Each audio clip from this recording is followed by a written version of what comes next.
at your destination.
Arrived at your destination.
arrived at your destination.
Welcome to Exit Strategy, I haven't done anything like this before, but I'm looking forward to it. a new show from the Sidemen premiering weekly on More Sidemen. The game's the game. Only one player will take home a £10,000 cash prize. There's money on the line. 10 players, lost in an endless maze, never knowing what the next room holds. I came prepared. Was his knee pads. Got my, eye protection. Always have eye protection. The players must compete in challenges to progress. Oh, fuck you, Joe. Nah, man, bro, man, nah, man. I don't like this game one bit. It all comes down to this moment. Have I trusted right? There are two fundamental rules. Number one, we are always watching. The game will commence in 3, 2, 1. Number two, this game is not fair. Yeah, but what counts as winning? Mate, this whole game's unfair. That is fucking criminal. Oh, my heart's in my mouth. This is horrible. Tune in for 4 episodes, premiering each Tuesday on More Sidemen. This is Exit Strategy.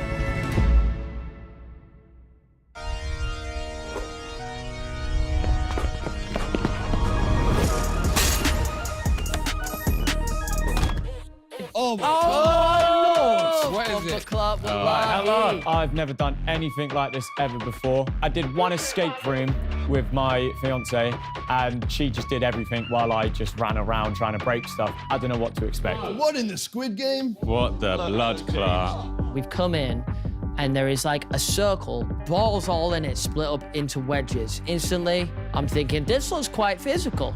I'm not a very physical person. Oh my God. As soon as I open that door, stimulation I go on. I'm looking around, I'm thinking, is this a pizza? I'm thinking, is this a pizza? Welcome to Exit Strategy. In this game, at least one of you will be left behind in every room that you enter. There are 2 main rules of this game. Rule number 1, we are always watching. Rule number 2, this game is not fair. To proceed, please smash the box. Now, this is tripping me out. All right, it's giving inside vibes in that we're trapped, but a bit too white. Way too white for my liking. It's actually stinging my eyes. I'm with the boys, we're reunited, and that's what matters. Ready? Break it.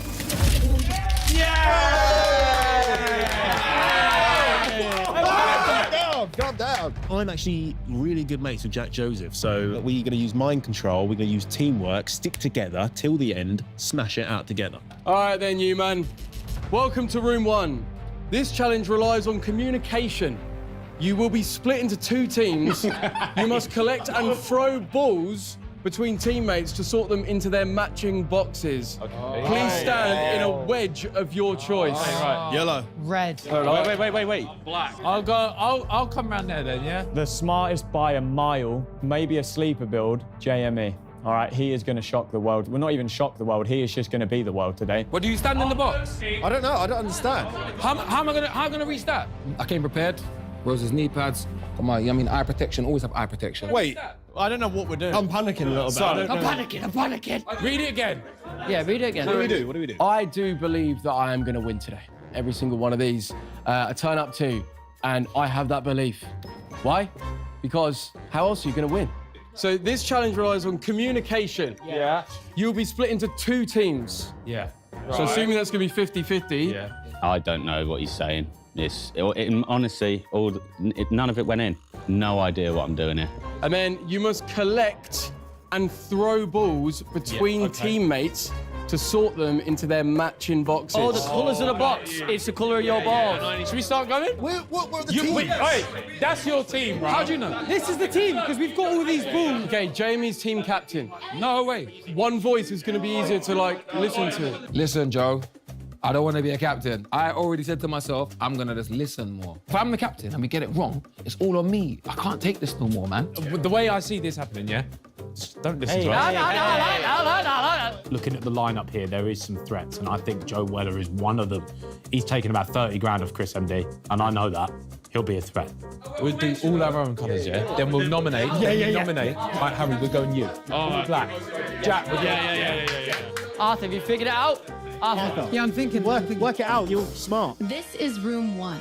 10 players are split into 2 teams. Each team must sort their colored balls within their side of the pit to beat the opposition without leaving their designated wedge. The game will end once one team has successfully filled their boxes. Now, let's begin room 1. Players, the game will commence in 3, 2, 1. Begin. You're on first.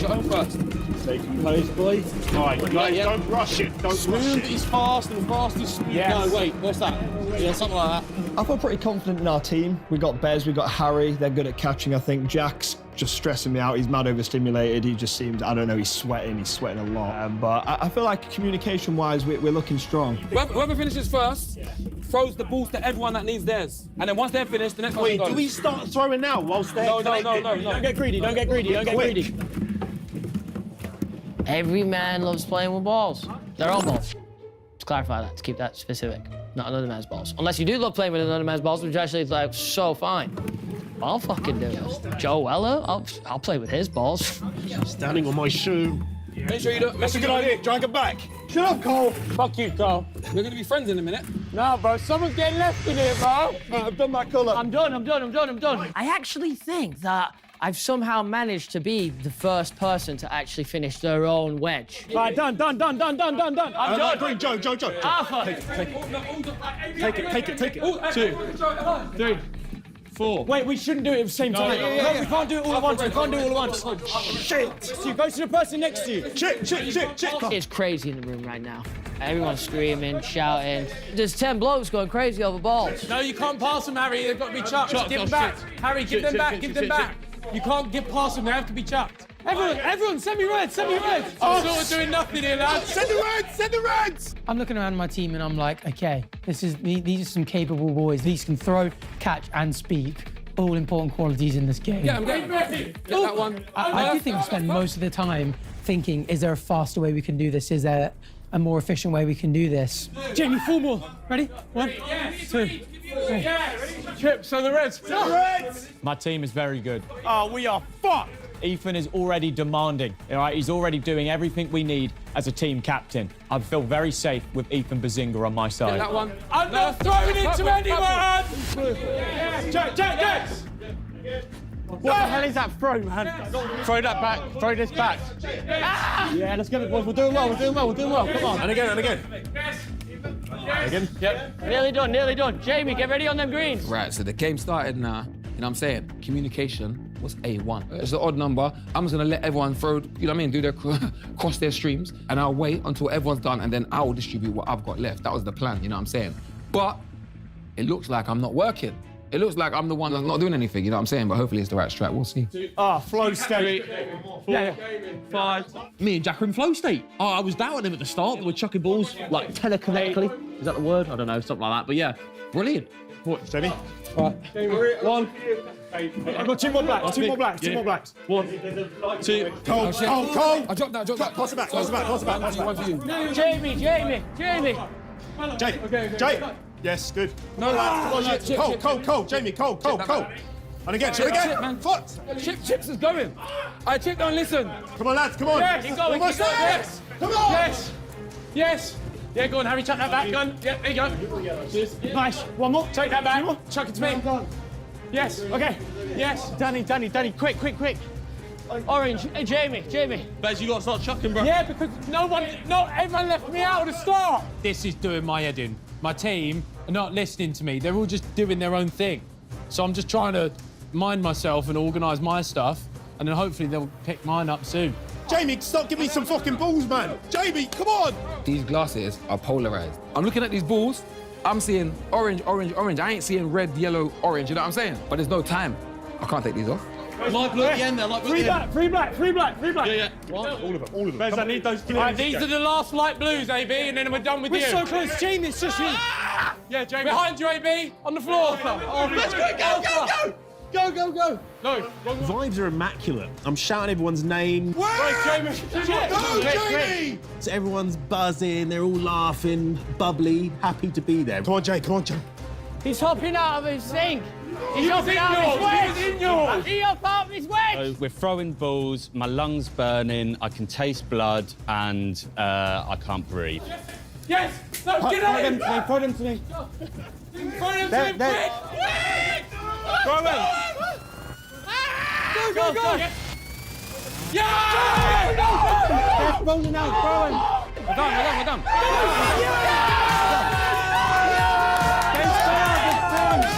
And we fumbled it. I don't know how. I thought, honestly, with like 10 seconds left, we had it in the bag. Something's gone on with Jack's box of balls. Not too sure, but we've, we're up for elimination, I'm assuming now. I knew we could do it. Come on! They didn't fit in the basket. We beat them, and you dropped it. They were all in and they fell out. I think that counts. I think VAR it. VAR. Listen, we all panicked. Jack got overstimulated. We started throwing balls at him. He was dropping them left, right, and centre. I think VAR needs to be included because the balls technically did go in the tub, but I think they fell out. I don't know. We fucked it. But I did okay, which I feel safe about. Also, criminal cheater, you was in your box like this. No, weren't you? Was I? We need a VAR on that. We won! But we didn't win! We've done it! Get up the boys, all right? I mean, there was hardly anything in it, but I'm glad we're off to a good start. Momentum is with us. What is next? That was good. Players. That was good. 5 of you have successfully filled your boxes, and so the game is now over. Please take a moment for us to take a look at VAR on some suspected foul play. That's not a good thing. To be fair, all of the balls went in there. This is what I'm saying. They didn't say anything. They said just put it in the box. Oh, shit. I think I fucked up here. I think I let the team down. Telling you, those balls went in the bucket and they fell out on their own physics accord. They never said anything about physics dropping the balls. No, yeah, but Jack, but they came back out. They in your box. Do you ever stop talking? Well, we won, so I only talk to winners. I only talk to winners, bro. Fuck you didn't win shit. Don't be salty. Take it. Players, the person eliminated from this game is Cole Anderson.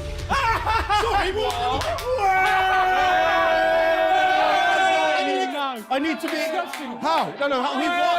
That's a disgrace. You're a bellend, Cole. Silly bellend. If you refer back to Rule 2 of Exit Strategy, you will remember that this game is not fair. There was a hidden catch during this game. On the cue card, we explicitly stated that this game was all about communication. It was never actually about sorting your colored balls. That's why we're on We've been top. tracking how many times you have said colors and names in this game. Joe, come on. Arthur. Chip. Jamie, Arthur. Jamie. Cole. Jay. Cole. Jamie. Cole. Jamie. We're way behind. Jamie. Arthur. Chip. Joe. Jamie. Go, Jamie! The person who did this the most and therefore has the worst communication has been eliminated. Cole, you must stay behind in room 1. The rest of you may progress to the next room. Stay here, mate! We're gone! We're gone! No, man, bro.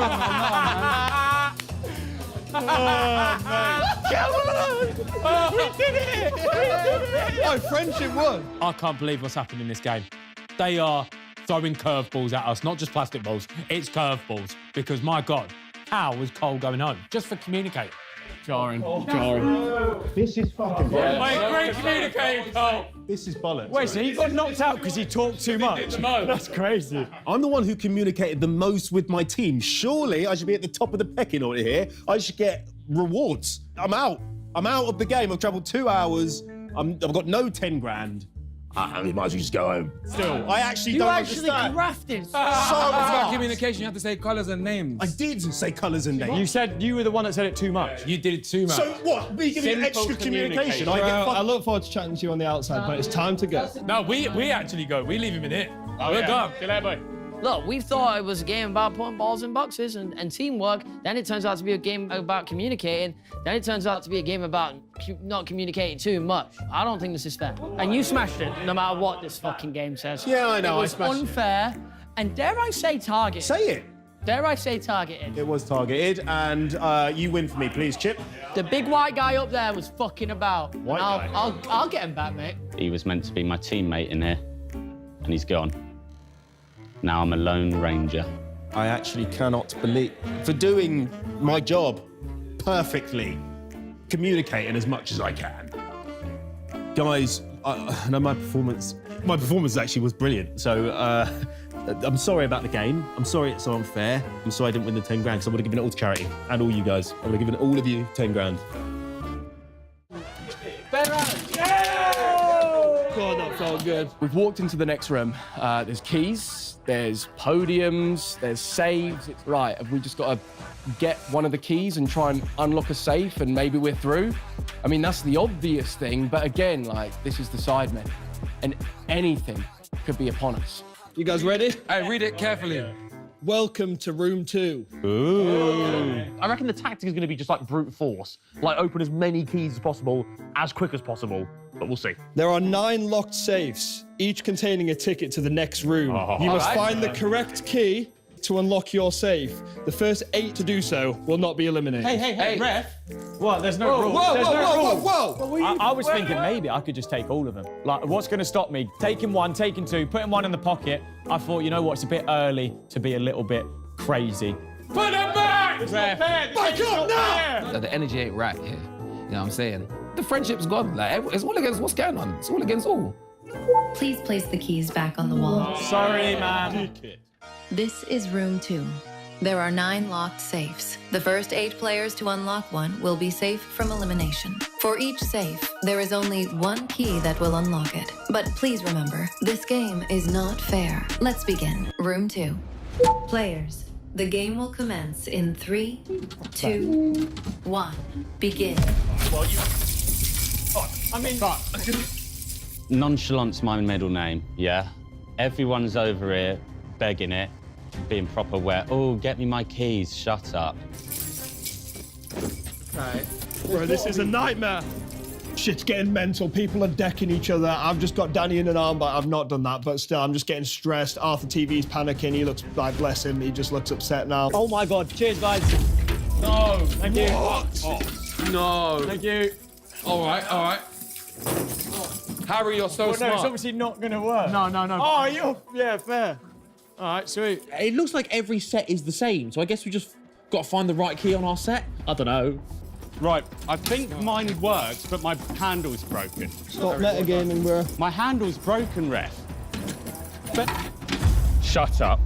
Shut up! What, you still running about all sweaty and that? Nah, not us, mate. Just opened it, second key, slow and steady. So now what? I win. Oh, Jack's done it as well. Yeah, that's what he does. It's pretty frantic. I've realised none of my keys that should fit do fit. Now I've got to figure out what's going wrong. Going over to Jamie, maybe trying my keys on his, trying his keys on mine. Nothing's working. All right, keep going. I'll go with you in case, because I'll help you know if yours isn't the one. No! Fuck up, I've done it! Yes, hey, boo! Let's fucking go. We got the right key pretty quick as well. I'm quite bad at stuff like that, but when I don't know, I pulled it off. I didn't fumble for once. Congratulations, you have successfully completed the challenge and may progress to the next room. Results! Oh, I've done it. So go, Beds. You know this isn't your one. Yes! Get up there! no, but it was still. We have done this! I found one that works, and I've got the card to go to the next room. No way! There's no more free I thought saves. you win. Huh? You won. I got you. How? I just opened it. You opened my safe? Yes! Oh! Easy. Mate! But I look up, Danny's got one, and he says, I'm already through, and now so are you. Thank goodness for Danny Aarons. Danny, I think you've got a key for everyone. I think you can help Harry. Oh, no! It's gonna be happening. Hey, listen, I'm panicking. Hey, I've got 2 keys. Drop one on the floor. Hey, it's a mess. It's a shambles. Jamie, I'm going to Thank you. help you. Thank you. What do I do here? I don't know if I should help people or not, but how do you even help someone? I've got the master key, guys. Bro, I love helping you, bro. That's in, right? No. That's not open. So I think Danny might have found the master key. Is that what it is here? So he has a key that unlocks most of the safes. So Danny has come over and saved my ass. Thank you, Danny. I'm very lucky I'm just naturally stood next to him. Danny, you're out. Oh! Has everyone got... Yes! Danny, what You just want to thank you. Come on, boy. Thank you. Wait, who's still... Danny, who's still looking? This is really funny what's going on in this room right now, because Danny Aarons, I think, has a master key. And he can just choose at will who goes through. Fingers crossed Danny chooses me, Danny, now you are basically choosing who gets eliminated. You can just go up to it and whack it in. Wait, who's still going? Ethan, bicycle. Danny, you can help either of those. My key broke off.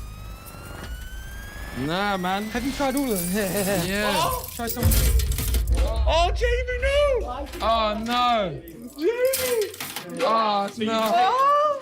Oh, no, Ethan was just close. He was having such a good time. Ethan was... No. I cannot believe it. JME. He's out. And honestly, I thought he would have won today. He came with a bee in his bonnet. I mean, the kid's wearing knee pads. What's he doing? He just gave me a free. Players, the game is now over. JME, you are the final person to open your safe, and therefore are eliminated from the game. Danny just had god powers that game. Wait, what? Did he have like I think he's had a master key. I had the master key, bro. Look, I had a choice between Ethan and Jamie. I feel like Ethan is a little bit less good at these sort of games. So take it as a compliment, Jamie, that I picked you to go out. For everyone? God bless you. Oh, the game's the game, man. The game's the game. Fuck you, Jamie. Unlucky. Serious. Get out. The game's the game. The game's the game. The game's the game. I did not think I was getting out of this room. No, I felt it. All right, when I went to go and grab the keys, I felt it. He's a good player. So for us, it's probably a good thing that such a talent was taken out early on. He could probably have gone the whole way and won it all. But now he's out in round 2. The chip come up and opened the box I stood at, and I was like, oh, I felt so bad when I just came and opened your shit off. Wait, you took his? Yeah, just took Well, I was like, Bez, whilst you're doing yours, I'll do mine. If it opens, you know it's not your one. And he just took it.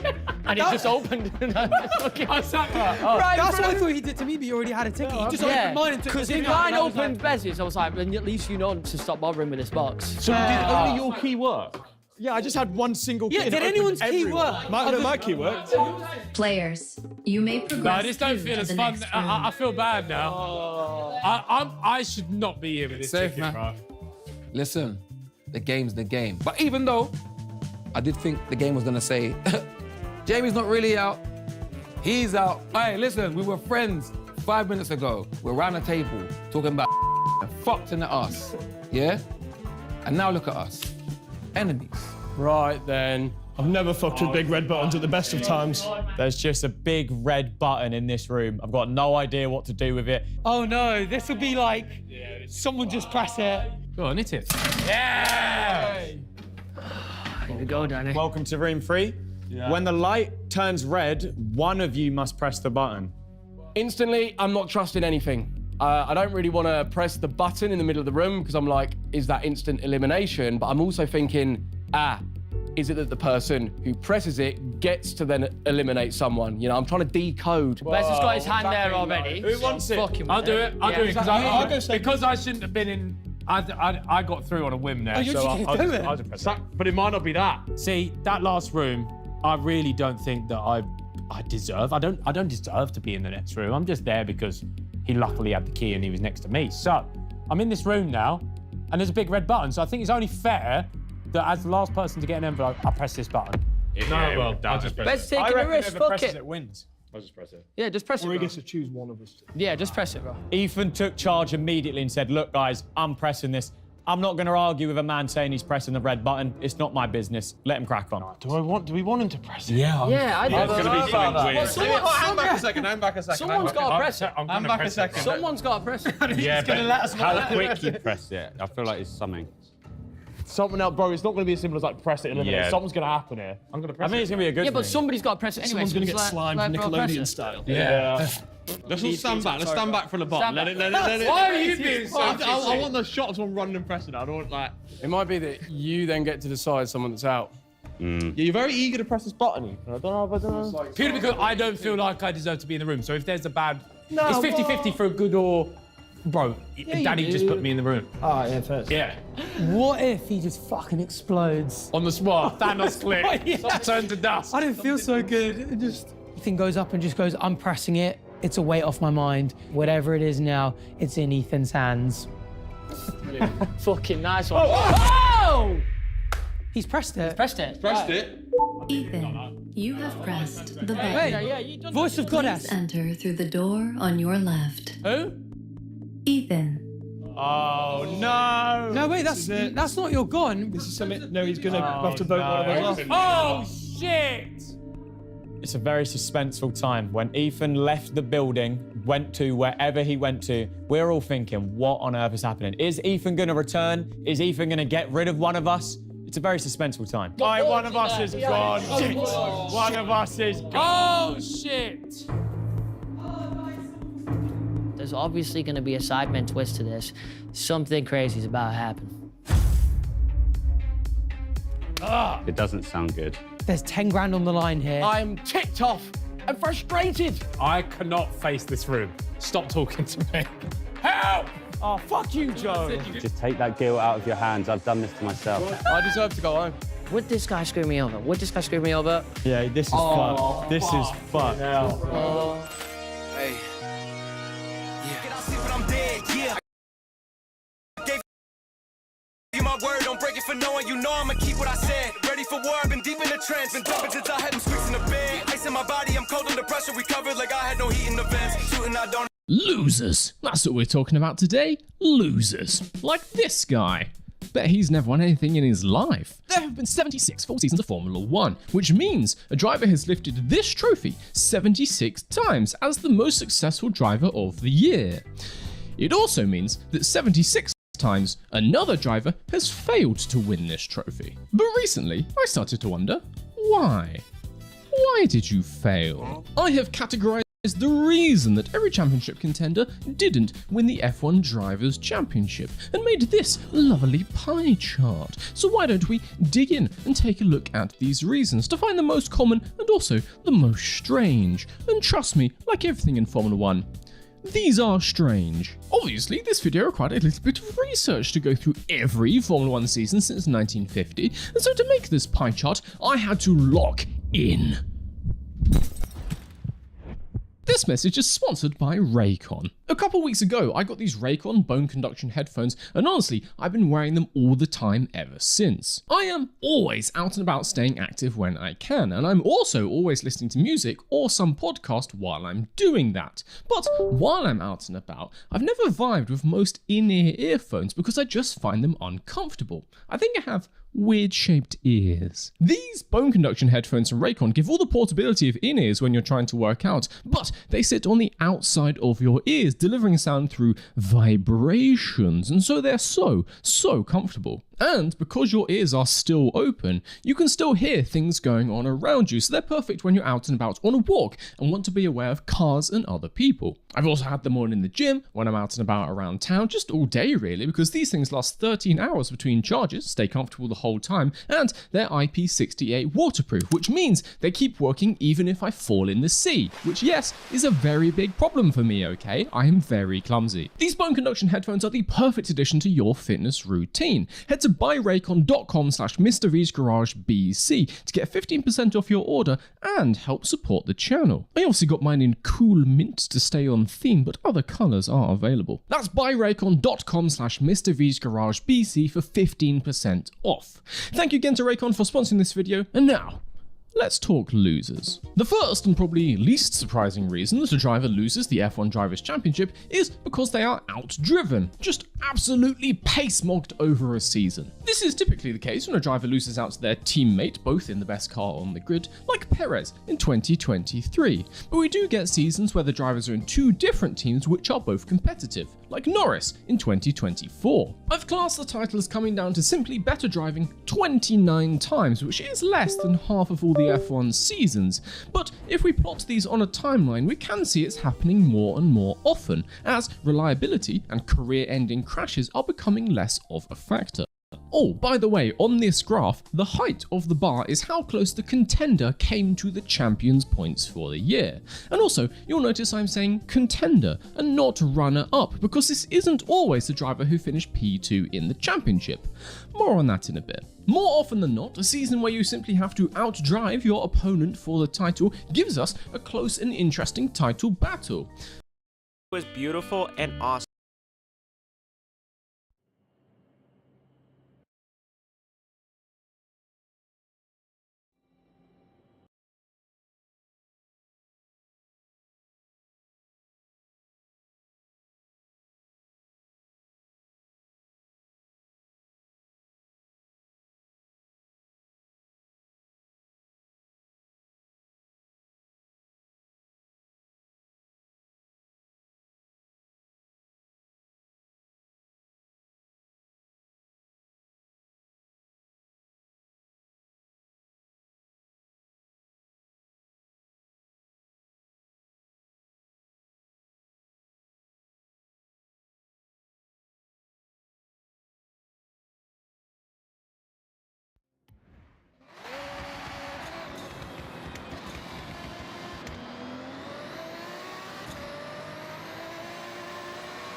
Time attack in a convoy, by the way. We all get thrown into a leaderboard together to see who's the best, of course.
was beautiful and awesome. I still can't believe we got to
Ladies and gents, welcome back to Pit Stop. Here we go.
your bowling shoes. Yeah, bowling shoes. They're very thin shoes. You know, I am actually pretty good at bowling. Not gonna lie. You are actually, So- yeah. So you are. maybe I will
Alright, chat.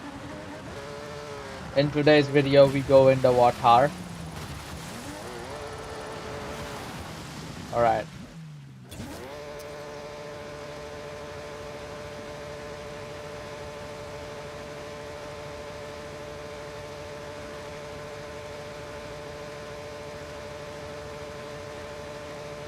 I guess we cannot drown in the water.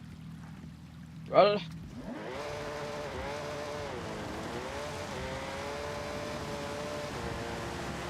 I'm in some mountainous area, bro.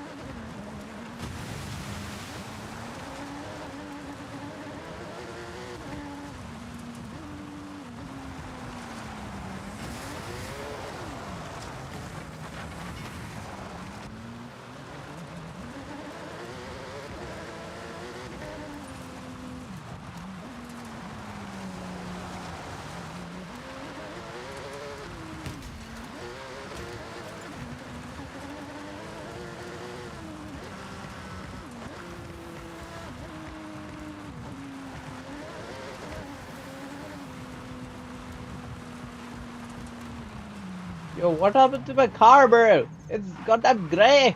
Hello. What the hell, bro? Why is my car so dirty?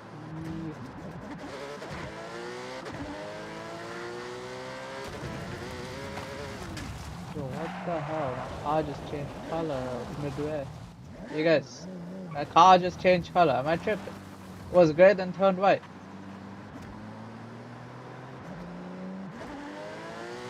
Am I tripping?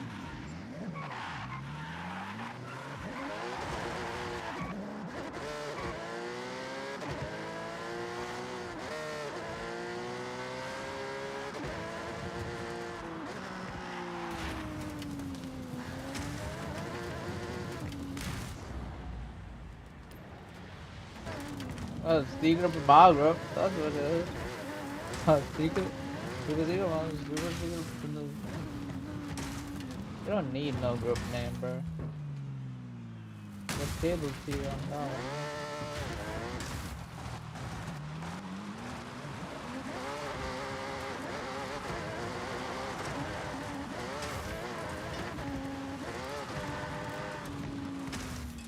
This one never do no.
Oh my god!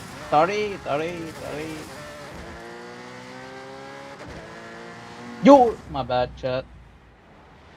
I'm gonna fix up the car quick. Yeah, I wanna do a race, man. I'm kind of over. I'm gonna do a race. What's the nearest race? Can we race to the race quickly? Alright. Alright, full speed ahead, full speed. Going at God speed, bro.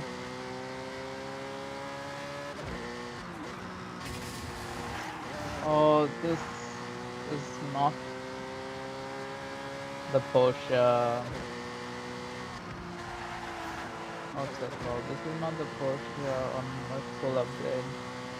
Cause yeah, the long story.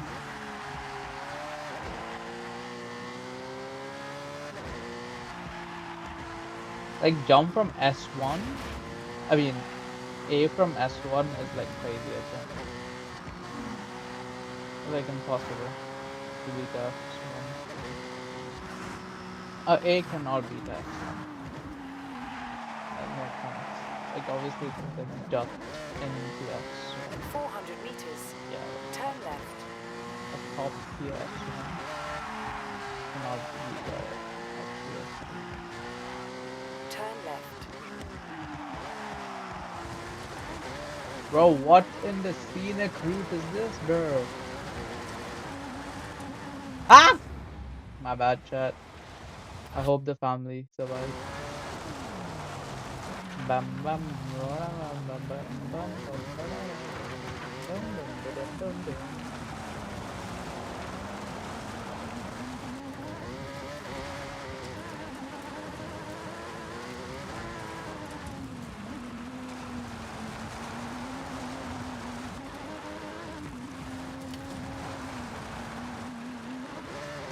Bro, I feel like I'm in a movie, bro. What the hell? What is this place? 400 meters. Turn left. I'm just going straight to it, bro. I don't give a shit. Turn left.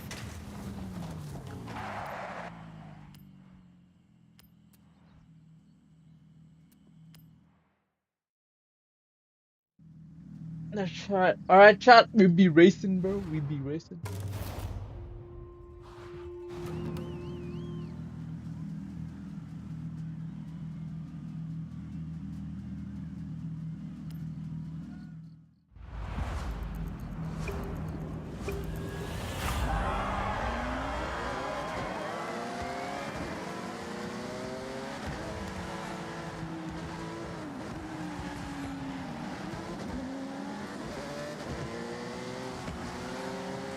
I can.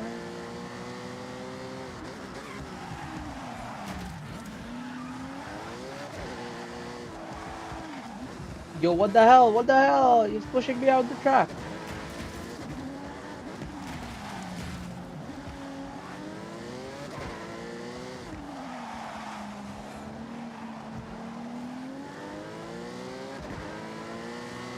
I love toges.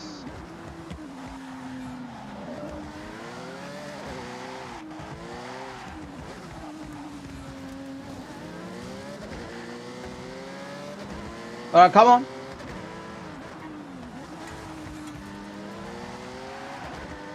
Yes, chat.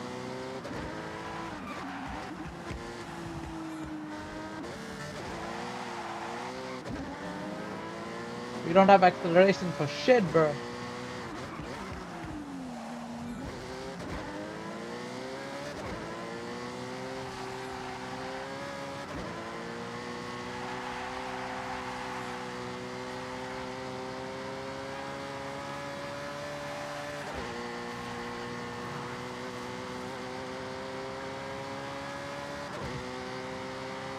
Brake, brake, brake, brake. Brake, hard brake, hard brake, hard brake.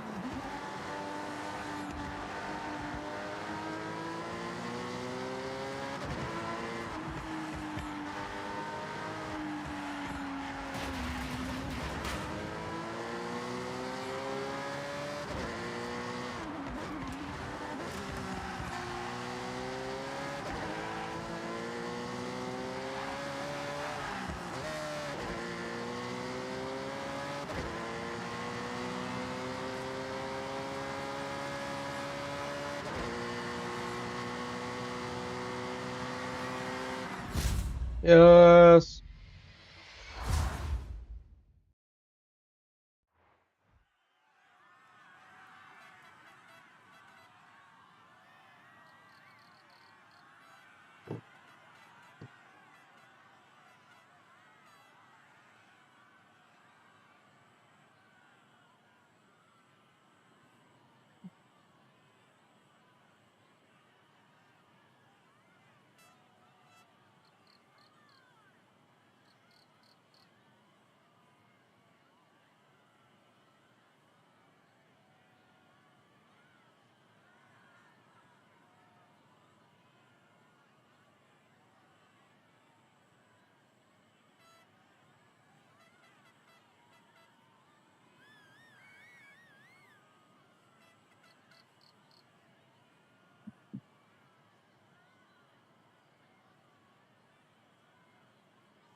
All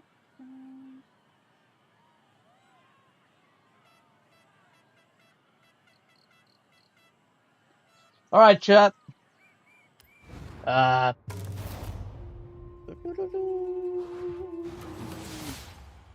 Winner. What difficulty am I on? I'm not sure what difficulty I am on, actually. All right, let's go. Where do we go? And I would just want to do races, man. I've done enough like roaming now. I'm just gonna do races. I feel like that's fair enough. I'm gonna. All right, let's go to this. Okay, we could just spawn here because I don't. Yep. We're just gonna go there and just race, bro. We're just gonna race. All right. Okay. So it's a cross country. You're kidding. You're kidding. This is terrible. I have to buy a car. What car is good? I needed a wait, let me just check something real quick. What's the requirements that?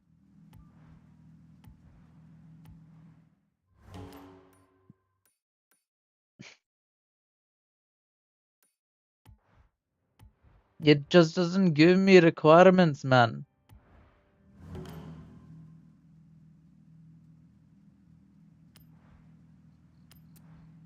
Like, this Range Rover is not gonna do shit, bro. Like, let's see, bro. We're gonna be last place at this rate.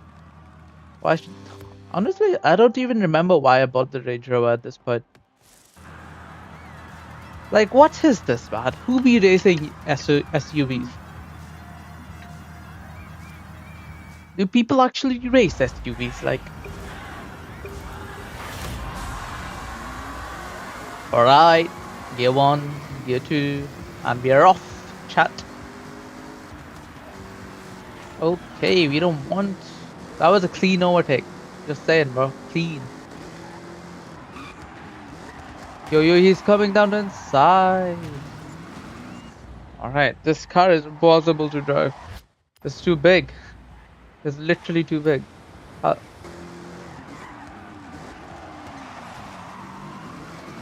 My car's literally bigger than everyone else's, bro. Like,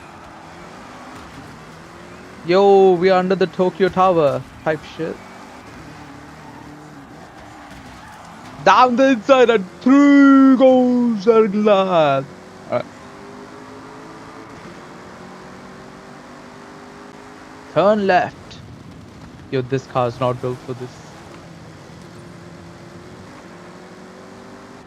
I don't even know if it's all-wheel drive. Wait, through the inside? Oh my god, oh my god, oh my god. Let's go! Alright, we can overtake this guy.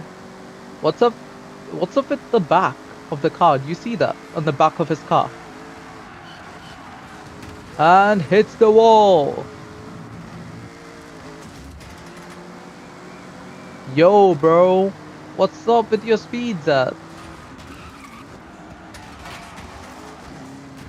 Oh my god, this is opportunity. I got one overtake done.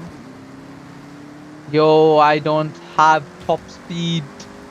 I just don't have the top speed, yeah. Right, I need to brake, like... Where's my brake indicators at, like... There is no racing line, there is no nothing. I just have to assume that I have to brake because I'm a good racer, apparently. Alright. Wait, I have no clue what position I'm at. Because my HUD... HUD is off. Come on. Is that a Kia by chance? Like, come on. Come on. Holy, what is this? The traction was non-existent, bro. Was that it? No? What? I thought that was the finish. Yo, I got speed. I am speed. Let's go. They don't carry speed like I do. Piece of shit. Go away. You know what? This is way more fun than the other races I've done, actually. Yo, there's no way of catching up. Yo, it just looks like a gang is following me. Like, they're out for me, bro. They're out for me. Okay. Yo, they're catching up. They're catching up. Brake, brake, brake, brake, brake, brake, brake, brake, drift, drift, drift. Let's go, chat.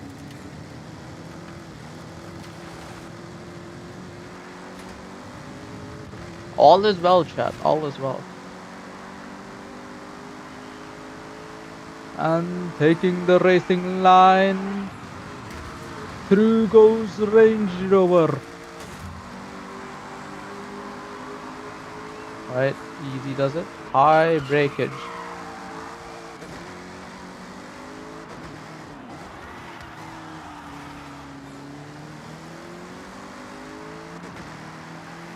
You know what? I'm driving beautifully, personally speaking, bro. I love it. I might even restart the race. It's pretty fun.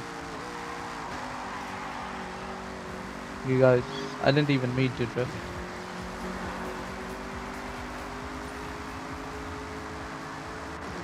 Yo, the car is catching me. You just hit me. Yo, what the hell? This is just terrible driving. They just sent it down the inside, bro. Okay, okay. Okay, I just put it in the wrong gear because the car was driving so slow. I mean, it wasn't turning at all. So I thought we were in the highest gear, bro. Alright. We need to listen to the AI.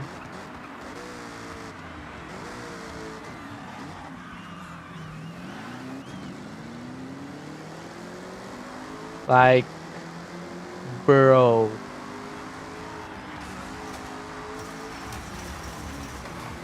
What the hell? Did you guys see that acceleration on the BS car, bro?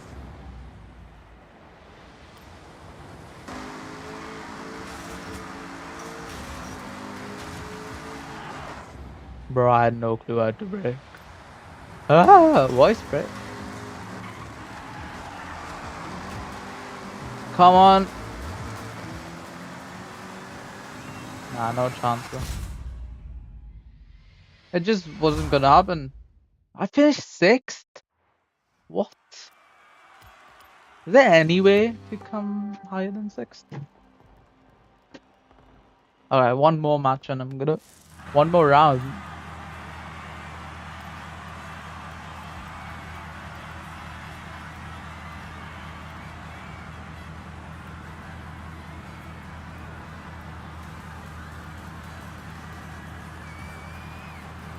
What if I just go with this, right?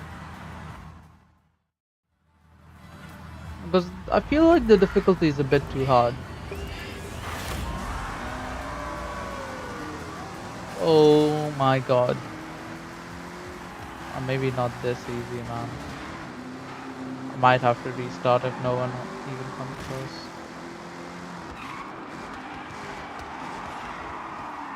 Yep, I'm gonna restart. No way I'm playing on that difficulty, bro. Such a scam. Alright.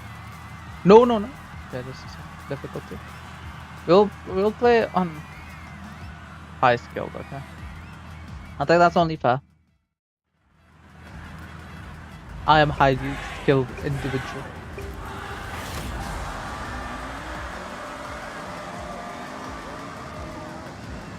Man, like, this car has no potential in life, bro. It has nothing going for it. It's massive and it's slow, bro. Like, this car is not meant for racing.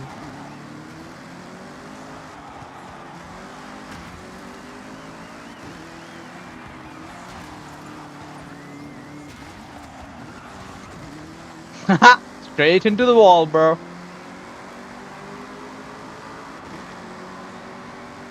I feel like even if I drive pretty well, like, there's no point because my car just can't compete with these drivers, bro. I'm considering quitting the race, upgrading and coming back. Because I like the race. I'm gonna be honest. I like this race. Like, it's pretty competitive.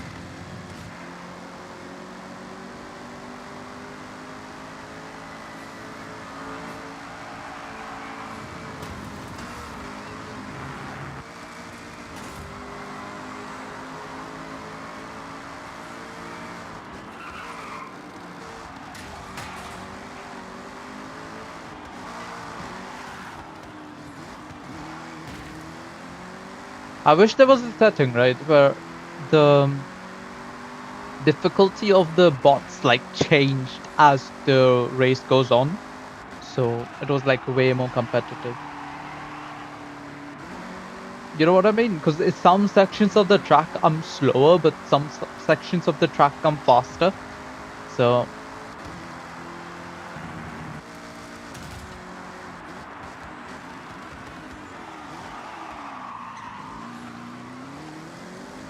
yeah, I think this car's pretty bad.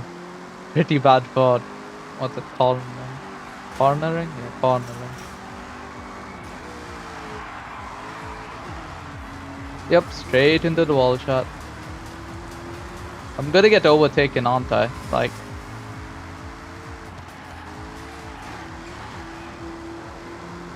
you know what? It's all good.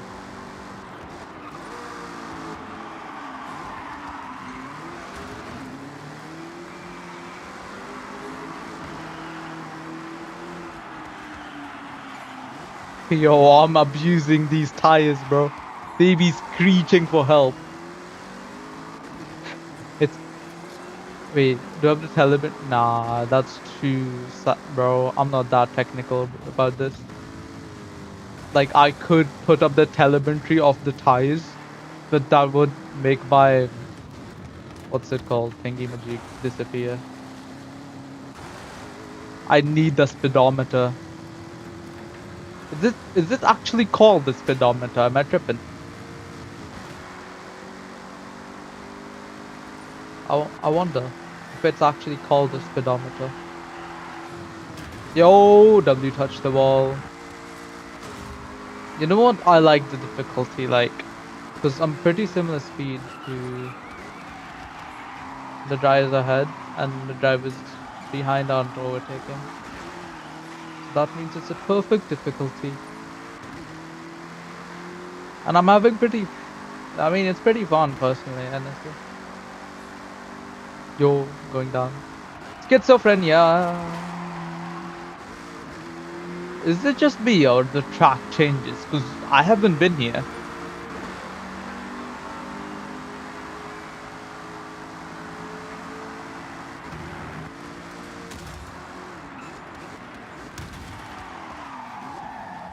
Yep. Sorry guys, but I have to, man. Like, there's no way to turn this goddamn beast around.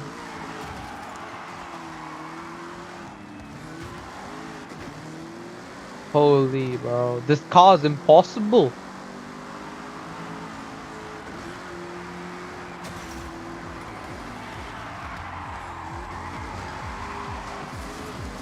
Oh man, that was pretty fun. That was pretty fun. I think that was pretty fun. Alright, should I upgrade the car? Like, it only makes sense if I upgrade the car. Alright, I'm gonna upgrade the car. Oh my god, could I do an engine swap? That'd be fun. That'd be fun, I think. Oh my god, what kind of engine could I fit in this car? Because the car is massive.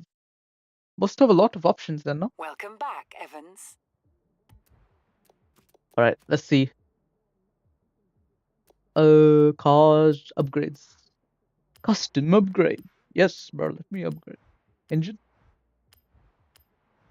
Alright, we can do a V8 diesel, V10, V12. Yo, I can put in a V. Yo, I can put this. Yo. Haha.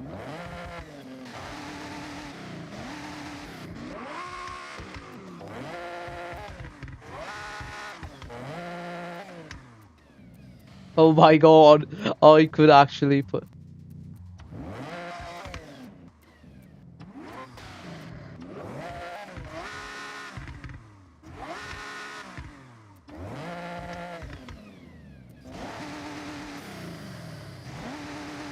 Ho ho.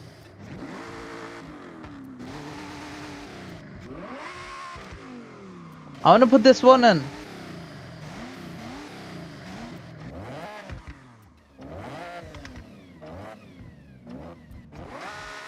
No, this sounds awful. Yeah, I'm gonna take that. I'm gonna put that in. Wait. What? No, no, no. I'm gonna use the all-wheel drive. Like what? Twin turbo?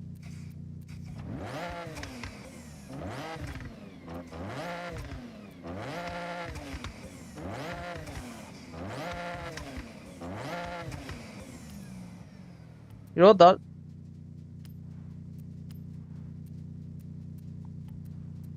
That should be enough, no? What the hell? No, no, I'm not doing that. That just makes... Yo, when are you gonna play Fortnite?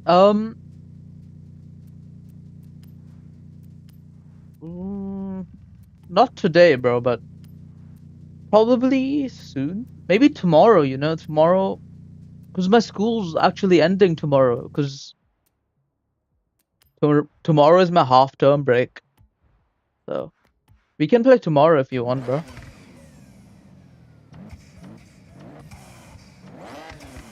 You have trained? Oh, nice. Bro, it's always good. And you're better? Well, amazing, man. It's always nice to see people getting better. Like, I want to see people getting better because there's a lot of people who just don't care about the game anymore, man. I really like when people actually care about the game because people have just stopped playing Fortnite. Well, like me, bro. Like, I'm playing Forza. Yeah, I can play Fortnite tomorrow if I could log on like 7 p.m. UK time. If you live in the UK, I don't know where you're from, bro.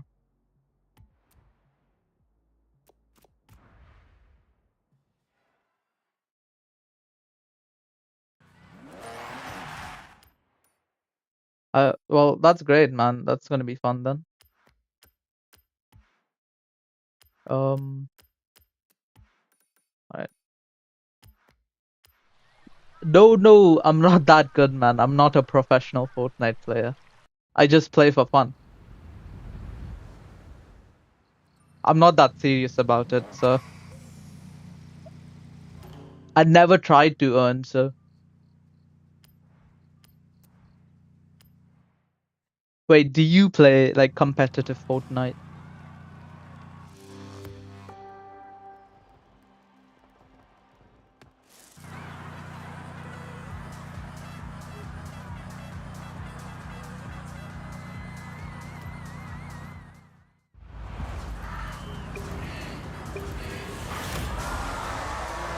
Alright, the car feels much better now.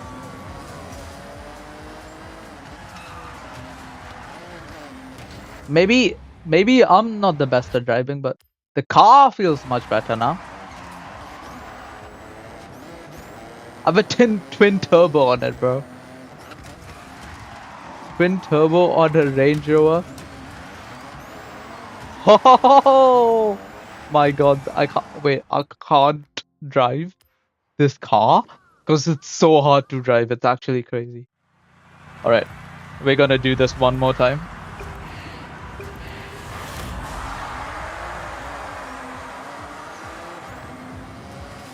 You know what? That's a fantastic launch, honestly. Fantastic.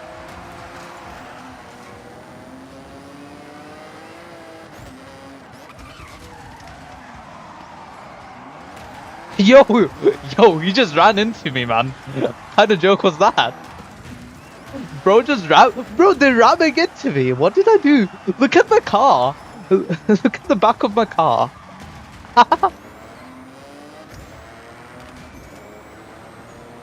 Just completely rammed my car in, man. I'm just trying to have a peaceful time, and oh my god, guys, I don't have a driver license, okay? I mean, I think that's pretty obvious, actually.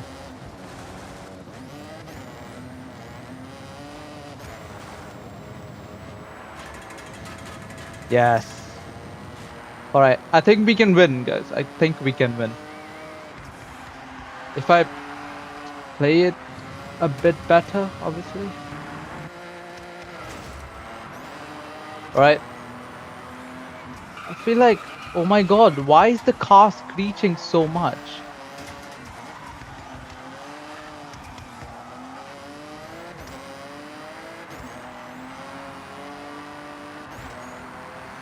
It's like impossible.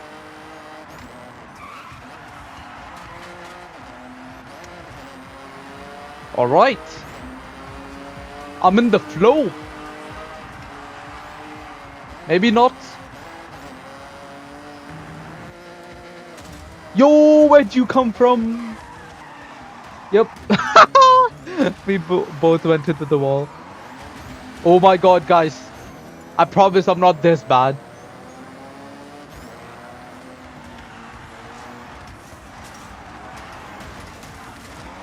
Maybe I am actually. I don't know.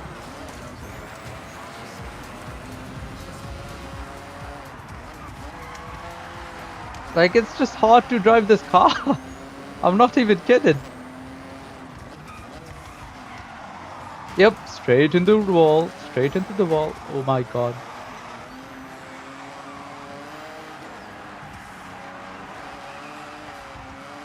Oh my god. Alright, beautifully done.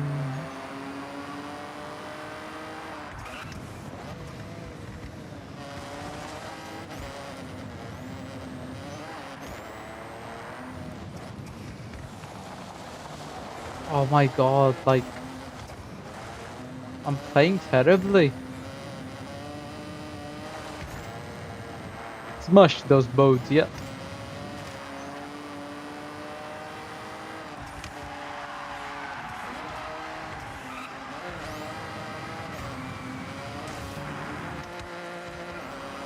Alright, I'm in the flow now, like.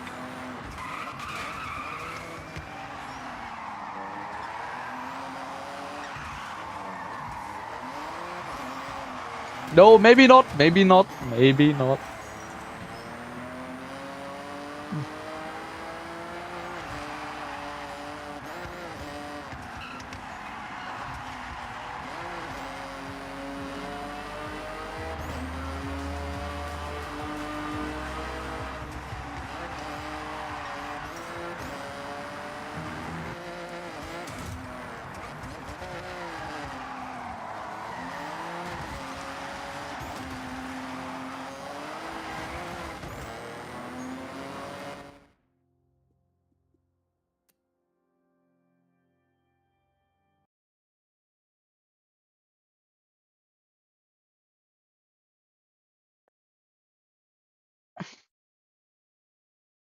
Okay, America.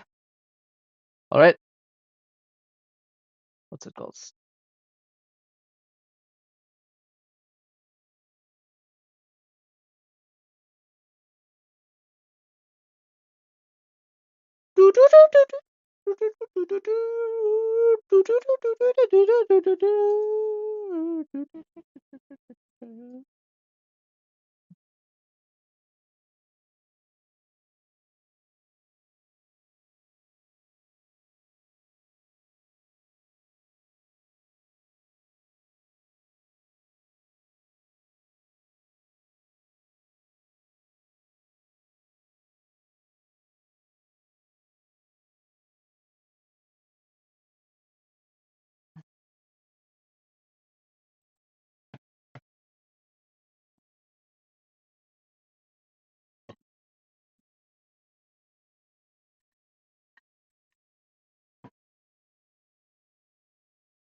Solid.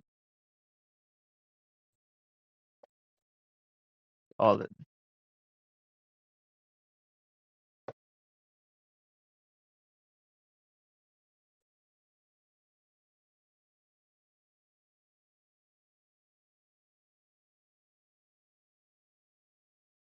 I'm gonna do it Again, how many?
What? That's not fair.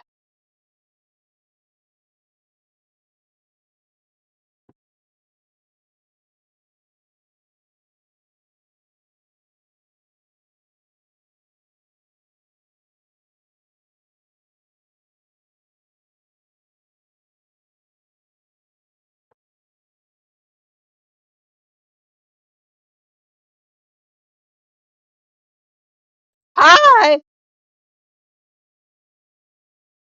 Hi. How you guys doing? How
All right, chat.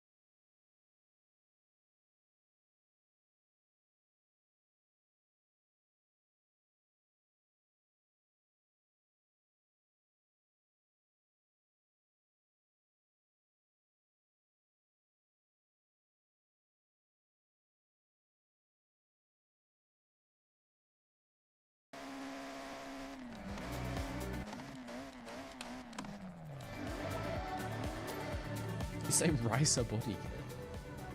I get what you mean. It's very like square angles.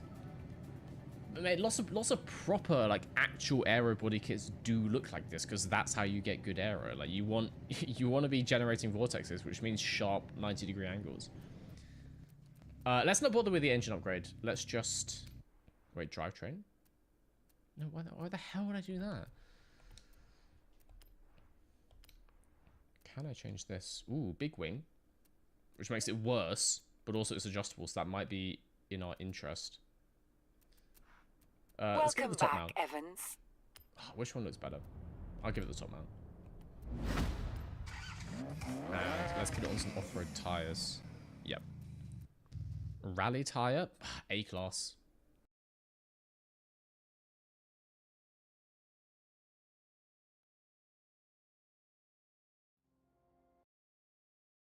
SLI was freaking awesome.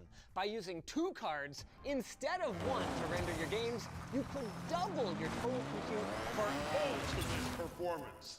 And it looked pretty sweet. Now, the last consumer card to support this mind-blowing technology was the RTX 3090 Ti, which is a little on the older side now, with only about half as many CUDA cores as an RTX 5090. But, hear me out, why not run 2 of them? On the surface, it seems like a great way to get today's performance yesterday. Even the pricing seemed reasonable. If we were building this rig a few years ago, we'd be looking at about $4 grand for our GPUs, plus the cost of an SLI-compatible motherboard, a fast gaming CPU, some DDR4 RAM, and the rest, putting us really close, both in terms of specs and price, to a comparable system with a 5090 today. Was SLI the ultimate future-proofing hack? No, it wasn't. That's not how any of this works. And it turns out that NVIDIA killed this tech for a pretty good reason. But I'm still not going to be able to sleep until I can see for myself just how close the old Intercontinental Champion can get to the new king. And I also won't sleep until I see how close I can get to our sponsor, Ridge. They started their Father's Day sale early this year. You can save up to 40% on a new wallet for you or your dad, or I mean, hey, tons of other cool Ridge gear too, just by checking out our link below.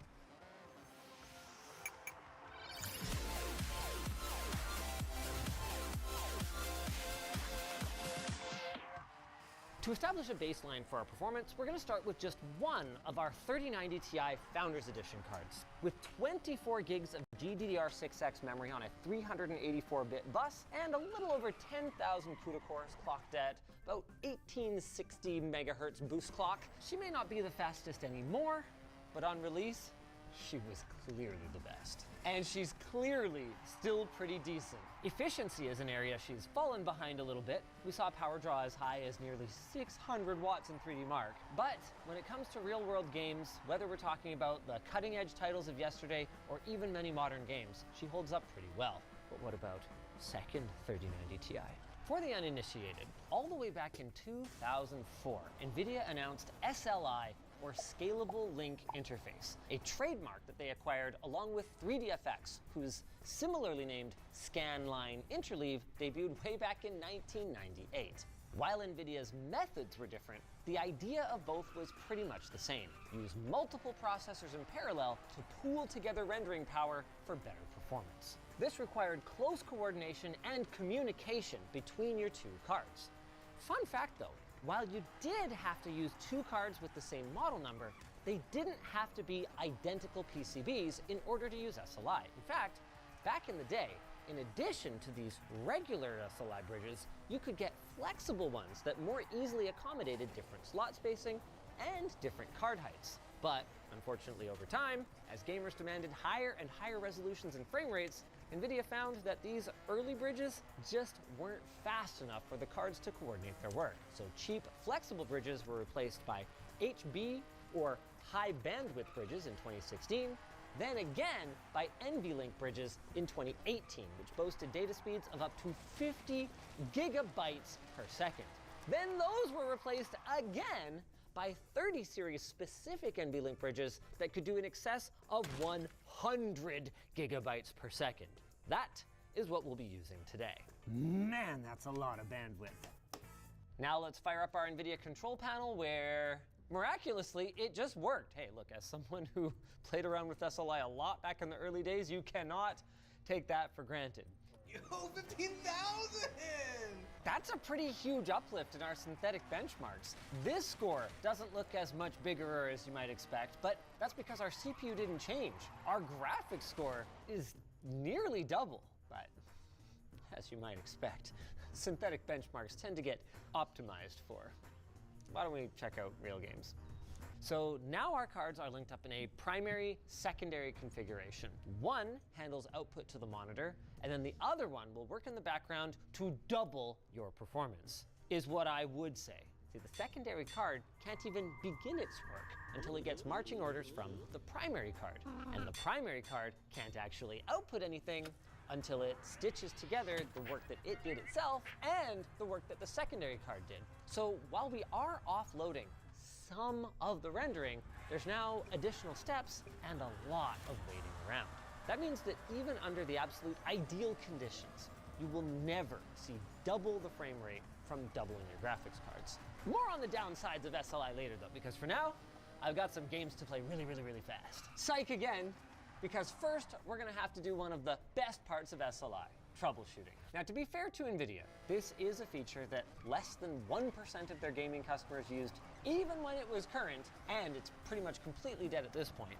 But we were still a little frustrated to find out that per application SLI settings have vanished from the NVIDIA control panel. We did find them in Profile Inspector, but one of the settings is SLI compatibility bits, which is a 4-byte hex field that can have all sorts of different values set, so good luck finding the right ones. Also, for our 3090 Ti's specifically, they ignore any SLI profiles with DirectX 11 and older games now. It's apparently written right into the driver, which made it kind of hard for us to find a bunch of games to try. We also found out that NVIDIA's driver repository seems to be broken at the moment, though luckily Guru 3D has all the old NVIDIA drivers, which, as it turns out, were not actually causing our biggest headache, which was random crashing on startup in Shadow of the Tomb Raider. Guys, I don't know why, I don't know how, but the Steam overlay was at fault. So disable that, and immediately you should be gaming in SLI, assuming that you want to do that. Man, I forgot how well this game scales. Dude, we're getting way more performance in averages. It doesn't take long for one of the chief bugbears of SLI, though, to raise its head here, and that is, of course, micro-stuttering. Remember when I mentioned that SLI requires our cards to wait around for data all the time? Well, this waiting was often inconsistent, depending on the game, the rest of your system, and the type of scene that was being rendered from moment to moment. So you'd have things going really smoothly for a while with consistent data handling leading to consistent frame times, and then a longer wait would result in a much longer frame time, which is going to manifest as a sudden hitch or a stutter that makes the gaming experience feel like it's running at low FPS, even though your frame rate counter says 1 bazillion frames per second. Now, a lot of people hated on NVIDIA for not bothering to solve this problem and for giving up on SLI. But if you ask me, I don't actually think that it was for a lack of effort. I mean, does NVIDIA seem like the kind of company that wouldn't sell you 2 top-tier GPUs if they could?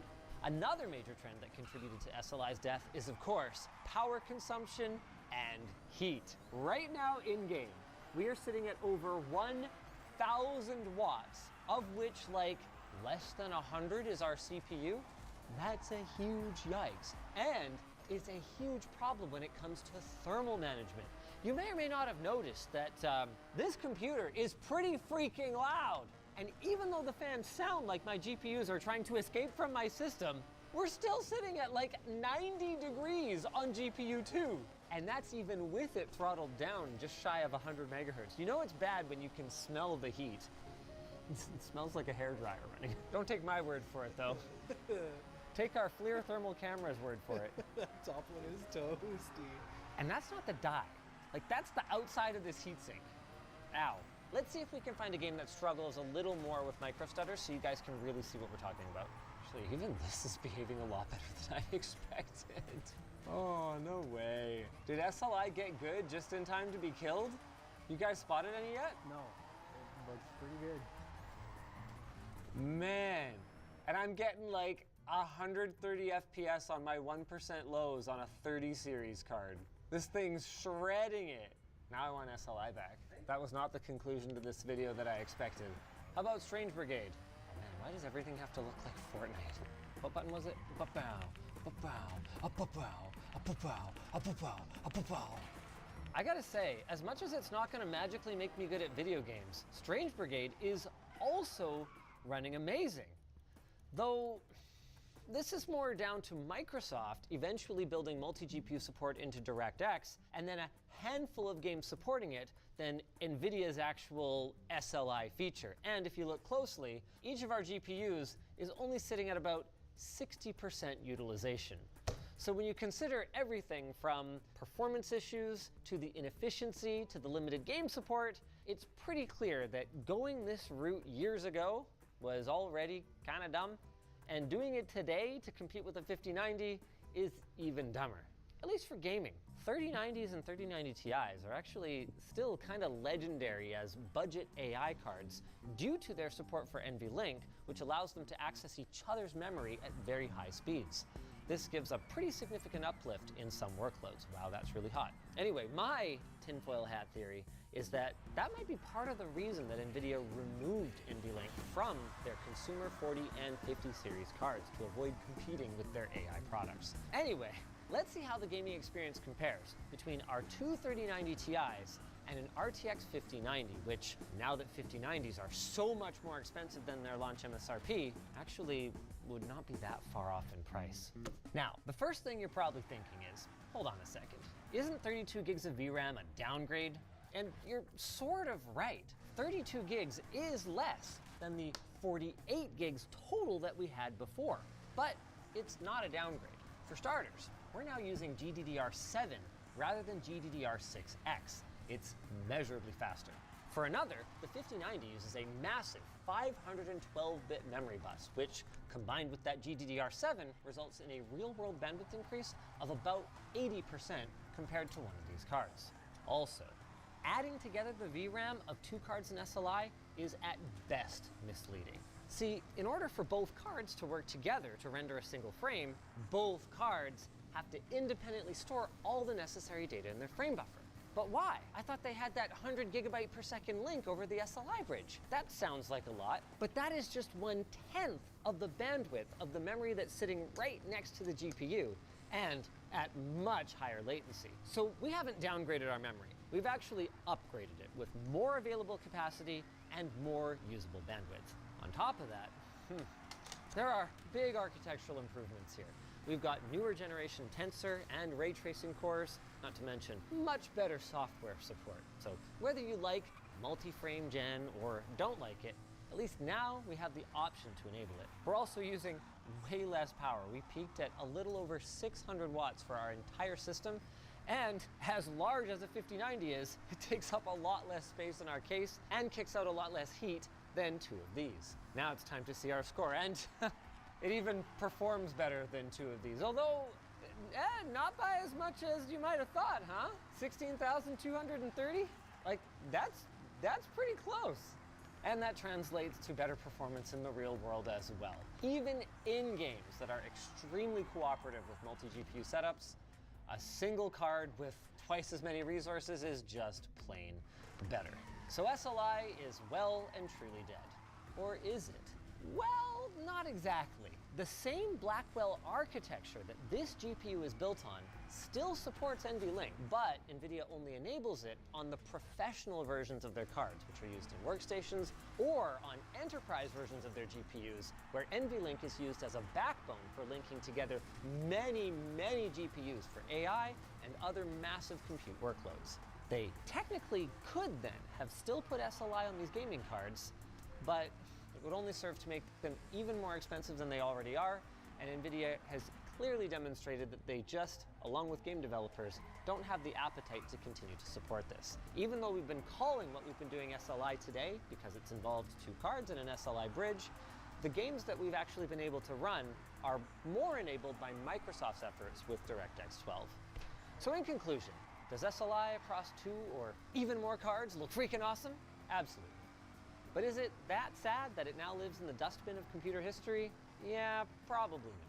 I'd say the only exception for folks who could really use it today would be home lab people who probably wish that they could still link together consumer cards for more available memory for AI stuff, but I actually doubt that a lot of gamers would be on their side for that. If you guys are interested in any of the parts that we use today, we're gonna have them linked in the video description, and if you look even closely down there, I bet you could even find a segue to our sponsor, Ridge. Father's Day is coming up, and Ridge knows that a good dad is reliable, durable, and meant to get you through the years. And that's why they built their wallets and gear to match that vibe. Their Father's Day sale is starting early this year with up to 40% off a bunch of their great stuff for dad or for you. If your dad's a man of culture and likes a good diner, a drive-in, or a dive, he's gonna love the new 90s inspired hot rod colorway. Or maybe he's more the distinguished type, a man of class. Well then, the Heritage leather wallet could be perfect for him. Ridge has been improving their wallets, and their 2.0 models are now lighter weight,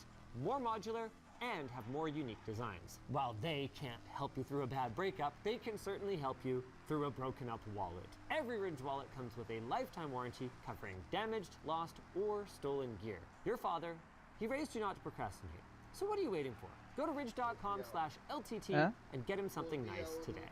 If you guys enjoyed this video, why not check out the last time that we fired up an ancient, super expensive computer that doesn't make any sense anymore. In an unprecedented move from Sony, the PS5 family just got the biggest price increase that a console has ever seen. Yet another blow against affordable gaming. But I think we... Green Madi.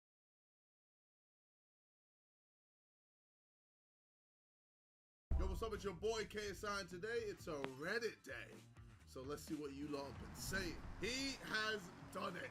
Yes, I perform with epic Arjuna Aid Samela Varana. It's got talent. What a life! No, wait, let's watch it, let's watch it. This still feels like a dream. Then appa par train laana to. Then bus le power. Oh my god!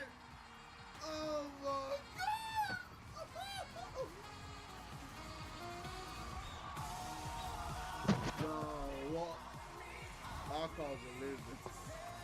I'm surprised they were able to hold me up. Now we practiced a few times beforehand, so it could be something as well. Oh no!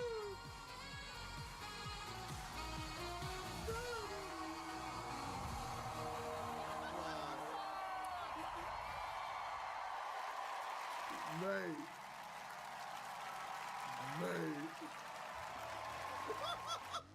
Damn, my ass looking big there. Who would have thought? Wait, let me get the video up, man. Who would have thought this guy, 9 years ago, this guy would be performing with a person who did this? Like, look at me. Why is my jump so big here?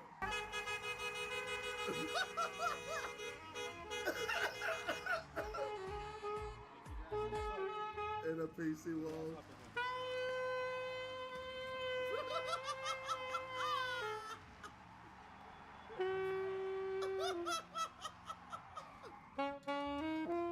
Who would have thought that guy would be doing it with the person who created it?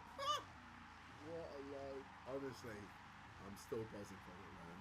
Just wild. Just wild. Mo was there as well. Obviously, Mo was a person that helped edit this. So it was like a big moment for him as well. Oh man, just the whole thing was great. I mean, the fact that I'm still relevant after all this time, the fact that I'm still able to do the things that I love and entertain the audience, the fan base, everyone who's been watching me for several years, it's just great, man. Why are you laughing? Oh my God, I remember this. This was last week when I was choking on water. And Simon said he looked back We on went their down the audition wrong hole. through rose-coloured spectacles. Oh mate, I'm just dying. He's spexy.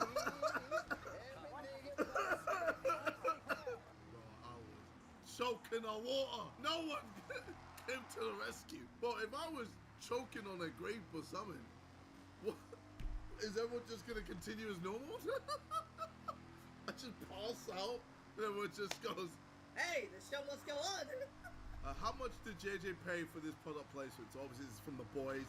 I watched the episode and it's crazy because all I could look at was the Prime bottle. I wasn't looking at anything else but the Prime bottle. We didn't pay. They just did this themselves, which was sick because obviously I love The Boys. Don't know how they're gonna wrap up everything in this finale. There's a lot of loose ends that they need to tie up, and I'm very intrigued to see how they're going to make this a banger, because I feel like a lot of this season, season 5, has just been, I don't know, not much has happened. We've kind of just been walking around, just slowly getting to the final episode. I felt like season 1 was fantastic, season 2 was phenomenal, season 3 was fantastic as well, season 4 was just and season 5, man, it's been a bit of a drag, I can't lie. But final episode, maybe they can bring it back. Hopefully they don't do a Game of Thrones. That would be really bad. But this was cool. This is cool. It's so funny. You can always tell when it's Prime. You can't even see the Prime, but you know it's Prime. But yeah, to answer your question, we didn't pay anything. Look who I found in a zoo. I filmed a video in Dublin Zoo, a video you'll see in the future, where I do the world's hardest jobs. We've already recorded 1 episode. This will be the 2nd episode, but the 1st episode's mad. But it's entertaining for sure. You're gonna love it.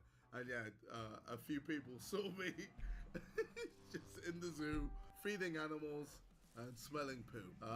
That's all I'm giving you.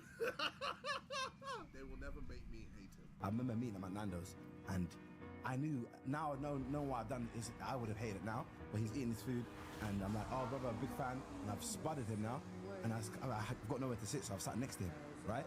Bro, he's still chatting to my norms, bro. This is big KSI, fam.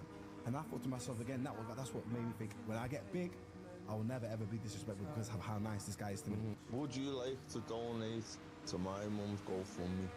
What is her GoFundMe? Stage 4 cancer. I sent 5k, man. This is at a point where I wasn't making much money at all. I'd like scraped everything on the wedding, I put a lot into it, and then JJ came through with this gift. And I can tell you this, man, when JJ sent his money through, my wife was tearing up, man. Like, I can never say how grateful we were for this payment. So, JJ, thank you very much for that. I appreciate that.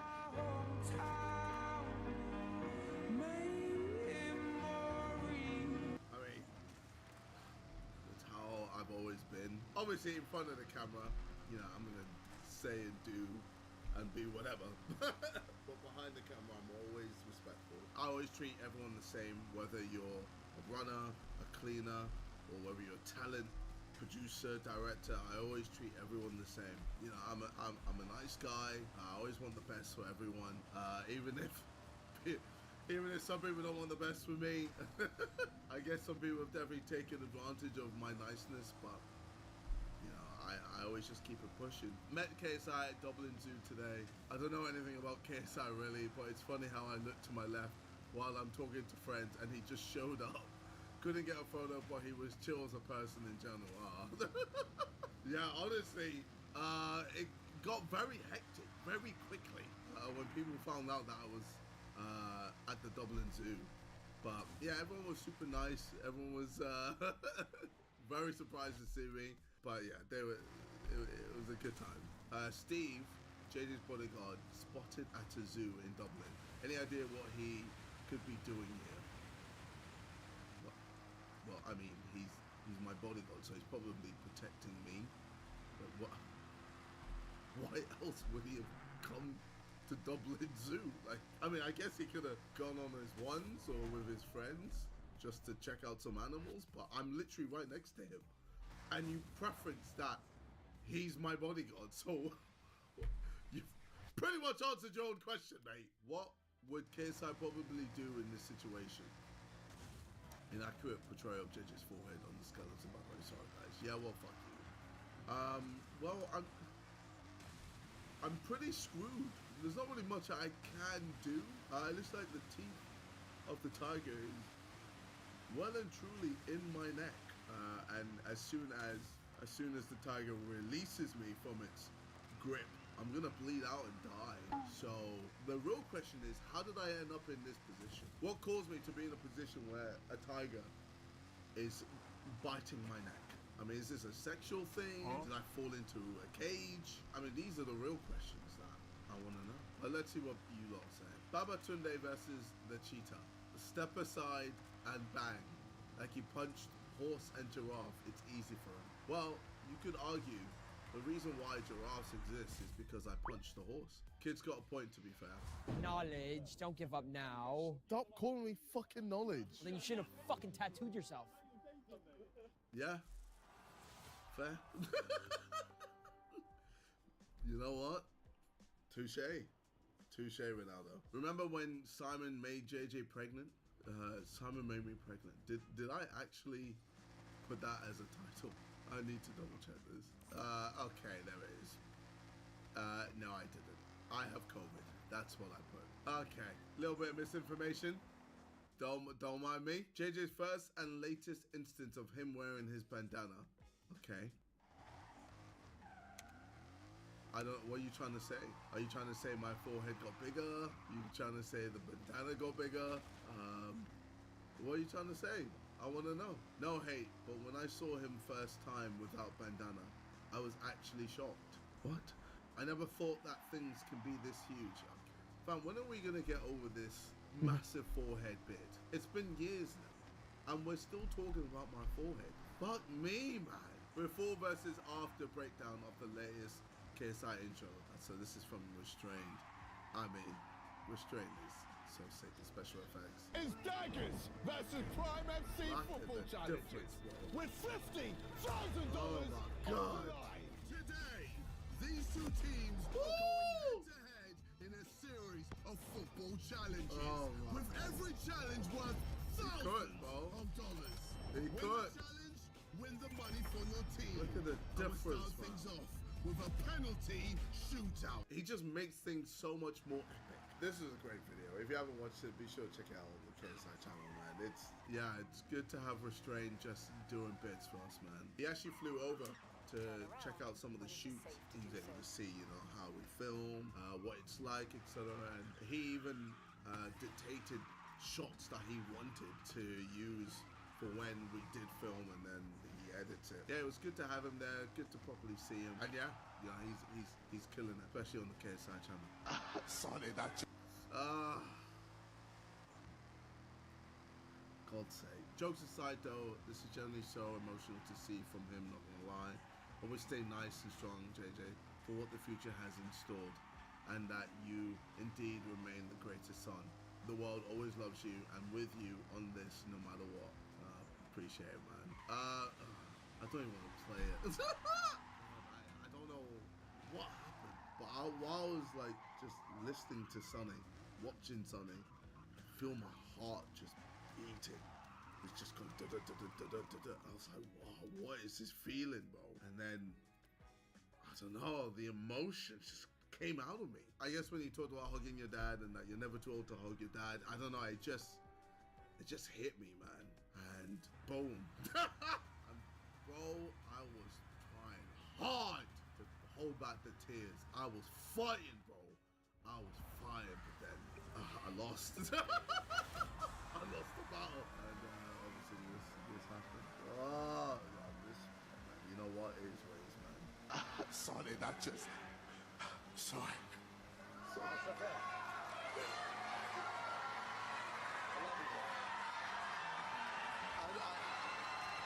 It just really hit me. It really hit me. And like, I know my relationship with my dad isn't always the best. So, you know, hearing those words it just makes me really like just think about what I need to improve on. Sonny, you're great, man.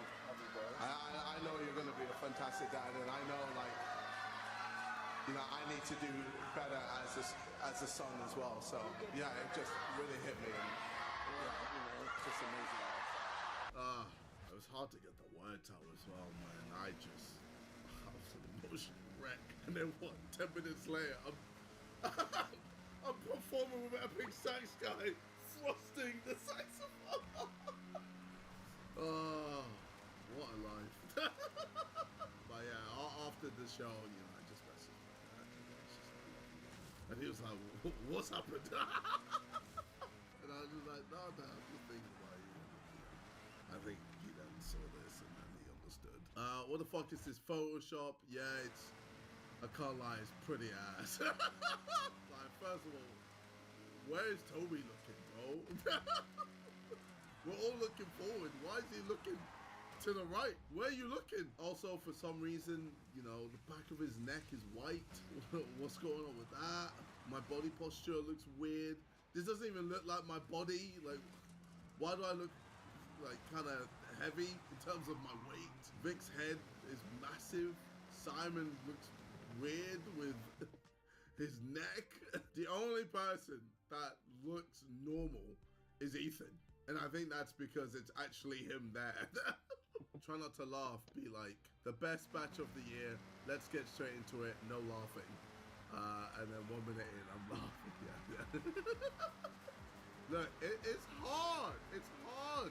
But some of these clips are funny. They're just, hilarious. But look, one day I will not laugh at anything. It'll just be me being silent. Well, I wonder sometimes, how does JJ fall for these and yet is the KSI?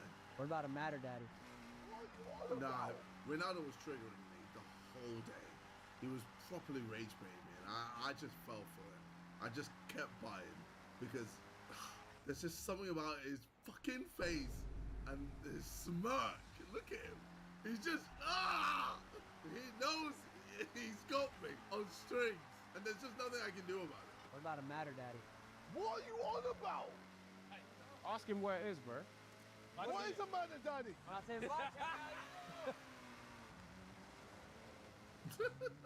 KSI and Harlan look like two different species of orc. What? Okay. This is enough to shut every hater in this summer. Enjoying my day. KSI had his best day of viewership of his entire career. I am enjoying this. Now, what does the haters have to say? Still think KSI's content not good? Then you need therapy. Why didn't you just put an A? Why did you put an I? But yeah, you know what, you tell them. The amount of people were hating. The amount of people were hating when we were doing a rebrand on the KSI channel. Everyone was there like, nah, this ain't it. What are you doing? Why are you changing JJ on the turn to the KSI? Oh, this is gonna flop. Oh, you're washed. I mean, granted, most of the comments were from Reddit, and I think it was Side Plus comments as well, because it was from a podcast. And there was a few people tweeting about it, but still, everyone was just shitting on me, saying this is the worst decision ever. And now look, how many years have I been in the game? How many years have I been in the game? 10 plus years I've been in the game, and I'm still fucking killing it. Yes! I've been in the game for so long and I'm still finding new highs. How many primes do I need? And I'm not even talking about the drink. How many primes do I need? My people saying like, this was KSI's best era. They've been saying that for years. They've been saying that the era that we're in is the best era. And then I best my best era. Honestly, I'm having the time of my life with YouTube right now. But best believe, time-wise, I'm struggling. Like, there's a lot going on. Obviously doing, my channel, Sidemen, BGT, Baller League, and everything else, music, etc. Yes, I'm working on music, guys, relax. And also then, still trying to find out work-life balance, because, I got a missus, I've got a family, and I need to, find time for them. My calendar is disgusting. If you saw my calendar, you just, you'd be like, fuck that. You look at it and be like, where do you find time to live? Where do you have time to relax or enjoy yourself? I mean, this year, my first holiday is looking like October, yeah, and end of September, which is crazy. And what really hit me was when I went to my mom's 60th birthday party. You know, just a nice, little dinner with me, my missus, Deji, some old school friends that I haven't seen in like 15 plus years, my dad, and a load of my mum's close friends. And the fact that she's 60 years of age, and in the past 10 years I can count how many times I've seen my parents. It just put a load of things into perspective, because I can't keep going on like this forever. Because I mean, if I just work and don't stop, don't find time for my family, things will suffer. And I'll look back and be like, I did all this work, made all this money, but what do I have to show for it? A missus that hardly ever gets to see me. I've got a family that hardly ever gets to see me. So yeah, I'm just working on making changes in my life. Anyway, does KSI make good music? Yes, I do. I've been clowned for my music for years, but I always take it to heart because I put a lot of time and effort into my music. I care about my music. This isn't just a hobby. This is my thing. No, I just make good music. When? Okay, not over yet. Yeah. Silent. When the light fades and the dawn breaks, that's when it's hardest to fix it. Dirty. I've got plenty dirty logic. Another banger. It won't disappear. Made some bad decisions, now I wanna hide away. Heavy, I can feel the fear. Down like that. SX, the GOAT. Down like that. Oh, yeah. I want that knockdown. Fuck up the system, make it shut down. I'm cold with this. Slow my down like freezer. Wanna mash down like freezer. Dictate death like Caesar. Always come through with a beat. Gotta do a lot of trouble me. Visionary still in trouble. Hey. all that time on your own with me. We had fun on the 360. I helped you get a new AV. Still could never get you that AT. Sneaking in school just to get by you. I really love Big David. Hey. Bro, I'm telling you, I got bangers! Bro, and this is when I was locked in. I'm telling you, whenever I get locked into anything, bro, I succeed. I put my all into it. Oh, man, this is gassing me up. I'm down for the one that I wanted. Something. Poppin'. Hang around me. ID. Wait, great like Muhammad Ali. I'm trying to get wavy. I lose with no way. I'm gonna need therapy. Cause you're not here with me. Light me up like amphetamines, yeah. I don't do guarantees. I wish I could lie. You got me falling, baby. But that's the one thing I shouldn't do. Oh, mate. At least you're having fun. Fuck you, Alman. Mate, honestly, I got banging. And bro, just because of Think of It, everyone says my music's trash. But Think of It isn't trash. Think of It is a catchy song that people love. Bro, the amount of kids that come up to me being like, oh my God, sing Think of It. To this day. Bro, I released that song like 2-3 years ago. And people are still jamming. Bro, and these are some of the songs. We could go on. Bro, let me remind myself. Bro, I didn't even mention Holiday. We didn't even put Lighter in there. Oh my God, bro. Patience. No Time. Look at this album, bro. Just, bro, hits on hits on hits. Gang. Oh, bro. I need to drop another album, man. Because people have forgotten. People have forgotten who I am. People have forgotten who I is. When it comes to music, bro, when I'm locked in, I'm him. KSI, chill out, bro.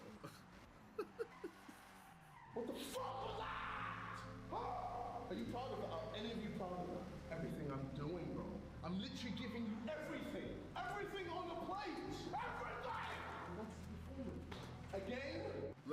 I'm fine. I was just angry at the time, but things are good now. You know, positivity, great vibes. But yes, at the time I was frustrated, but it's because I care. I care about my team. I care about the players. I care about winning. You know, I'm a winner. With everything that I do, whatever I put my name to shows that I care. So yes, obviously people see me and see me like that. Well, people haven't actually seen me like that. I don't think ever. I think the only glimpse you got of something like that was when I lost to Tommy and I kicked the wall. Ultimately, even though Tommy Fury won it, it was a loss because he said he was going to knock out. Control it, KSI, come on. But besides that, like, yeah, I tend not to be, you know, an angry person. But look, when the situation arises, then yes, I'm probably going to get annoyed or angry. But again, it's just because I care. This was a fantastic video. I really enjoyed this video. I was not expecting Deji to do a vid like this, but I loved it. Deji was pissing me off though, but he saved it at the end. Cake or Fake featuring me and Deji. Very, very good video on Cole's channel. You're gonna love it. If you haven't seen it, watch it. It's very, very funny. This is just quite enough of a dub revival to put a massive smile on the grown man's face with happiness.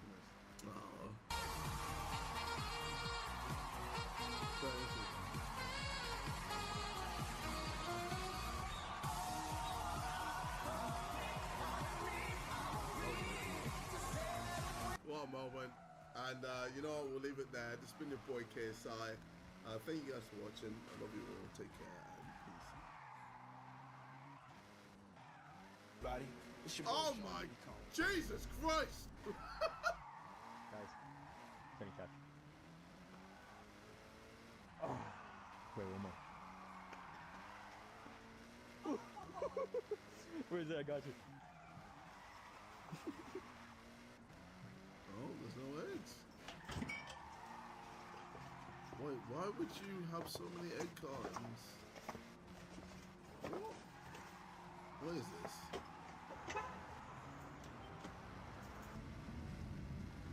Is he going to get eggs? Well, this is way too long for me to care.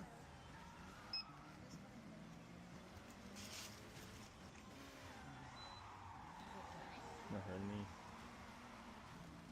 Well, what am I watching? Could I pay you back later? Or can I come back later to pay you? Let me check my car real quick. What Okay, is this? Thank you. Hey, Yeah. don't be scared. You want to make $5? Wait, what is this? What the f- Mo! What you got me watching, brother? What is this? Wait till the end. No, man, I ain't waiting. I ain't waiting, bro. I've seen enough. Jesus Christ. I don't even want to see the end, bro. I don't care. I just don't care.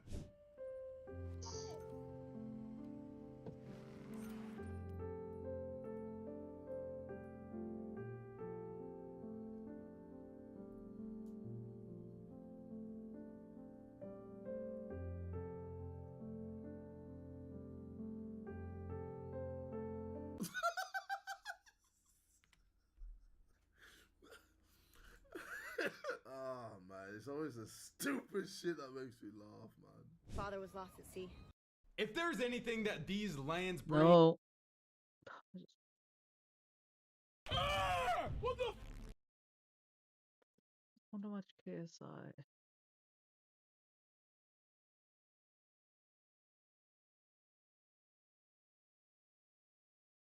Wrap it up, bro. Yeah, I Wrap it up. I see what you did there.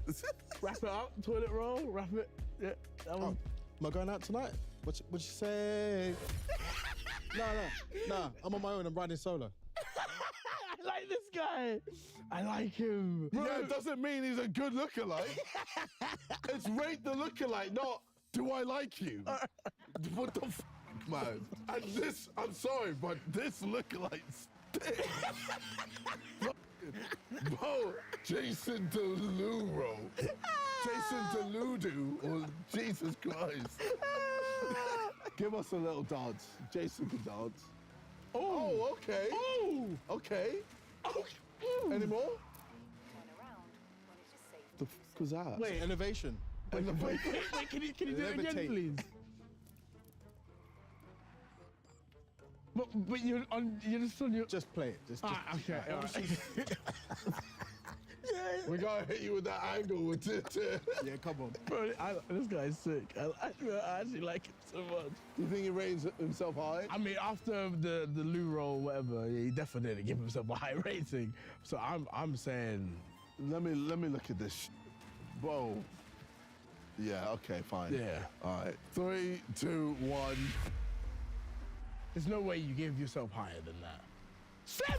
No, get out, bro. Yeah. No, what are you doing? Well, it's bulking season, man. It's winter time. So summertime, I'll look more like him. No, bro. This guy's sick. This guy's great. This guy is so good. Good to see you, man. Thank you, man. Take care. Yo, he's sick. Yeah. He's cool as hell, man. Jason, the Lou roll. Oh, it was good. Yeah, but he knew he was pants when he came out. Yeah. So that's why I was like, why are you giving yourself a 7? 7. Wait, Steve Jobs? 400 meters. I was thinking Max Branning from EastEnders, no? Oh. Is it Max Branning from EastEnders? Respect, please, guys. Wait, what? You're football guys? Oh, my gosh. What? Pep Guardiola? What? I can't believe I said Steve Jobs. Better than Sean Connery, they called me out there. No, Sean Connery. If you said Sean Connery, yes, you would have got points. Okay, let's see some touchline antics. Why are you looking to take a shit? I don't understand.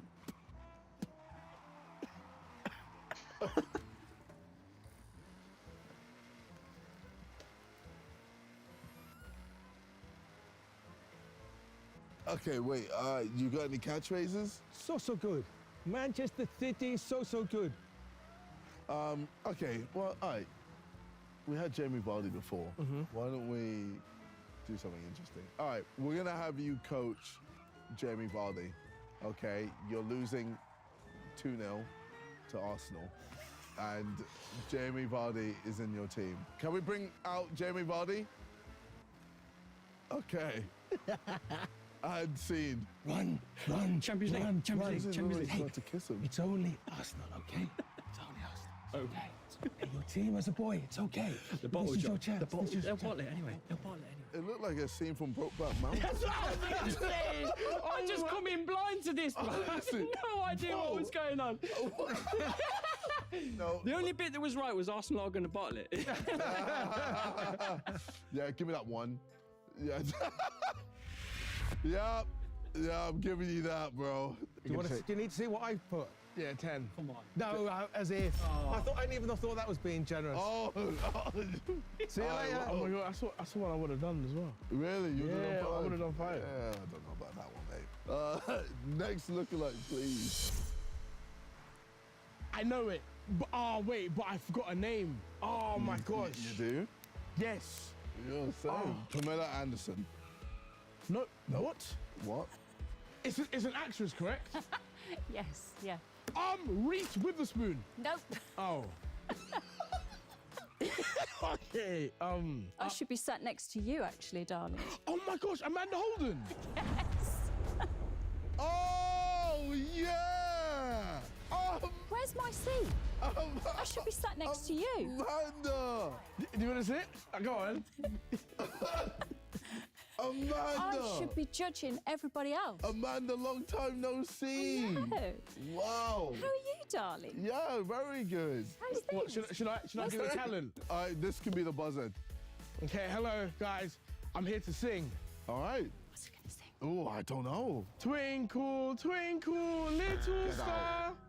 No. How I wonder. No. She's already No, said no, no. no, no, no, no. Oh. Wait, was Steve gonna take me off? Yeah, Steve is ready. All right, there you go. All right. Okay. I will see you later. Yes, darling. of course. I see it now. I do see it. What was your favorite golden buzzer? Last weekend. Sick. 3, 2, 1. Wait, look. She's gonna say 8 or 7. Yeah, I knew it. Well, it did take us a while to figure out who you were. And 8 is something where we go, oh, I know it exactly who you are. And then you get 10 with the voice and, you know, the mannerisms. Well, Amanda. Amanda, thank you. Take care. And you. Speak to you soon. Bye. In a bit. Next lookalike, please. I don't know, my ex? Like, what? Are you an actress? No. Okay, wait, no. Do you have a catchphrase? No, I don't really. Do Done a few you do memes. anything? Yeah, I sing, but I am actually on a bit of a vocal rest at the moment because I'm recording a new album. You're recording a new album? Okay, all right. Are you Dua Lipa? Yeah, I am, yeah. Oh. Dua Lipa? Who in their right mind said you look like Dua Lipa? No, you can't be trolling. Wait, no, who actually told you that you look like Dua Lipa? Not many people, to be honest. 3, 2.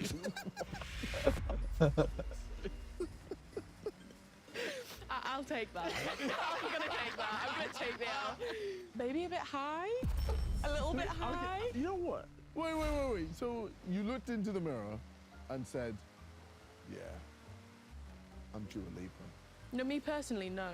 Oh, okay. All right, well, I mean, while you're here, do you want to do the 6'7" meme? 6'7". I can't, I actually cannot. There you have it, boys and girls. Dua Lipa did the 6'7" meme. Take care, Dua. Thanks, you too. Why? What's your obsession with this 6'7" meme? I love it, bro. It's lengthy in 2025. Next lookalike, please. Oh. Wait, what? You know, right? Wait, I've seen him before. Can I tell you? I think it's obvious who he is. My name's Bond. Okay, all right. Oh, there it James is. Bond. All right. Name's Bond. James Bond. On Her Majesty's Secret Service, licensed. No. Do it again, but with meaning. My name is Bond. James Bond. Again. My name is Bond. James Bond. Again. My name is Bond. James Bond. Again. My name is Bond. James Bond. Again. My name is Bond. James Bond. Can you leave the set and then come back and act like a spy?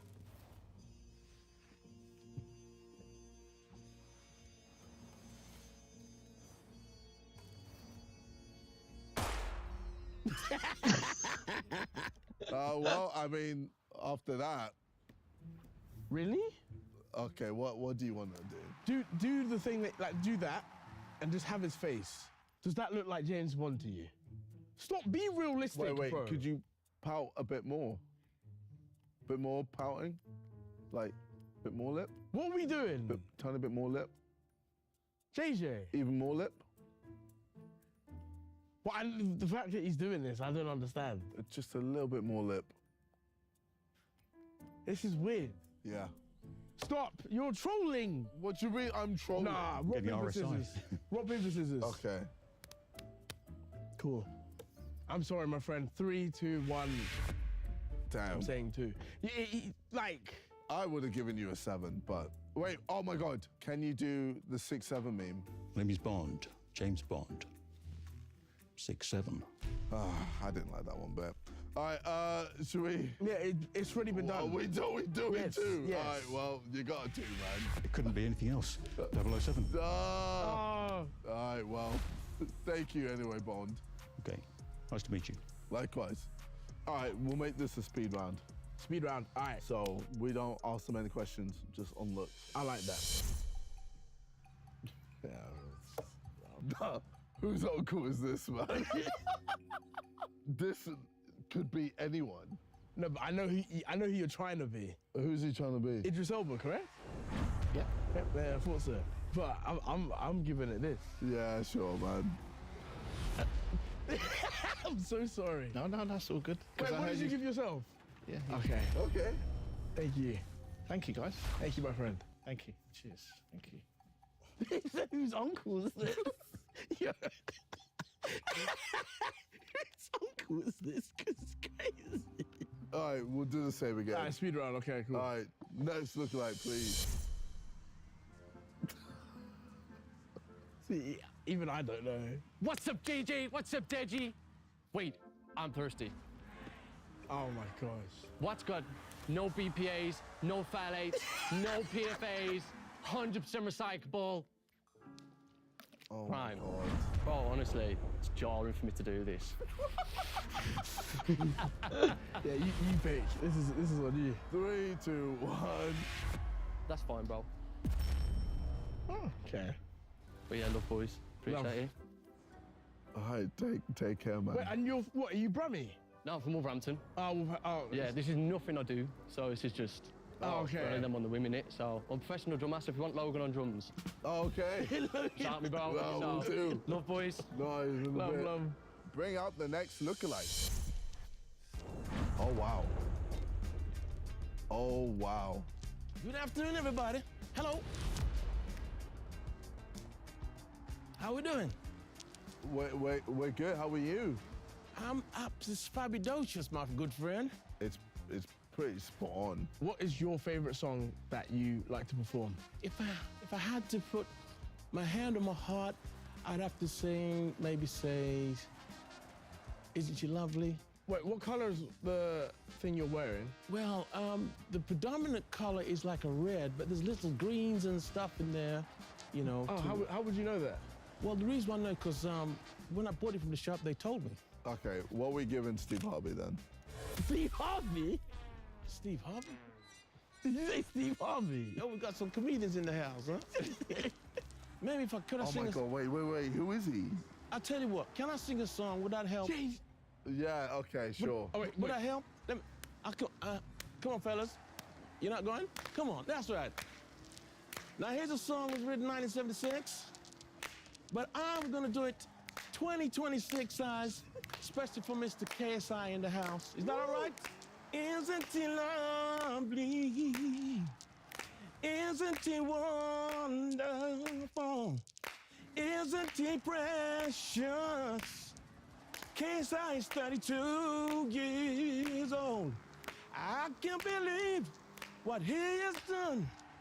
Isn't he lovely? Man from love.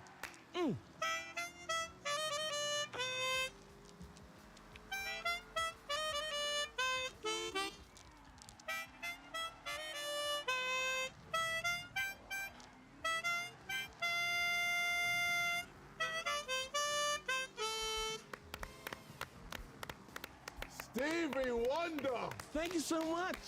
Stevie Wonder. 3, 2, 1. Oh my God. Can I show? Yeah, you can show. It's time to show. Wow, you gave yourself a 9. Stevie. Wait, how can you tell which way? Anyway. Well, I can feel the vibe. I told you before. I can feel the vibe. Get for the program. Oh, man, no, honestly, incredible. Thank you so much. Wow. Thank you, brother. I appreciate it so much. They did say, but you know, I'm a modest fella, so you know, I like to just hold it down. Good to see you, Stevie. And you see you too, fella. So sign, seal, and deliver on. Carry on the good work. Okay. Ciao, ciao. Thank you. Wait, what's your real name? My real name is Shenton Dixon.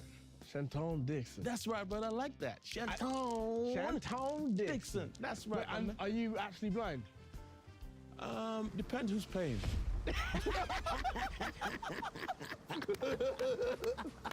Sick, man. Thank you, bro. Okay, God bless. God bless. Ciao, ciao. he didn't. Steve Harvey. Google Steve Harvey right now. No, I know who Steve Harvey is. Family Feud. Yeah, I just messed up completely. I'm getting caught for that. All right, next lookalike, please. How do you feel? Shit. So I'm guessing you're Biggie. Yeah. Well, yeah. Wait, it's a joke. It's a joke. All right. Obviously, as Tupac, the most famous phrase from you of all time. What is it? Tupac, brother. And I'm like, wait, what the? Yeah, I know. What is that voice? I know. Well, he's from Harlem. I'm from Birmingham. We're born. Tupac from Birmingham. Yeah. I know. But you know what I mean? So for someone told me today about today, so just for come in, you know what I mean? But what is it? What's the most? What's the most famous Tupac phrase? Most famous. Only God can judge me. No, that's why I feel fat motherfucker. What? He says Tupac when? In song. What do you mean when? What? Are you alright? He says only God can judge me, ain't he? What? Only God can judge me. Yeah, but the most famous one is that's because I feel you fat motherfucker. Who says that? Who says that's his famous one? All right, can you just name one person you've collabed with? Oh no, man. Okay, let's hear you say that's why you fat motherfucker. Is that good? From New York, yeah. Do you know Big L? Yeah, Big L did so with Big L, didn't he? Yeah, I did so with Big. Do you remember?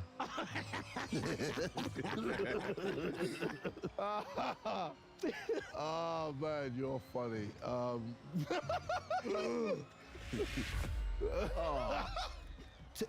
10?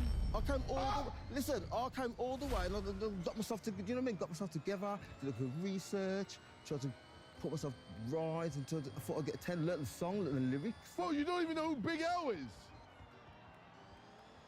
I'll go for R&B, you know what I mean? All right, well, thank you. Oh, thank you so much. Tupac from Birmingham. Thank you. Birmingham. Bring out the next lookalike. Hey, y'all, how you doing? Sylvester Rocky, my boy, huh? Hey, nice to meet you guys. I come straight from Philadelphia, straight here, you know what I mean? You two guys, you like doing a bit of fighting, a bit of boxing, huh? Yeah, let's see some form. Yeah, okay. I'm a southpaw, you know, southpaw. Yeah, okay.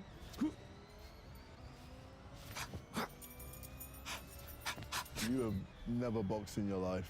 Yeah, I mean, I'm a real old man now, so I can't fight no more, you know what I mean? Oh, okay. Can you scream Adrian? Oh, yo, Adrian, it's me, Rocky. Rocky, you know? Adrian. No, but like properly give us. Yo, Adrian. Yo, Adrian. Just keep saying it. You keep saying it. Yo, Adrian, it's me, Rocky. No, just say, Adrian!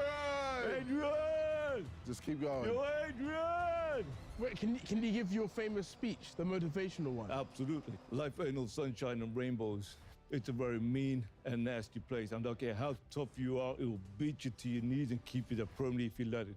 Ooh. You, me, or nobody is gonna hit as hard as life. But it ain't about how hard you hit. It's about how hard you can get hit and keep moving forward. How much you can take and keep moving forward. That's how winning is done. Now, if you know what you're worth, then go and get what you're worth. But you gotta be willing to take the hit and not be pointing fingers and saying, you ain't where you want to be because of him or her or anybody. Carl do that and that ain't you. You're better than that. Wow. Whip out a 2, bro. What? So stop trolling. What do you mean? You're trolling, JJ. Stop. Wait. Stop trolling. He's not a 2. Okay. Wait, say Adrian again, man. Yo, Adrian! Adrian! Keep going. Oh, man. Yo, Adrian! Adrian! Yo, Adrian. But, like, how long can you say Adrian for? What's the Yo, longest Adrian!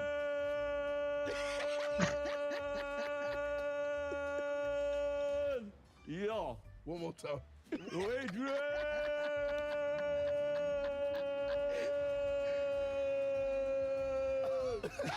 That one. Yeah, we're doing it good. Yeah.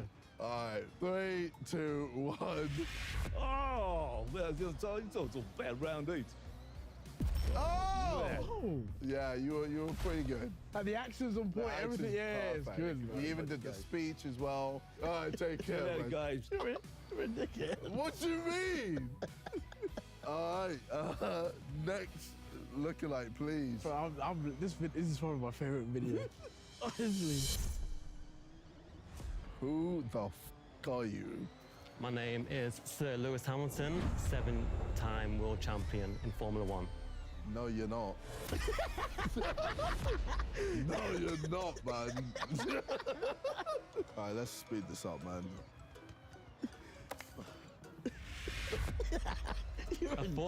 I'm a 7-time world champion in Formula One. Oh, so you thought we'd pick 7? I'm the most decorated Formula One driver. I've got the most race wins. I've tied with Michael Schumacher. All right, let's see your race face.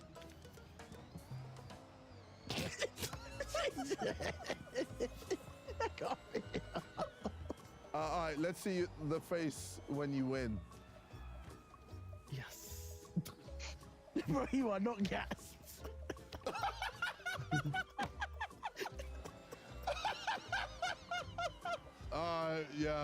Yeah, I'm sticking with this.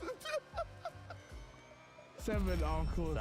7 times. 7-time world champion. All right, well, Lewis, it's been a pleasure, man. Thank you. Race away. Thank you. See you later. Where are you This going? way? No, not this way. This way. See you later. In a bit, man. All right, next lookalike, please. Oh. 能谢谢ton cœur, si tu l'emportes ailleurs, même si l'on t'y dans, tout te tombe sur les yeux. Je recherche ton âme, dans le froid et le flair, je rejette les douceurs. Every night in my dream. No, wait, no. See you. Pause. No? We're gonna get copyright. You're singing it too well. Do you know who it is? Actually don't. Guess. Taylor Swift. What? Well, I don't know, bro. No, You know, if I think I was the same age of Taylor Swift, I would be really happy today. That would be amazing. Christina Aguilera. Okay, you're. Well, yeah, because I don't know, bro. Okay, all right. Think of Titanic. I know the person, but I don't know the name. Dion. Oh, Celine Dion. Thank you so much. There it is. Oh, okay. Pretty good. She looks the part. Looks fantastic for her age. Thank you so much. I think we might have to do a little. Yeah. It's actually really good. Wow. So good that we gotta give you a big fat 10. No way. Amazing, but you know. Wait, what did you rate yourself? An 8? I thought there's always room for improvement, you know? You know what? Fair. Thank you so much. Wait, are you actually French? No, I'm from Leeds in Yorkshire. Wait, what? And, What the hell? Yo!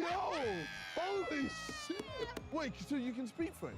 No, not really. I can sing in French. I've learnt a lot of it over the years, but yeah, Yorkshire lass. Fair No, play. that's amazing. Yeah, very good. Thank you so much. Nice to meet No you. worries, take care. Cheers. Wow, that was good. No, I'm from Yorkshire. I'm from Leeds. Yorkshire. Next lookalike, please. Hi.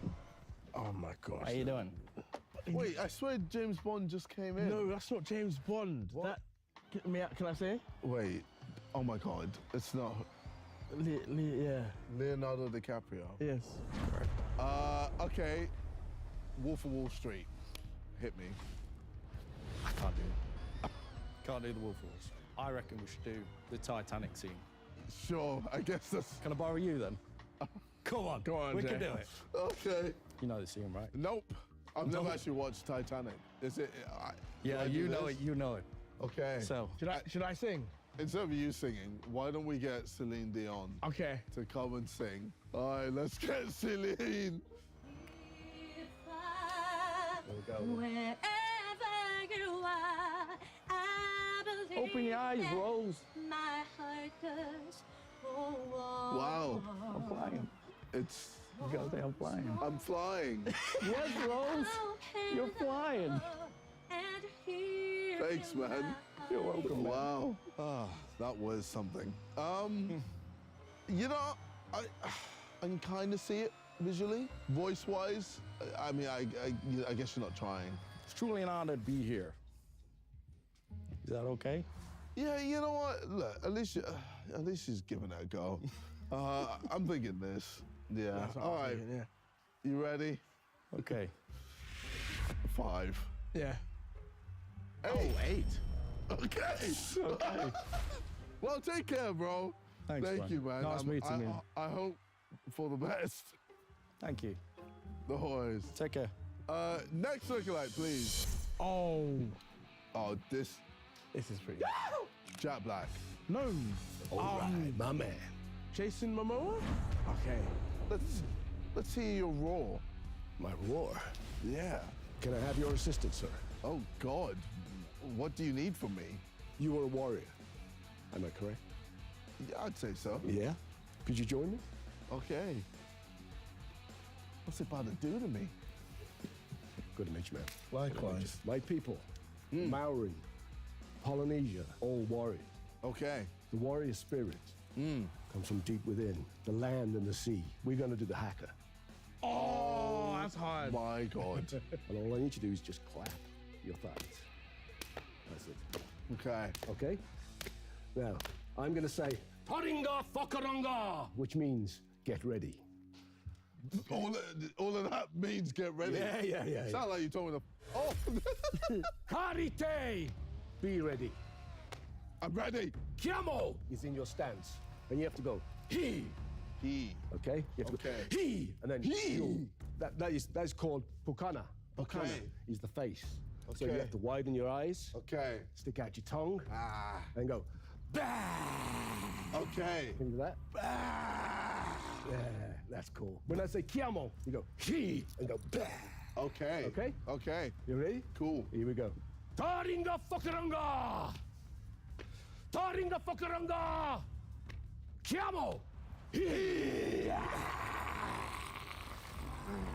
Ringa Ringa Pakia! Wait, what? Did the same as me? Ringa Ringa Pakia! Wai Wai Takahiya! Oh, come and take cold, come and take cold. Tenete tangata, huru, na neti, my fuck off, titera. Ah, pika, you pania, fiteka, tepeta, titera. He, Mamoa, casta, mana, blah. Class. Cold. Sick. Thanks, brother. All right. Wow. That's pretty Momoa to me. Are we... I'm gonna let you do this one. Yeah, all right. I'm gonna give you... Momoa. Yeah, that's pretty good. Oh! It's my wife's lucky number. Oh, fair. Can you mark me down? What? No, but you're pretty good with Thank the you, tats as well and everything. Yeah. Yeah. The look. Thank you. Cheers. Take care. Thank you. 9. Damn, I'm having so much fun, man. I don't want it to end. All right, bring out the next lookalike, please. All right. Damn. Holy. Whoa. Wait, but isn't he dead? He is, man. Wait, can you do Shimon? How about Prince? He's Prince, not... Yeah, I knew that. Can I do Shimon? What? Can you do Testing, guys. Can you do Shimon? Wow. You're Prince? Please, I don't know any what he Prince said. songs. Oh, Purple Rain. There you go. Could you be the most beautiful girl in the world? Yeah, you know what? Pretty good. Can you do that? So when they go, I can normally, but we've been waiting for hours and I'm dry as bone. Can you attempt it at least, please? No! Wait, what? No, I swear it's oh. Oh! No, it's oh. Oh! Oh. That's a KSI version. Well, no, it's literally, look.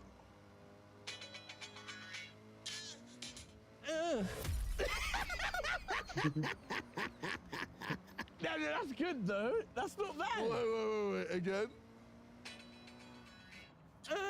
Nah, you didn't try that. Nah, you gotta mean it, brother. I have to mean it. Yes.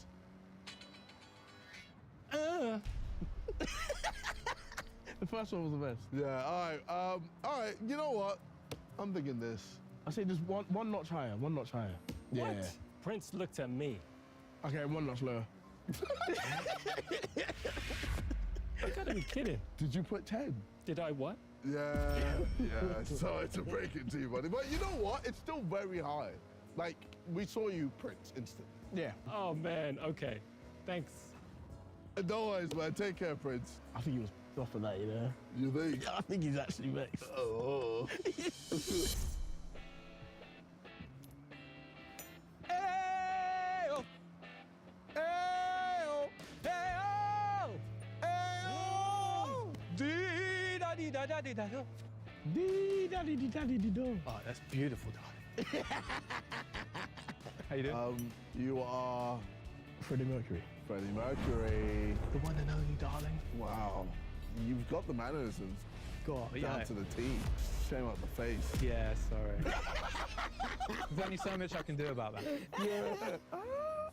What are you thinking? I think it's right. I'm gonna give it. I'm thinking. I was thinking more this. Oh, Wait. 3, 2, 1. 7? I'm okay with that. I'll take that. Do you want to see mine? Yes, please. Have you got 9? I've got an 8. Oh! Bro, you even got the chest hair as well. Yeah, I know. It's my own chest hair, my own mustache, my own teeth. Whoa! Yeah, you know? It's just everything else. Just everything else. Yeah. But it's pretty good. Thank you. Yeah. I'm not taking a 7, though. Yeah. All right, next lookalike, please. Okay, well... Bitch, I'm stylish. Glocked out big T-shirt. Billie Eilish. Why, yeah. I'm the bad guy. Why are you so angry? Yo, chill. What? I'm waiting for you to tell me what to do. Whoa, okay, damn. Well, I mean, you got the look pretty spot on. You should see me in the crowd.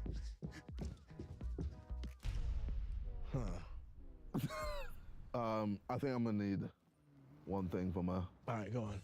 Can I get a 6-7, please? 6, 7. See, now the real Billy wouldn't do that. Great.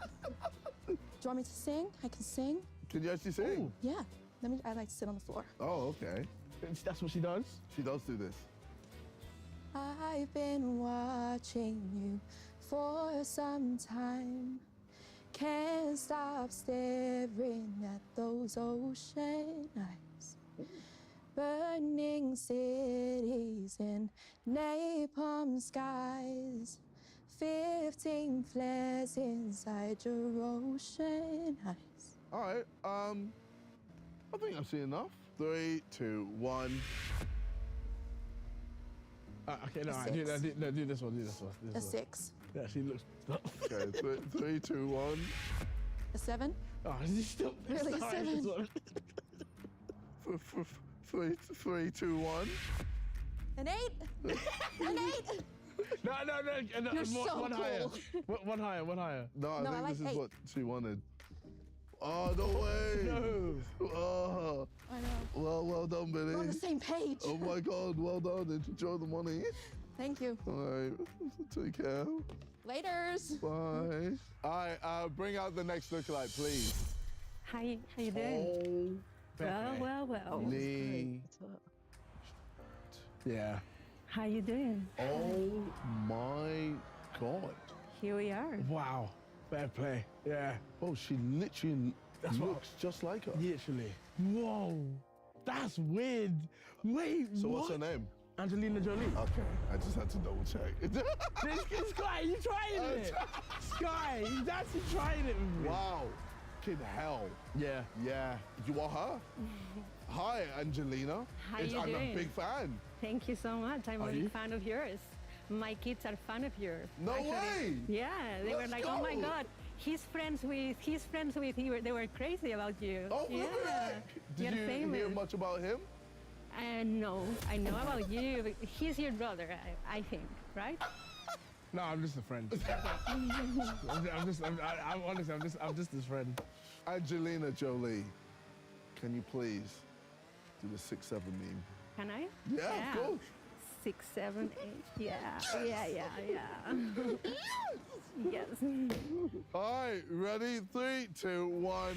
Oh, thank you so much. Insane. Thank wow. you. I mean, So how many people come up to you being like, are you Angelina Jolie? A lot of people. A lot. yeah, you must like struggle to go out because you must be getting mobbed all the time. Yeah, I tend to hide myself a lot. Wow. Wait, really? Yeah. I was scared of you, by the way. I was so scared Oh, of you. no way. Yeah. Oh, she said I gave 9. myself a 9 because I love number 9. I love number 3. 3 plus 3, 9. I thought 9. You literally. But you scare me. I'm so you scared. literally are her. Are you Spanish? Yeah.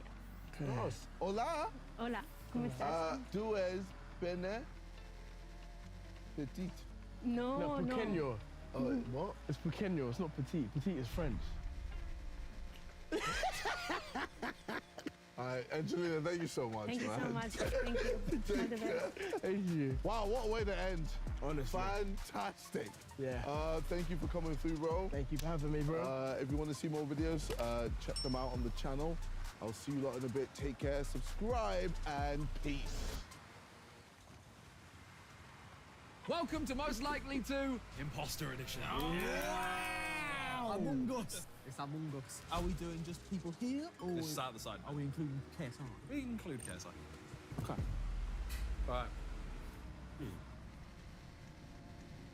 Yeah. Fucking all over the world. Everyone written? Yeah. All right. 3, 2, 1. Oh. We got Nick, Harry, Bez, Harry, Vic. Question Toby. was? Oh God. It's most likely get kicked off. Toby. I think Toby. Yeah. It's Toby, got, why is he going to get kicked off Yeah. when? Racism. What? He's going to be racist? Nah. He's a It's Oh, he's saying the crew Yeah. are racist. Yeah, like Toby might just be, someone sat next to him might start a fight with him, and he could. The racist guy. Yeah, what? I'm not saying that. You wouldn't do it to anyone else. I think, Okay. yeah. So why are you saying Vic?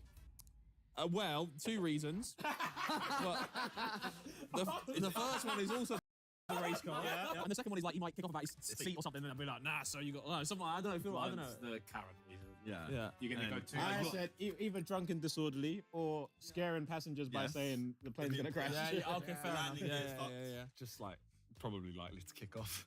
Yeah, I heard that one. Okay, I heard that one. you're the imposter, right? Sure. It's gotta be Vic. It's Vic. Everyone Vic's the voted Vic, imposter. it's you. Yeah. Who's the best editor? Me? Do you know because you edited You could have that said hide Harry. and seek. That would have worked. If you said Harry, you would have. Harry literally is the right answer. Yeah, I didn't know what your question was. It could have been anything. True. You just take it as your But answer. I think Toby's Oh, because he edited a whole. this doesn't come off. I can't the question. Racism. I respect What the could fact he possibly came up do? with Like, you just said, like, oh, yeah, No. he was eating But butts in the business. I definitely wouldn't I have would've ever gone gone racism. No. Okay. Right. Oh my god, there's nothing good. Swings an inch.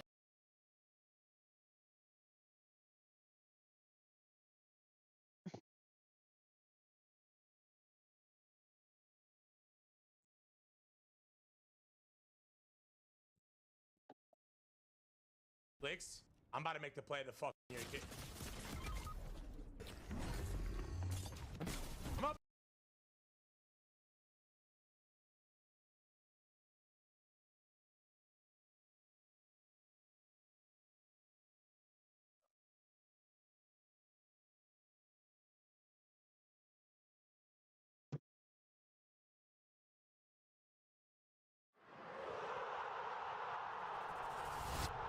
The world is about to turn its attention to the 2026 World Cup.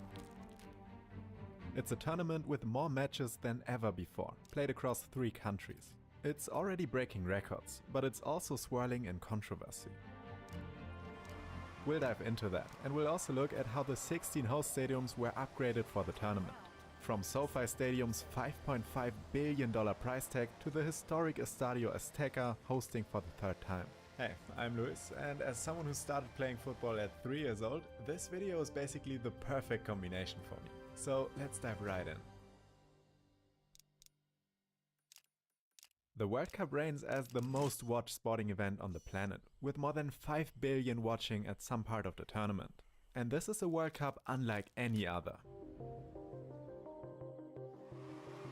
The competition itself is bigger than ever, hosting 48 teams instead of 32. 104 matches spanning 5.5 weeks will make this the longest cup in history. And the expansion of the setting is even more extreme. For the first time, 3 different nations will host: the United States, Canada and Mexico. The venues span 16 different cities, and unlike some previous World Cups, all the stadiums are already built. Many of them had to be modified, as they are now hosting a sport they weren't built for. For starters, most of these stadiums are installing a temporary grass pitch to replace their normal artificial turf, so I won't even mention that each time. Another change most of the stadiums face is their names. FIFA doesn't allow corporate branding of stadium names, so nearly all of them will be temporarily renamed for their city or region, just for the run of the cup. Alright, let's take a look at the stadiums by region, starting in the west and moving east. We start with a banger. This is the SoFi Stadium in Los Angeles.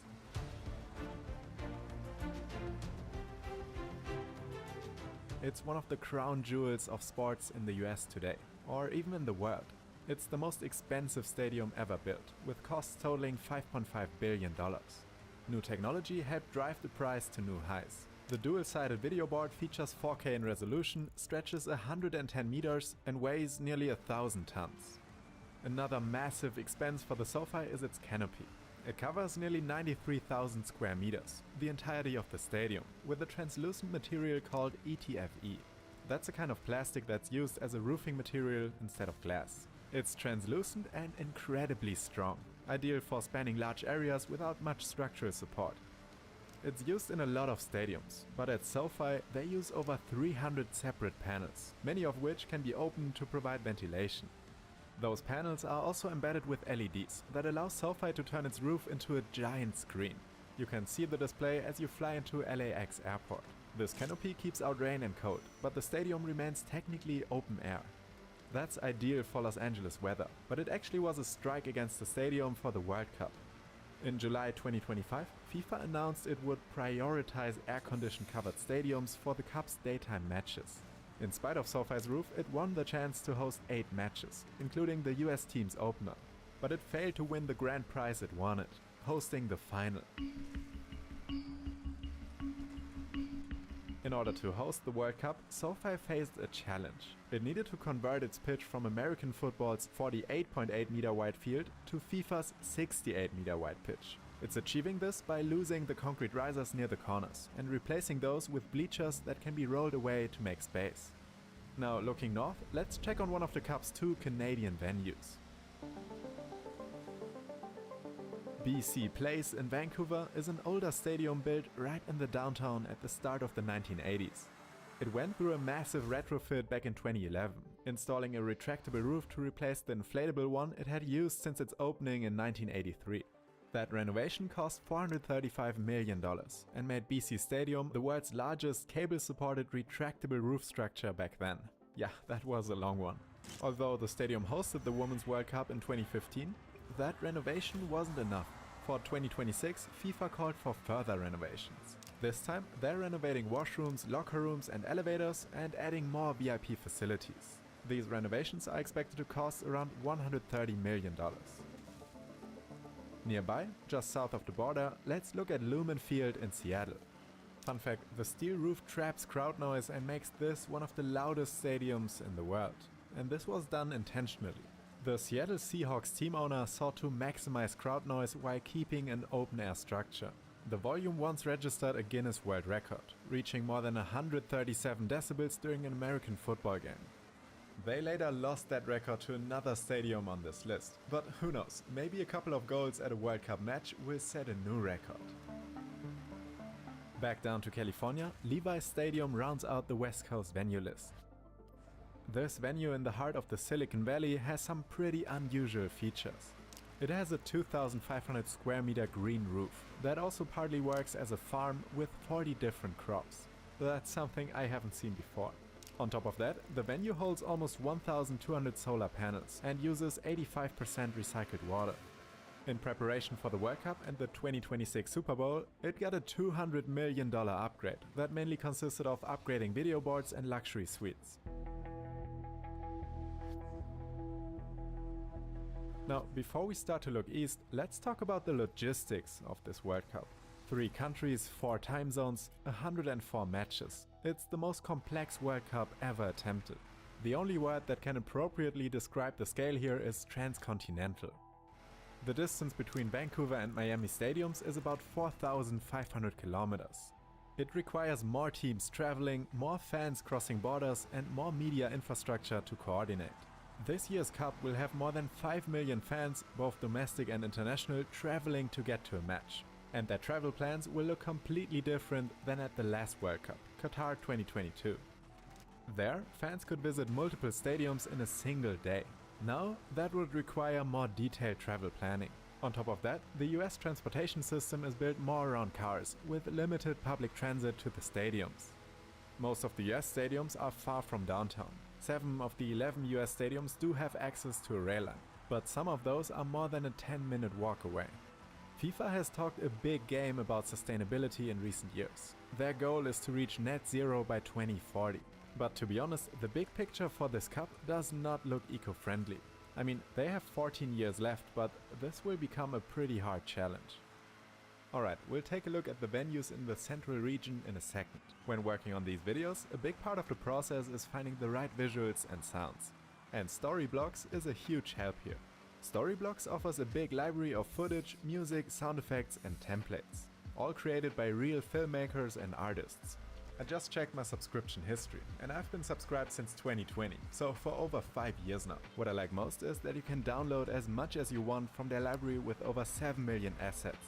So while editing, you can try many different clips, swap things around and just see what works best. And everything is included in a single subscription. Storyblocks also saves a lot of time, and you can even access everything directly inside Premiere Pro and After Effects with their plugin. They say creators save around 3.5 hours a week on average, and that honestly makes sense. So if you want to start making videos or elevate your editing, head to storyblocks.com/megabuilds. They're also offering a limited time deal for you guys, only available through our link. Thanks again to Storyblocks for supporting the channel, and now let's look at the 6 venues in the central region. First off is AT&T Stadium just outside of Dallas, Texas. It's home to the Dallas Cowboys, a team known for embracing sports as a spectacle. Their $1.15 billion stadium first opened in 2009. It features a retractable roof and a 49-meter-long HD video board hanging from the ceiling. That was the largest HD TV screen in the world at the time. It's so large that punts sometimes hit it during American football games. Well, that won't be a problem during the World Cup.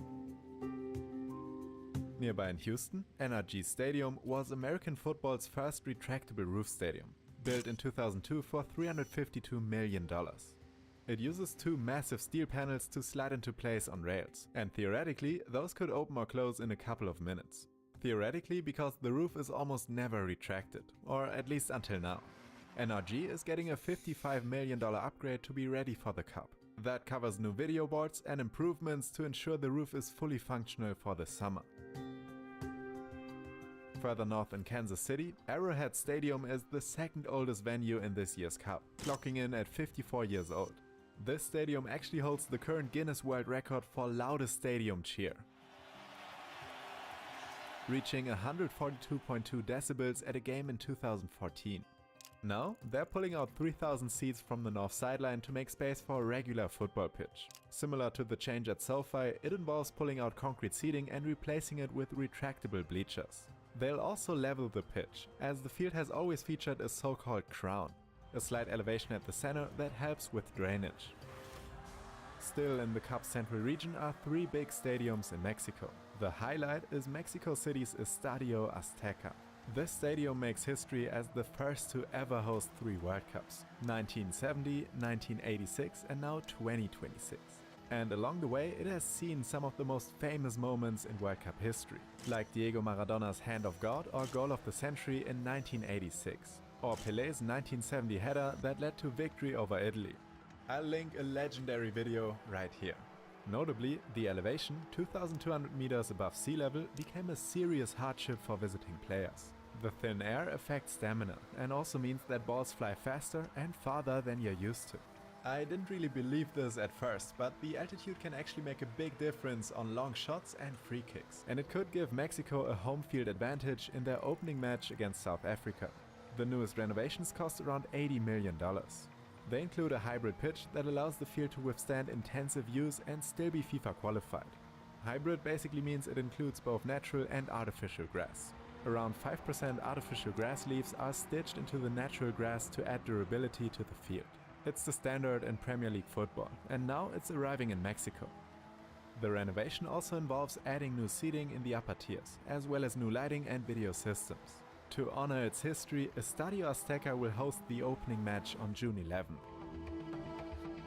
Northwest in Guadalajara, Estadio Akron is designed like a dormant volcano.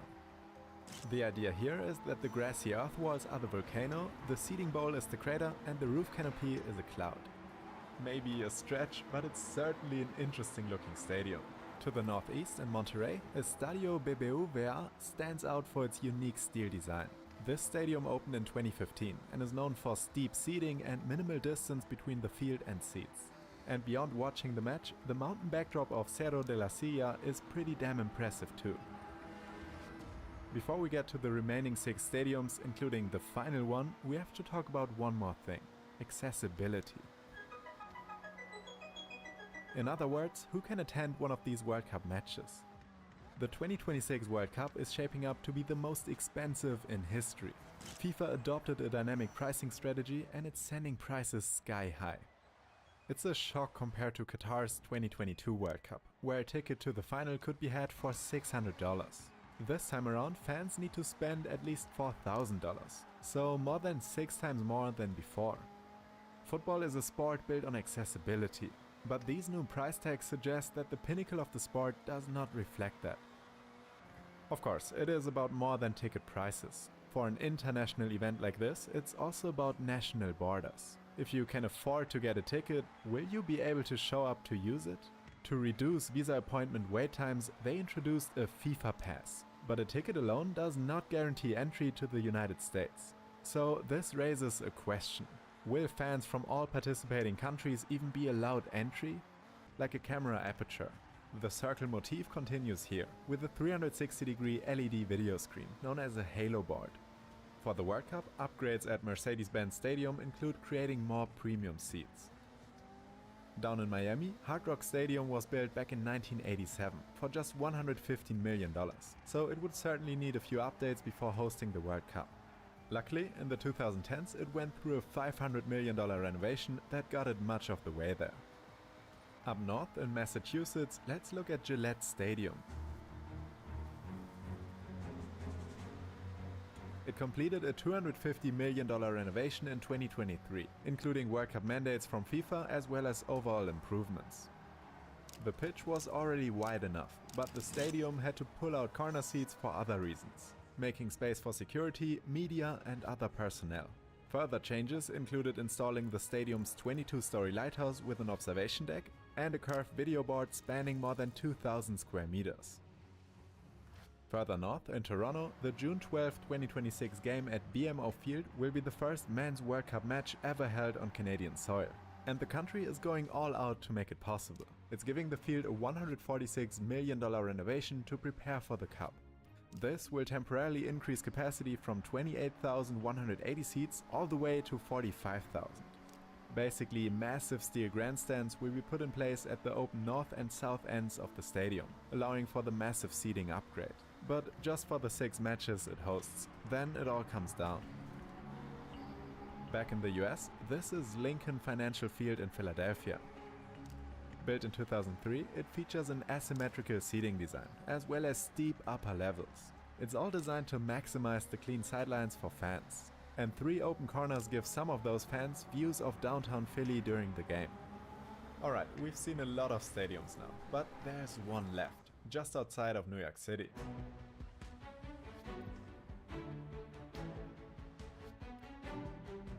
On July 19, 2026, the MetLife Stadium will host the World Cup final. This $1.6 billion structure is the NFL's biggest stadium, and it houses 2 teams, the New York Giants and the New York Jets. It does this by using a chameleon exterior. Thousands of aluminum louvers that can be lit blue for New York Giants games and green for New York Jets games. MetLife faces the same pitch challenges as other NFL stadiums, so around 1,700 seats are being pulled out to accommodate the wider pitch. The stadium is based in New Jersey, but it has direct rail access to New York City.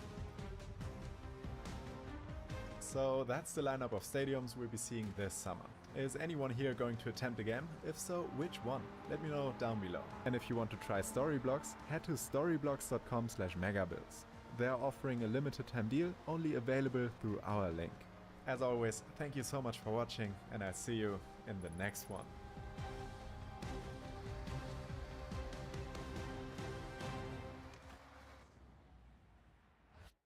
This tiny robot mouse can finish this maze in just 6 seconds.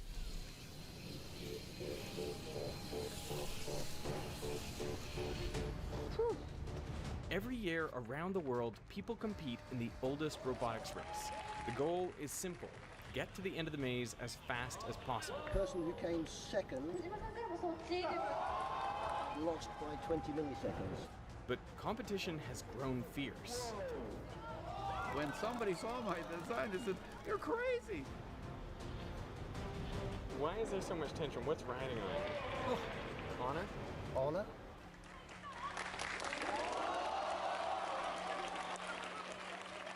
This video was sponsored by Onshape. In 1952, mathematician Claude Shannon constructed an electronic mouse named Theseus that could solve a maze.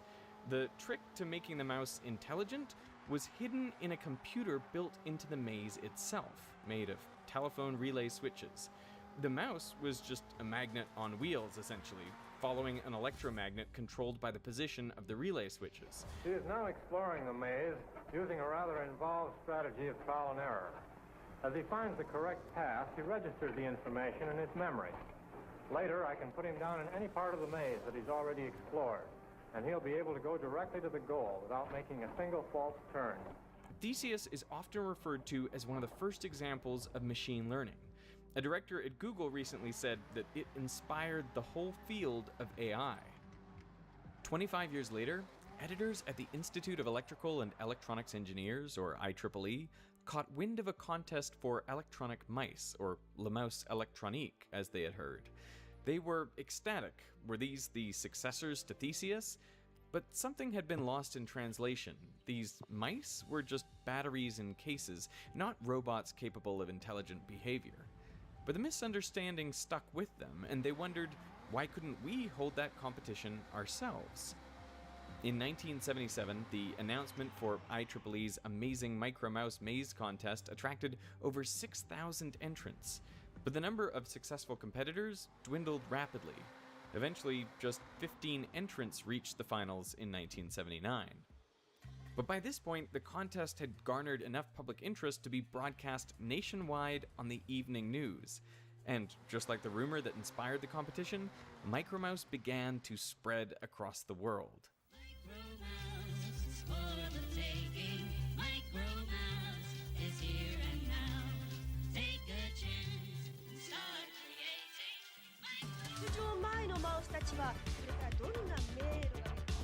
The Micro Mouse?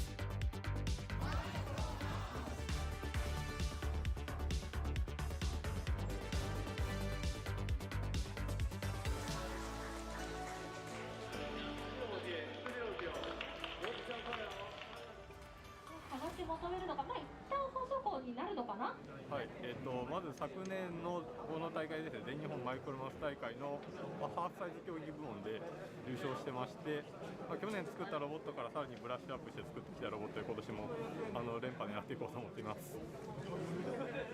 Even people in the top 2 or 3, you can see them trying to set their mice up and they can barely find the buttons to press because it's absolutely nerve-wracking.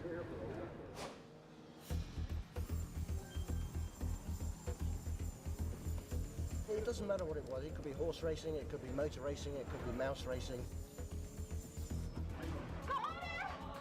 If you have a shred of competitiveness in you, you want to win, right?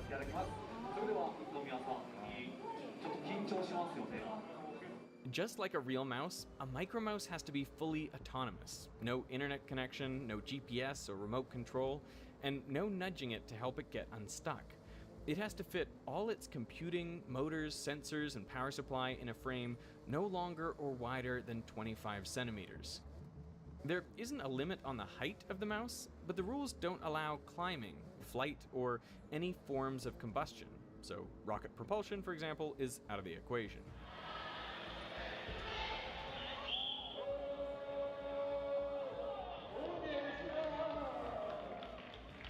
The maze itself is a square about 3 meters on each side, subdivided by walls into corridors only 18 centimeters across. And in 2009, the half-size micromouse category was introduced, with mice smaller than 12.5 centimeters per side and paths just 9 centimeters across. The final layout of the maze is only revealed at the start of each competition, after which competitors are not allowed to change the code in their mice. 小峰さんがおっしゃっていた宇宙人枠とはこのことか。上位争いは苛烈です。7秒654、7秒654。The big three competitions, all Japan, Taiwan, and USA's APEC, usually limit the time mice get in the maze to 7 or 10 minutes, and mice are only allowed 5 runs from the start to the goal. So if you spend a lot of time searching, that's a penalty. Makes sense. So the strategy for most micromice is to spend their first run carefully learning the maze and looking for the best path to the goal, while not wasting too much time. Then they use their remaining tries to sprint down that path for the fastest runtime possible.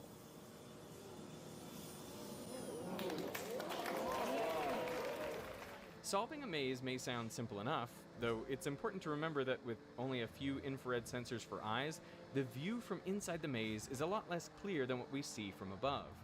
Still, you can solve a maze with your eyes closed. If you just put one hand along one wall, you will eventually reach the end of most common mazes. And that's exactly what some initial micromouse competitors realized too.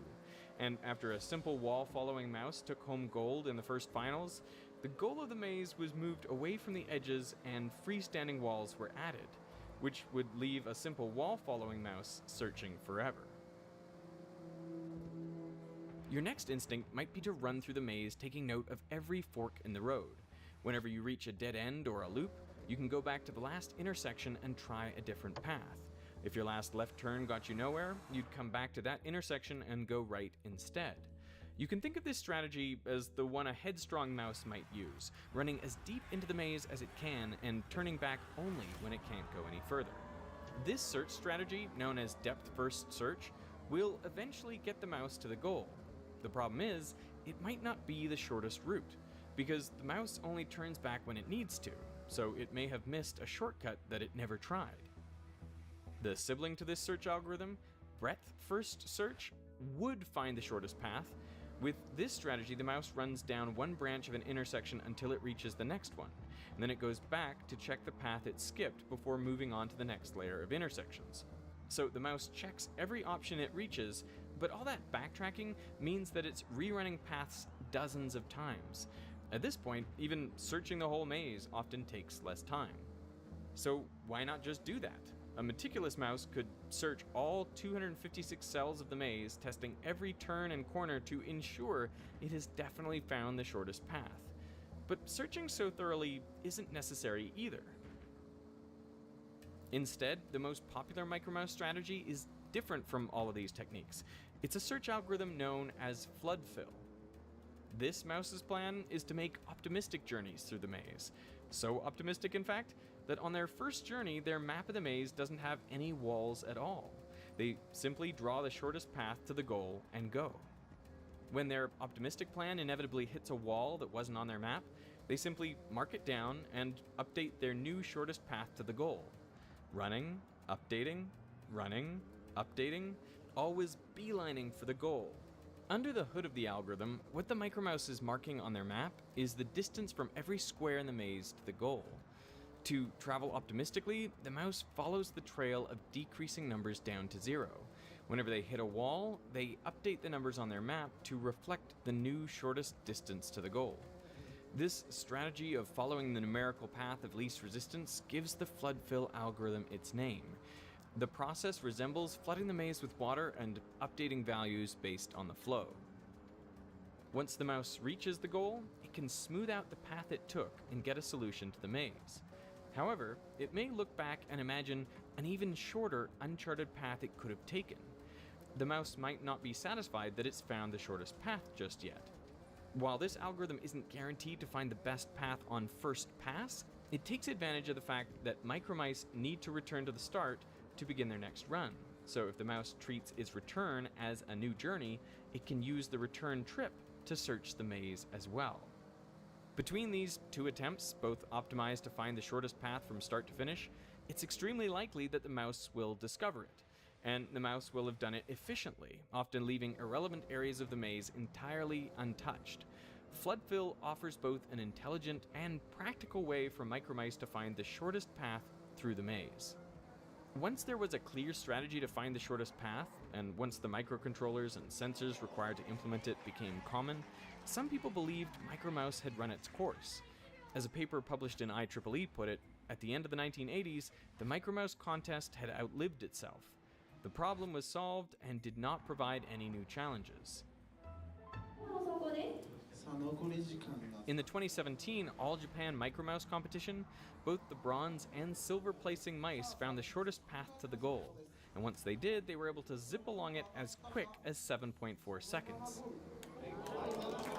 But Masakazu Utsunomiya's winning mouse, Red Comet, did something entirely different.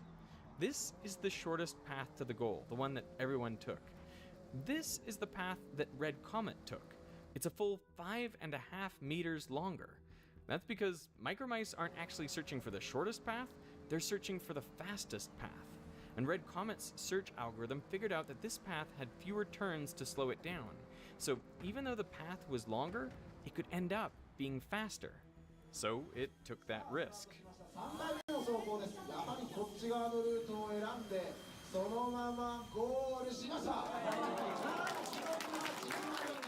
It won by 131 milliseconds.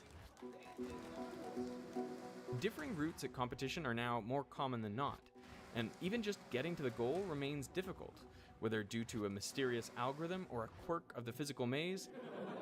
The corner, it's a little bit like a whoa.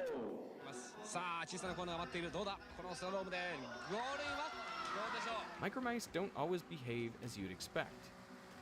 なんですが、実はこのマウスなぜか走行中に止まってフラッシュが飛ぶときにフリーズするっていうバグを抱えていまして今4分ぐらい走ってたのでそれ起きたら僕はもう倒れてました Micromouse is far from solved, because it's not just a software problem or a hardware problem, it's both. It's a robotics problem.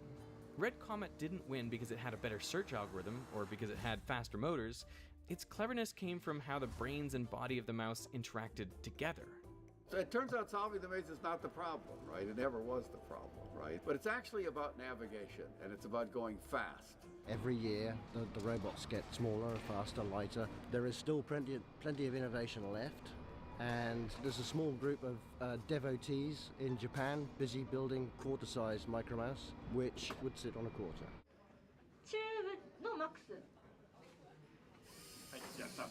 Nearly 50 years on, Micromouse is bigger than ever.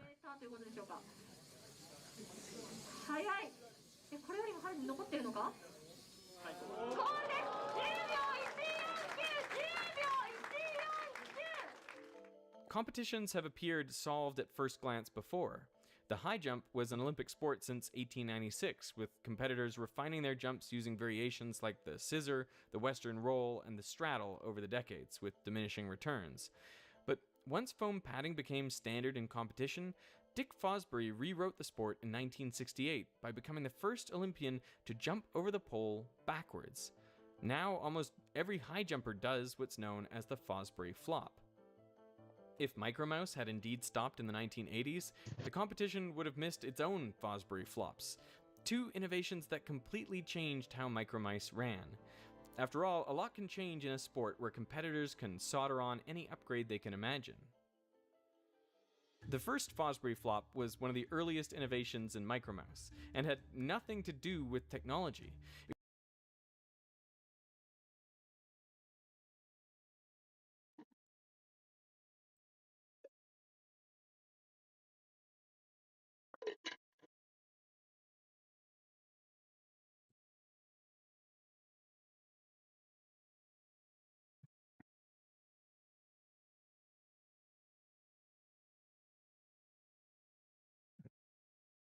Forza Horizon 6 with a Maddie C. Hello! It is time. After years and years, it is back. And I say back because it's very much back. Yeah. Anyway, requires the festival playlist, and so this means it's a new thing in Forza Horizon 6. Here's how it went. We have got 3 seconds before the season changes for the first time. I mean, technically the second time because it changed in early access. Oh, look at those sunflowers. Hang on, I need to get off the drone. There you go. Now, mine was delayed. My season was delayed. I was in summer before everyone else and after everyone else. Very beautiful. This is going to be so much brighter and nicer. By the way, very green, very beautiful, pristine, no brown. Here we are, the first look at the festival playlist. Now, this is a good thing and a bad thing, of course. I don't need to explain my gripes with it, but I'm excited for the new cars. Is it because it's a festival playlist? Yeah, it's good. Yeah.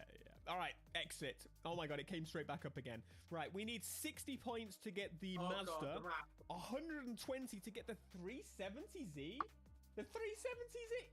That's a car that's like, it should be... Oh, and there she is, the Altezza, aka IS200. My first car. Okay, this is the first time though we are looking at this festival playlist. So this one, oh no, it's the multiple part challenge thing. I was like, do we just need to have the car? Is that how we complete the challenge? Right, we have got season championships, time attacks, danger. Time attacks, to be fair, that could be pretty decent. We're not hide and seek again. We'll not be doing that. Actually, no, have they fixed it since we're not in Mexico anymore? No, I don't think they know how to do hide and seek still. Because this is the first time we're doing the festival playlist in Forza Horizon 6, I'm definitely just gonna check out some of the cool things, show you some of the cool things, just to see if it's actually, oh my god, any different. It's 10 p.m. here in Tokyo, Japan, and I'm here at Ichiran Ramen, which is apparently one of the best ramen spots in Japan. Let's try. I've been out of the country for 2.5 weeks now. Right now I'm in Tokyo, Japan, and if I'm being honest, this has been probably the worst day of the whole trip so far. I think this is a normal feeling, a little bit of homesickness. It's been raining all day, so it's been hard to film anything or be productive, but I think that's part of solo travel and the content journey I'm on. I think days like this are needed. I'm sitting here stressed about what TikTok I'm gonna post today, because I haven't filmed anything. But then I realized it's probably just better to be open about what's going on and how I'm feeling, and the struggles of actually trying to become a travel content creator, traveling around the world by yourself. Tokyo is a great city, Japan is a great country, but I don't think Tokyo is a good city for what I'm trying to do. But tomorrow morning I'm gonna head down south to the less touristy parts of Japan. So if you wanna follow my journey around Asia, make sure to follow. I've been out of the country for 2.5. It's 10 p.m. here in Tokyo, Japan, and I'm here at Ichiran Ramen. Drishyam 1 2 पहले दृश्यम 3 आ गया इधर movie theatre में आ रहे क्या दृश्यम 1 नहीं കണ്ട ഓർക്കണല്ലേ കണ്ടോ Sunday ഇല്ല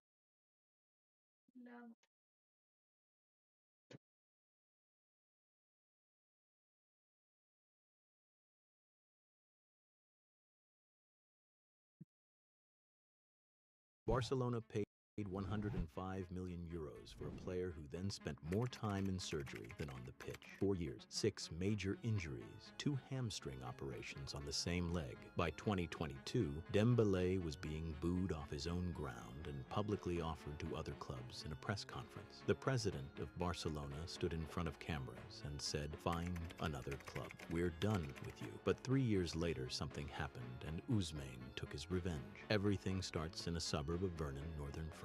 A kid nobody outside of France had heard of. When he was 18 at Rennes, in his only senior season, he scored 12 goals and finished as League One Young Player of the Year. Dortmund saw the potential first, and they paid 15 million euros for him. 1 season, 10 goals, 22 assists. Dortmund won the DFB Pokal, and Dembélé scored in the final. In the same year, he became Bundesliga Rookie of the Year. At 19, he was the next big thing of football. While all these were happening, the biggest transfer of football history happened in Spain. PSG paid 222 million euros for Neymar. Barcelona needed a replacement. They had crazy amount of money, and they were looking for a superstar or someone who has the potential to be. Barca paid 105 million euros with another 40 million euros in add-ons for Dembele, the second largest transfer fee in history at that point. Ousmane made his debut with an assist and played in 2 matches. Then in the third one, he ruptured his hamstring. This meant he wasn't going to play for 4 months. 11 days later, his comeback, he got injured again.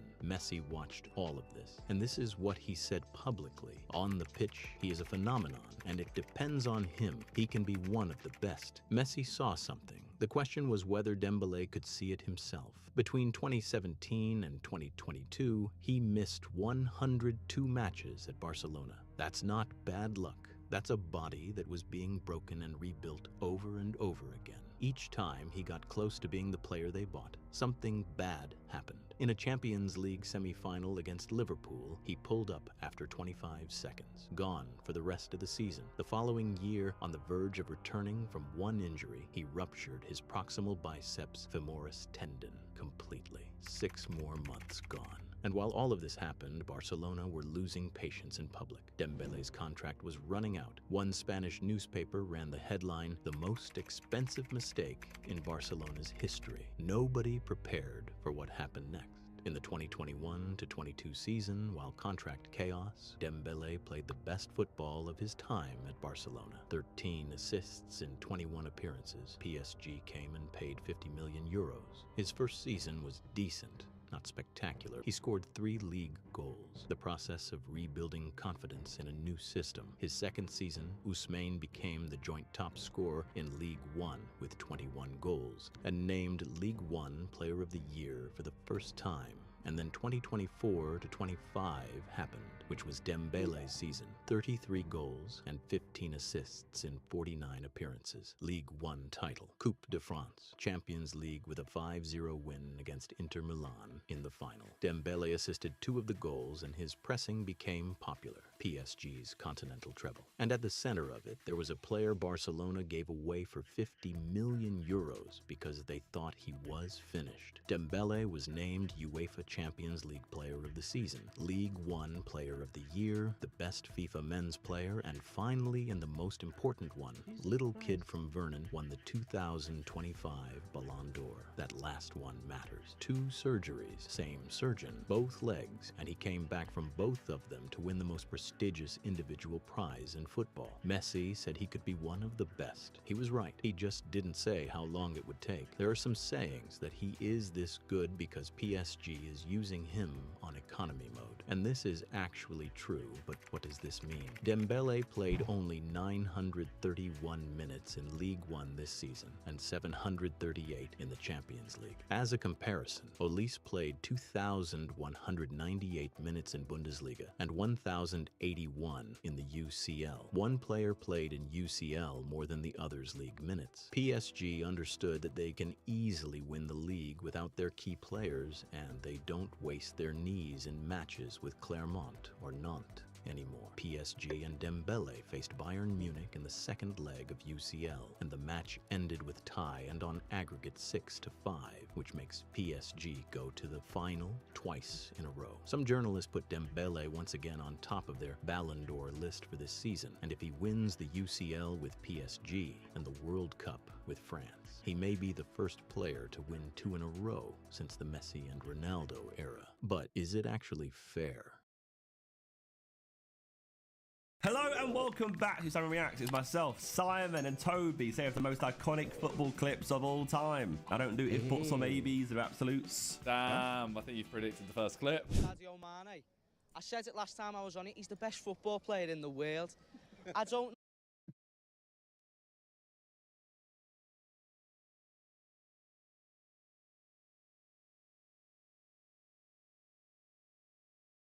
Best player in the world.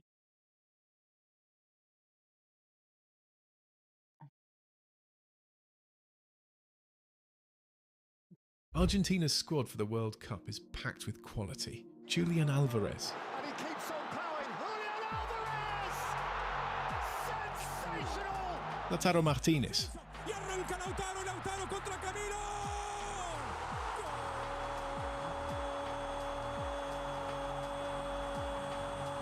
And of course, none other than Lionel Messi. Lionel Messi. Messi's hit! Oh! That's what they came for! One more Messi moment! But for a reigning champion, there's an unusual absence of the old fear factor that once made opponents shiver before kickoff. On paper, they don't boast the depth of European heavyweights like Spain or France. While many of their core players are on the wrong side of 30, the squad looks seasoned, perhaps too seasoned. And yet here they are, battle-hardened, top of South American qualifying, and winners of 3 major titles in the last 4 years. They may not look terrifying, but they're scarier than you think. So amid the doubts and what-ifs, why are Argentina still considered one of the outside favourites to lift the World Cup again? 3.5 years ago, Messi finally did the unthinkable. He literally completed football by leading Argentina to World Cup glory in 2022. Their first since Diego Maradona's iconic triumph in 1986, Messi captured the one prize that had eluded him for so long. For everyone but Ronaldo fans, it felt like justice. For Argentina, it was destiny fulfilled. And for Messi, it was the perfect finishing touch on a career that may never be emulated. He was magnificent in Qatar. 7 goals in 7 games, including 2 in that thrilling final that gave all of us more than a few heart attacks, as well as 3 memorable assists. The Golden Ball award as the player of the tournament was inevitable. He wasn't just the Albicelestes talisman, he was their emotional compass, a leader in every sense. But to call that 2022 side a one-man team would be a disgrace. Julian Alvarez, Alexis McAllister and Enzo Fernandez all properly announced themselves on the world stage, with the latter even claiming the Young Player of the Tournament award. Even among the Unks, Nicolas Otamendi turned back the clock at the heart of a fearsome backline, while Emiliano Martinez etched his name into World Cup folklore with his penalty shootout heroics and, more memorably, rage-baiting shenanigans. And even those who had statistically underwhelming tournaments, like Angel Di Maria and Lautaro Martinez, gave absolutely everything for the shirt and made vital contributions. Indeed, after that shock-opening defeat to Saudi Arabia, something had shifted. Standards sharpened, unity hardened, and from that point on, Argentina never wavered. No team in the tournament came closer to their collective spirit. Having won 2 Copa Americas and 1 World Cup in the past 5 years, they've also firmly reasserted themselves as a global powerhouse, and now are chasing back-to-back World Cup titles, something only 2 nations have ever achieved. But fast forward to today, are Argentina still as fearsome as their 2022 triumph suggests? By the way, if you're enjoying the video so far, we'd be incredibly grateful if you subscribed. Your support helps us grow and continue creating the content you love. On paper, Argentina's 18-game qualifying campaign could hardly have gone better.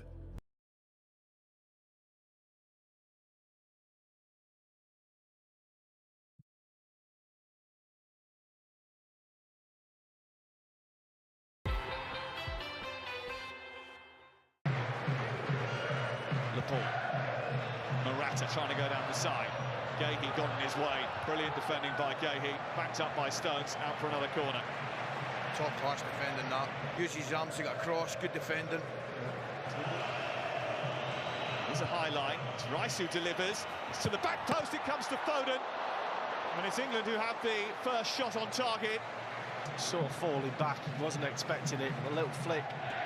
A little bit wide of him as well. He's done well to get that on target. John Terry scored a winner here in 2008, going back further to the 50s. He won here well. This is Yamal getting to the edge of the boxes. A bit of space for Williams here, and Williams has spotted the space in the corner past Pickford and put Spain in front. 1 minute and 13 seconds into the second half. Shaw has just got out of position. Just look at him. He gets caught. Lamel inside and behind him, and they can't catch up. He nearly fouls him there. He thinks about it, but that pass is a killer pass, and he's in his stride. He doesn't have to do anything. He runs onto it, Williams, and passes it in that far corner. He did think about clipping him on the edge of the box. I wish he had done now. Carvajal again. Williams has got a bit of space to motor into. It's a good touch by Olmo, and he's twisted and turned and shot beyond the goal. Unfortunately for England, he's missed the target. He's got to hit the target. That's a brilliant touch there, because Walker thinks he's got it. Jamal again, and he's trying to find Morata. He has found Morata, and he's slipped it past the goal. Stones was there to cover it anyway, it wasn't going on target. Carvajal, back to Lamine Yamal. Spain having a spell. Bellingham takes it away for England, but again, difficult to find a way, route clear of his own half. Ruiz, now Williams, trying one from distance and flashing it past the right hand upright. Another warning sign for England. And that is not far away, it's a lovely strike. That's the ball from Lamal. Williams. Space for Yamal, who's got in behind Shaw here. Shaw's got back in time, as he's Pickford's had to make a big save. Well, he thought Shaw they'd done enough, but you never can take your eyes off Yamal. Yamal just gets the shot, but that's a brilliant save, because that come behind.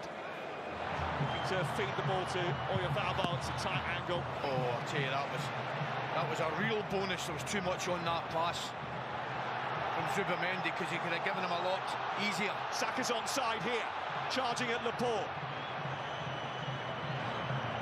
Bukayo Saka feeding Bellingham, touching it back. Palmer with the advance! Cole Palmer off the bench to bring the X factor again. England's missed the bright side, sends the whole country into a state of bliss. Well, we've all been waiting for him to come back on the pitch. He's an absolute joy to watch. Just the calmness. We talk about passing the ball into the back of the net. Clearly Southgate still a little bit concerned. This is Olmo, Oyarzabal. Walker's going to get there, is he not? No, it's come through to Oyarzabal. And he's tucked it in front of the Spanish fans. And as quick as a flash, Oyarzabal has put Spain in front with 4 minutes to go. England will be hoping that offside ruling comes in here. They'll be praying an offside ruling comes in here. Otherwise, Spain are on their way. Listen, Sam, it's really tight. Yeah, my first instinct was it was just off. Time will tell. Spain are European champions. And in the end, the best team probably won it. But how many times is your heart gonna break? Sometimes a picture can say more than 1,000 words. And the look on Gareth Southgate's face tells it all. Alvaro Morata, the captain. This game may not decide who wins the title, but it may well decide who loses it. Your commentary team high up at the Santiago Bernabeu, Jerry Armstrong and Rob Palmer. You say we're high up. I imagine they can see this stadium from the moon this evening. 400 million pairs of eyes are cast on the beautifully illuminated Estadio Bernabeu, a lush green stage where some of the greatest ever entertainers in the world of sport bid to out-marvel each other tonight. Lionel Messi against Cristiano Ronaldo is one of the many matchups of some of the top talent in world football. As always in Real Madrid, the entry into the stadium is perfectly orchestrated. Those are white flags, but not white flags that are going to say that Real are going to give up the title. At the moment, of course, this game is second against third in La Liga. The flag is perfectly orchestrated. Those are white flags, but not white flags that are going to say that Real are going to give up the title. At the moment, of course, this game is second against third in La Liga.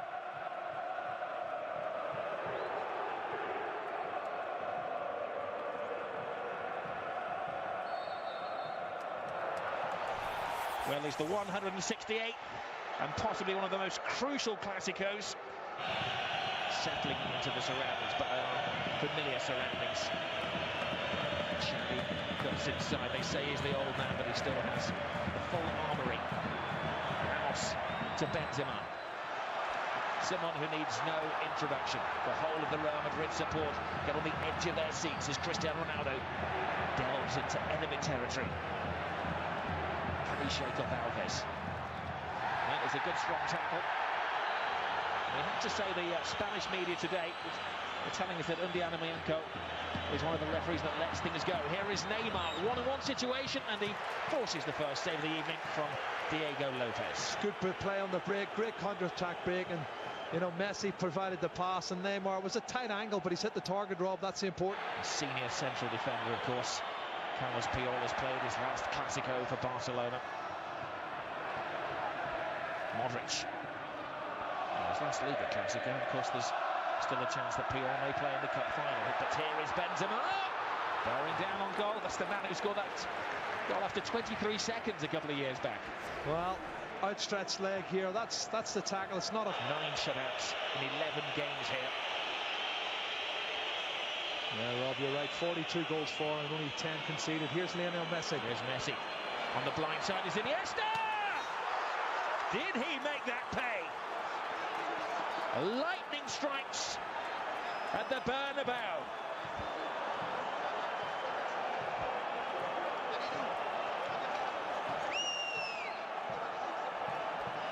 Well, he's not been in the goals this season that much, but look at this finish. Lovely time pass from Messi. What a left foot strike. He scored a cracker with his left foot last week.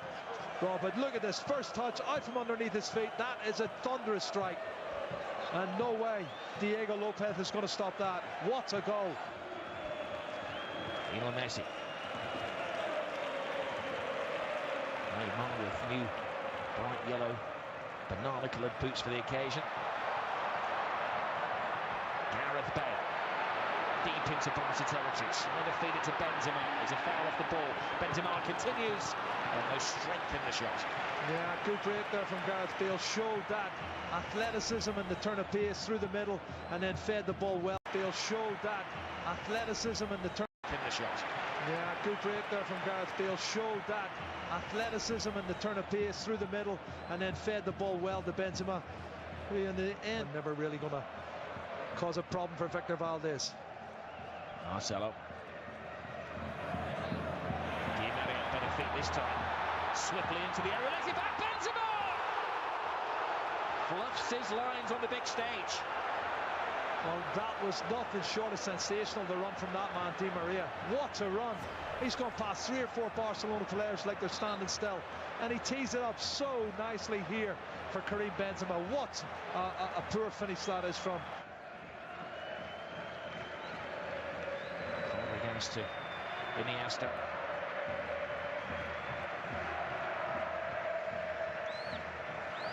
For many years, of course, Barcelona control the ball. Look at that, the control from Messi. Bang on side. Can he finish it? No. Lionel Messi couldn't. Wow, what a great chance for the little man to increase the lead. And there's a lot of people appealing for offside. And he's not as the ball's played. You can see Marcelo steps up. It's a crossover. Take the sting out of the game, and the first 20 minutes was no doubt the doctoring of Tata Martino. There's Messi. Neymar with fellow Brazilian Alves for company on the far side. He decides to go solo. Neymar stopped at first base by Pepe.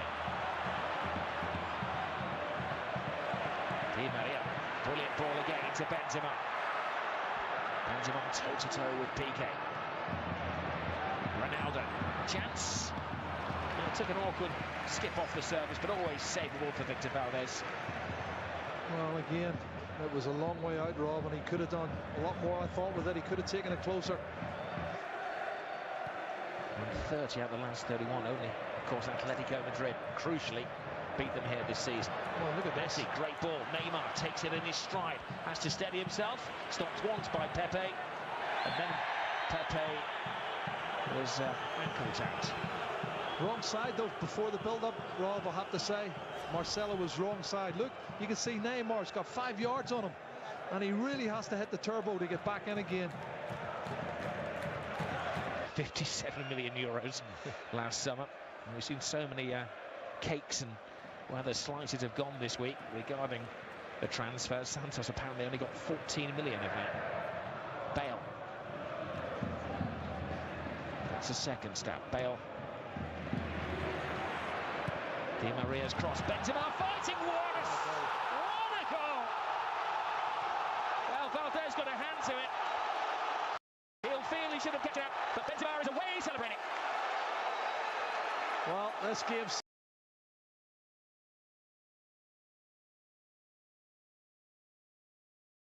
to see Lamine Yamal coming on. The word we're getting from down there is that Serginho Dest is also 16 years of age. He was 16 just a fortnight or so ago.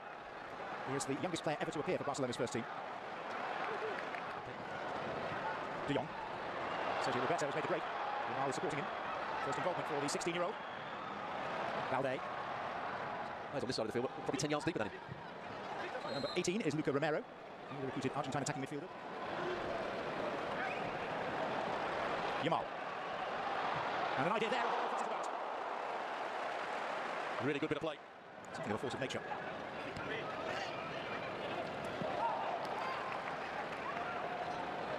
The youngest player on the pitch of Barcelona. There's a lot of them.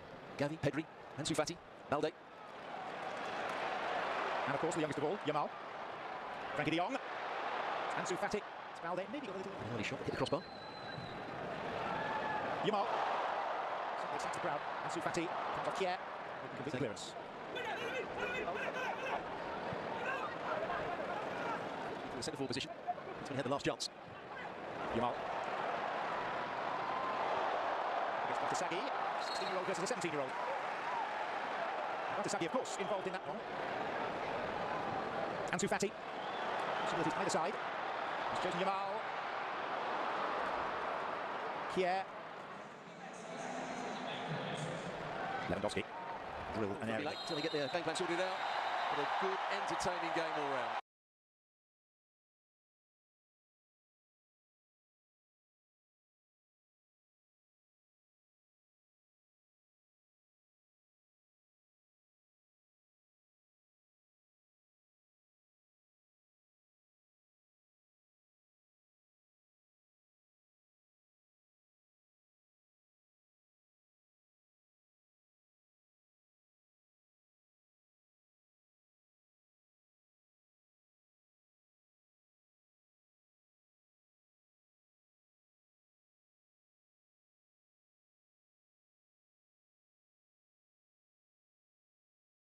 I've bought 3 of the brand new 2026 World Cup footballs, and today I'm going to be testing them to the max. I'm going to be taking loads of shots with this ball to see what it's really like to use, testing it from a goalkeeper's perspective, shooting it from a ball launcher, seeing if it knuckles, and loads more. But first, let's get it unboxed. So first up, we've got to unbox the new World Cup football. It's going to have to do. Now, first impressions, it looks really, really cool. The World Cup has obviously been hosted across the United States, Canada, and Mexico, so the design of this ball is representing that. It feels like there's a lot of grip on the ball, so that's going to be interesting to see how it moves. Now, there's a lot of tests I want to do with this ball to see what it's really like, and by the end of the video, I want to kick this football 1,000 times to really get an idea of what it's like to use. It should be fun. So I do just want to say, this video is not sponsored and all opinions are my own. But before I take my first kicks with this ball, let me explain why it's so important. This is the 2026 World Cup football called the Trionder, which means 3 waves, and it's the most important football in the world right now, as this will be used by the players in the upcoming World Cup. And how this ball performs could affect how the tournament's played. If it knuckles, we can expect some crazy goals and some very unhappy goalkeepers. And if it's the best World Cup ball yet, then we can expect some iconic on-pitch moments. So let's kick it for the first time and see what it's like.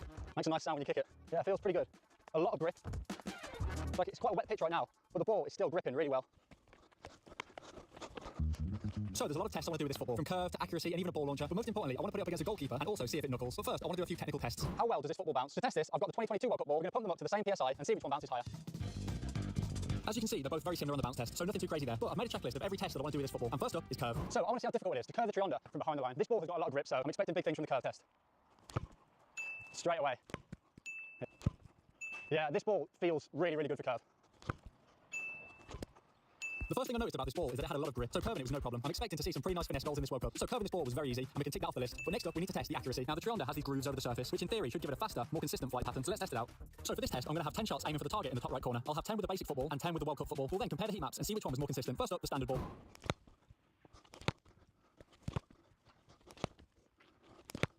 So some decent shots with the basic football. But looking at the heat map, we can see they're quite close together, but there are a few off target. Now let's see how I get on with the World Cup ball. Oh, already it feels a lot firmer to kick. Oh, oh, there we go. Third shot, we've already got one in. Oh, all right, last shot, but this ball has been so accurate so far. Oh. So the World Cup ball felt a lot more accurate. And if we look at the heat map, that seems to be true. All of the shots were very close to the top right. And if we compare both heat maps, we can see the Trionder is a lot more consistent. So that's really good to see. And we can get the accuracy test ticked off our list. But next up, let's see what goalkeepers think of this football. Now, you guys know Connor O'Keefe by now. Played professional football in Sweden and is now a goalkeeper coach and content creator. So he's the perfect person to tell us what goalies will think of this ball.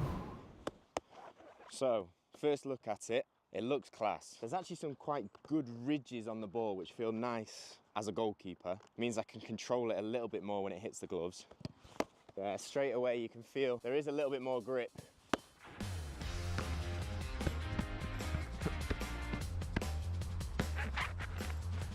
So, whilst Con got used to the ball, there were still a few more tests I wanted to do first. But later on in the video, he'll be facing 100 shots from the Trionder and telling us what goalies will really think of it. But next up, we need to discuss the design. So now we've got to talk about the design of this football. Me personally, I think it looks really cool. If we take a look at some of the previous World Cup balls, honestly, this has got to be up there. It's quite similar to the Bazooka, really colourful. I think it looks really nice. So this ball will definitely stand out on the pitch. And it also has a really cool, slightly grippy texture, thanks to these raised symbols on the ball, which I think really help with curl. But next up, I want to answer the question that everyone wants to know.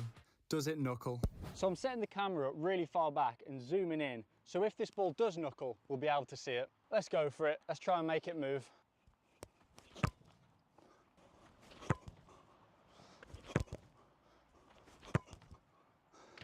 That's the closest we've got so far. Oh, that was the best movement we've got so far. I'm honestly really struggling to make this ball knuckle.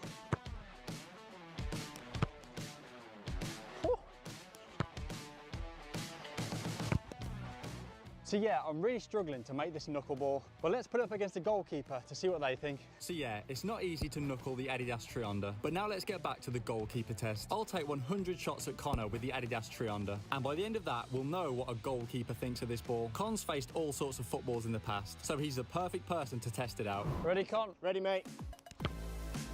Save. First dive of the day. Go on. Oh. Get in there. Yeah. No goal. Save. Oh, no. Whoa. It's definitely faster. Really? You can tell? You can tell when it hits your foot, it does get a little bit quicker out of the strike. Oh. Whoa. There's the grip. I do like the grip when it hits the hands, to be fair. Oh. Oh.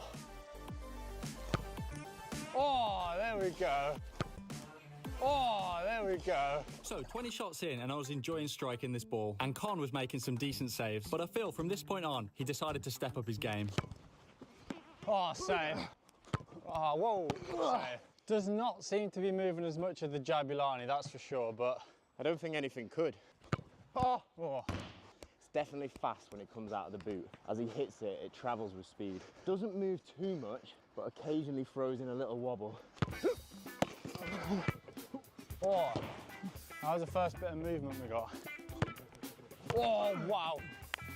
Mate, that was a save and a half. So I felt like there was a lot of speed in this ball. It's got some power on it. But Con was dealing with it well. Oh. So you can definitely tell it's got power. I think the padding adds that speed off the foot. Yeah, I'm definitely struggling to make it like really knuckle. Yeah. I'm just relying on speed. Like that. Oh, oh what a save!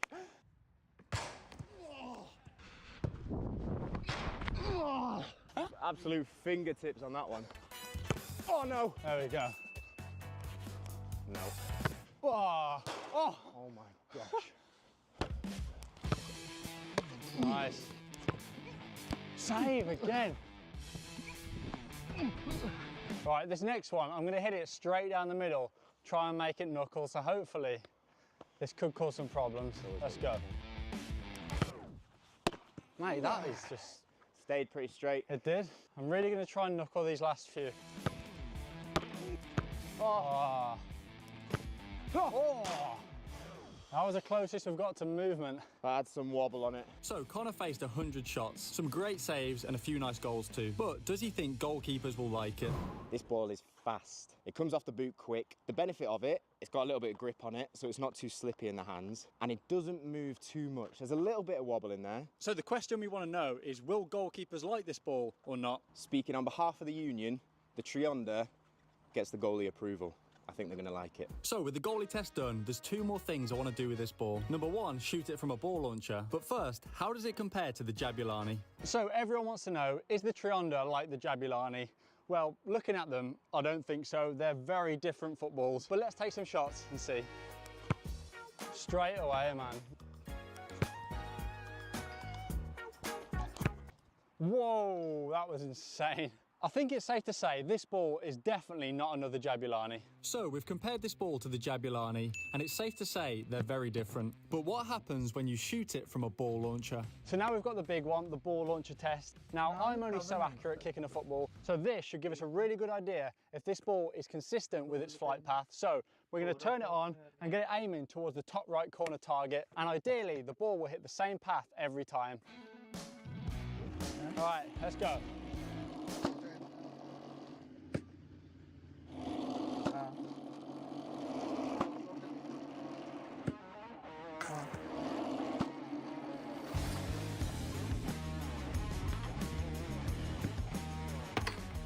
So, some pretty consistent shots there, and overall I'd say the players and the goalkeepers will be very happy with this ball. It doesn't do any crazy movements like the Jabulani, and it's just an all-round really good football. So I'm looking forward to all the iconic moments the Adidas Trionda will be involved in the 2026 World Cup.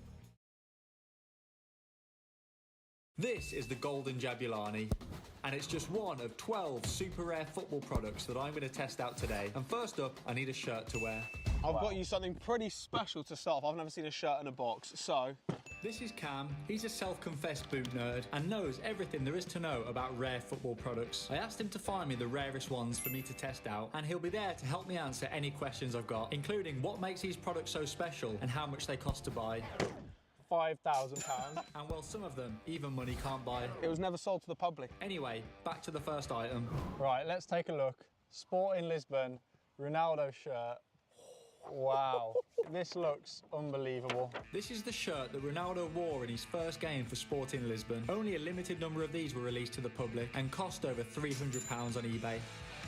And it comes with some other items, including a free entry to the Ronaldo Museum in Madeira. It's a very special shirt, and it's weird to see Ronaldo paired up with the number 28 and not 7. So a really cool first product, but they're only going to get even rarer. Let's take a look at item number 2. Key, you know me, I'm a big boot nerd, so I thought there might be a few more of these, but a pair of football boots to kick things off. Hypervenom, it says. Yes, very special pair. Let's take a look. Whoa, these look nice.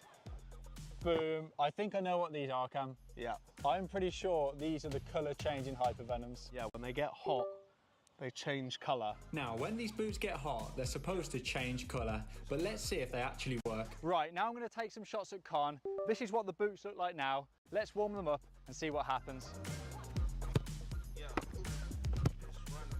I don't think that's changed colour.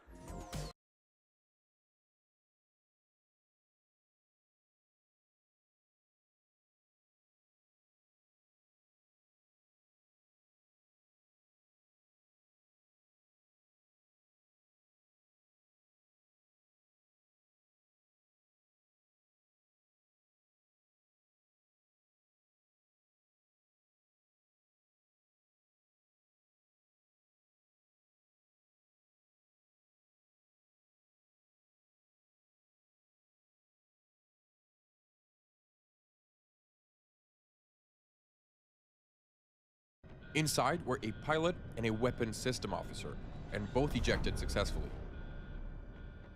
The US forces located the pilot quickly and rescued him only 7 hours after the crash, but they couldn't rescue the weapons system officer. He landed elsewhere, deep within hostile territory, and worst of all, he was injured. With the Iranian forces on his tail, the officer needed to hide quickly, so he disappeared into the mountains. This launched the US and Iran into a race to find him. To rescue an aviator buried deep behind enemy lines. Fortunately, the officer had a rescue beacon that could signal his location to the US. The problem was that he not only had to step out of his hiding spot to transmit the signal, Iran could potentially intercept it and get to him first, so he could only use the beacon sparingly. With enemy forces getting closer every hour, how is the US going to pinpoint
Bro, English, bro, English.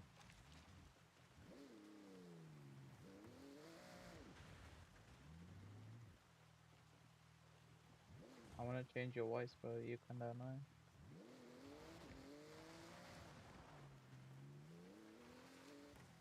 Yo, that's not what I said. I want to change your voice.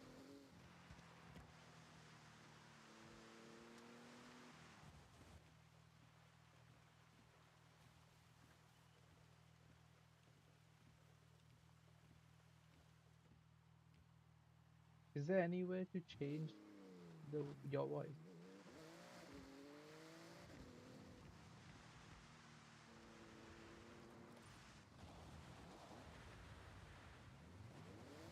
Really? But other AIs have options to change their voices.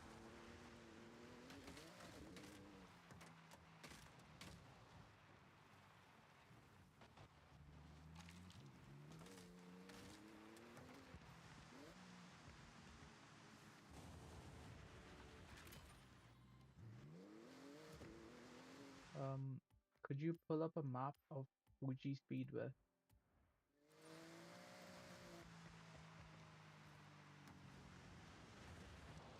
No, Gemini, could you find me a map, like what it looks like? Not on Google Maps, like a photo of it. The whole thing.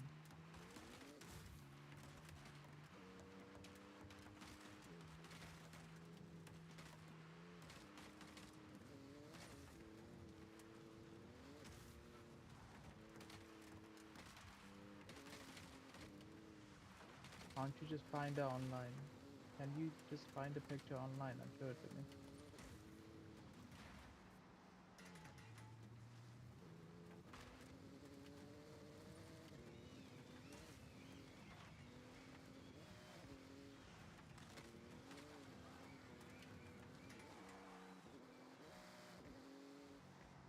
Is there an AI which could do this?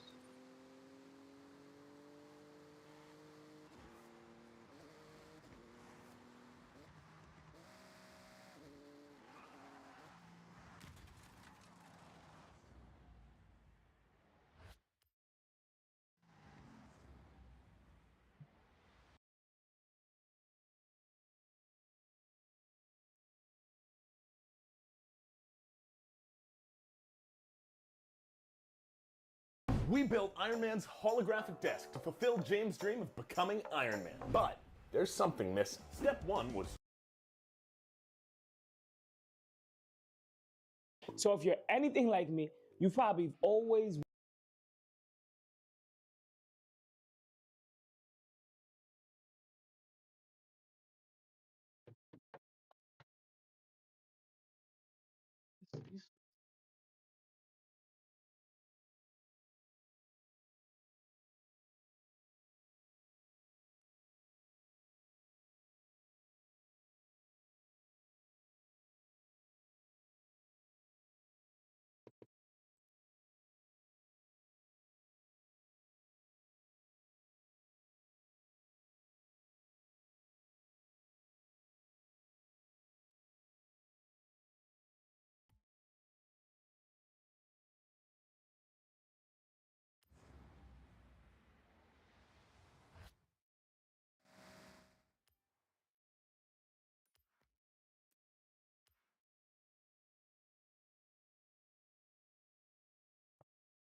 Hey Siri, find a picture of Fuji Speedway.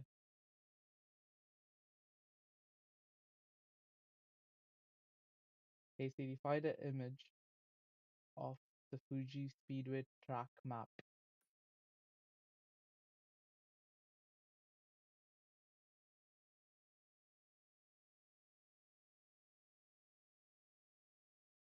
Hey Siri, what's the next F1 race? At what time? UK time. Yeah, sure. Sure, man.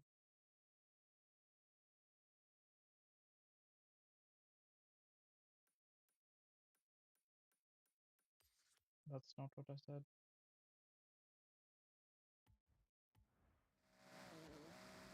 Hey Siri, tell me something you can do.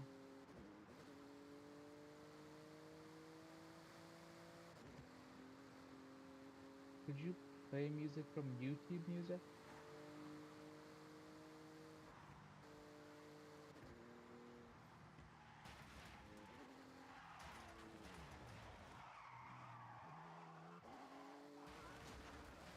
Hey Siri, what can Apple's intelligence actually do?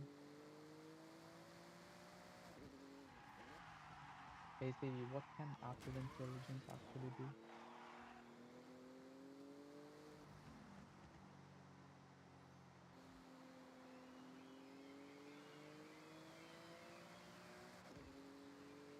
Siri, tell me top 10 features of Apple intelligence.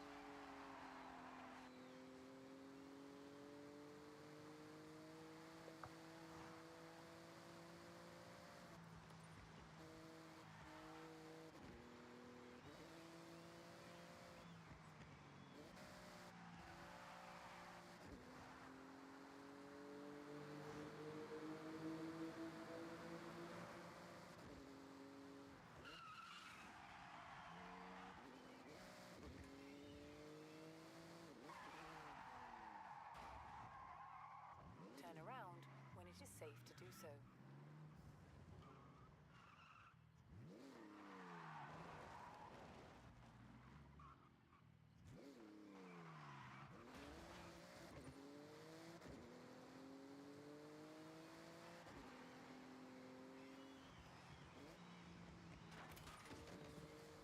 Recalculating route.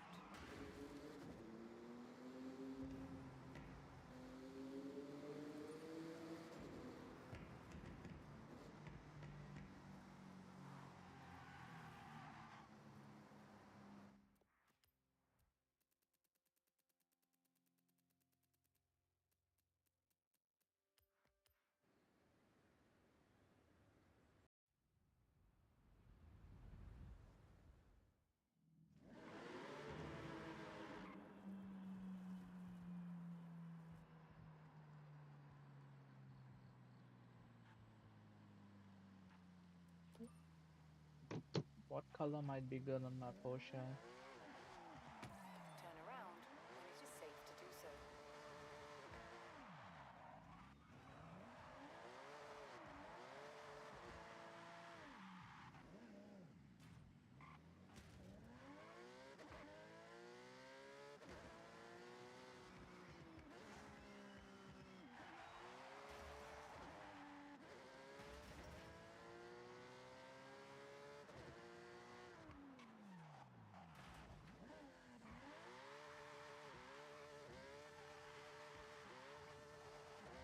Something different that people usually don't go for.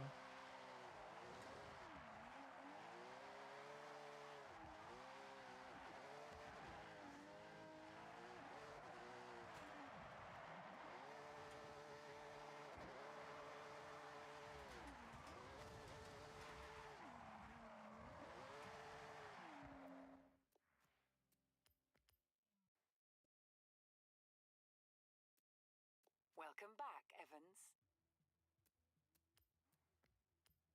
I mean, they sound good, but I need it to be like better looking.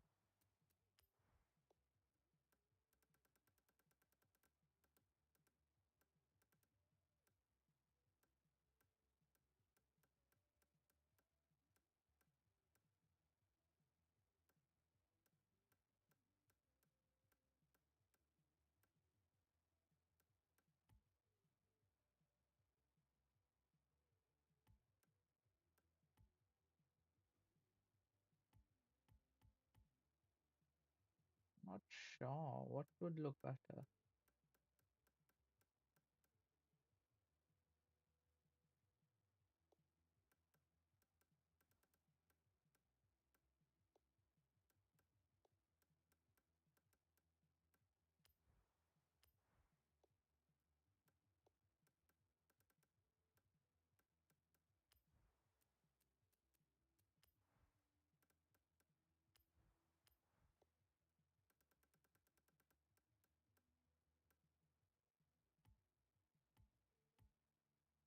Which will have more reflections?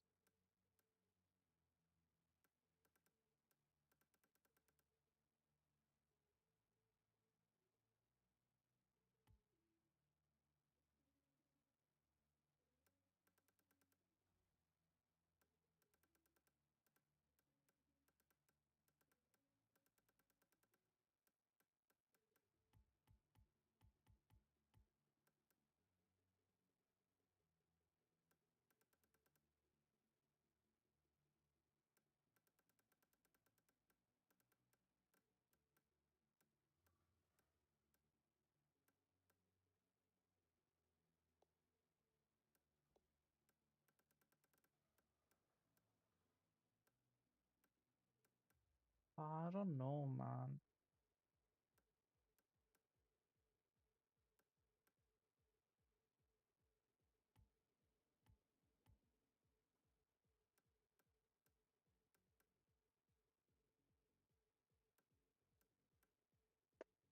I wanted to look good, objectively.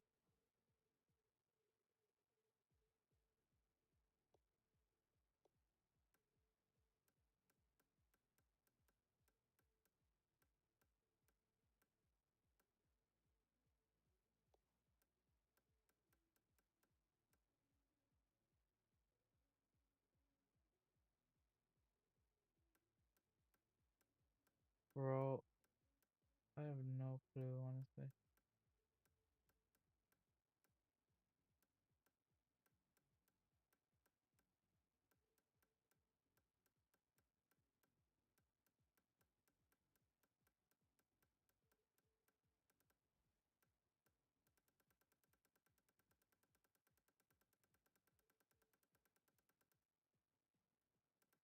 How do I make it so you sound really like, I don't know, like a young person?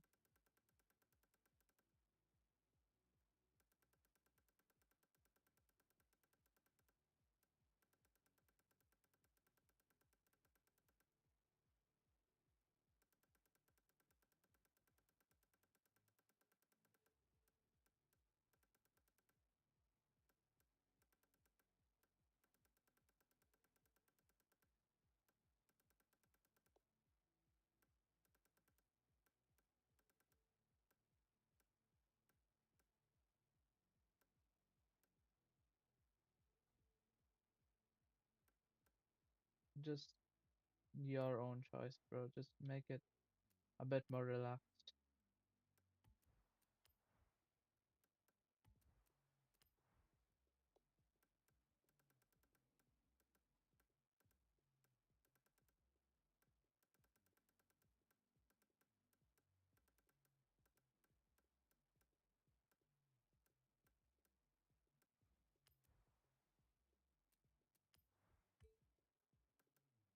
See, that's the question I keep asking myself, bro. I have no clue.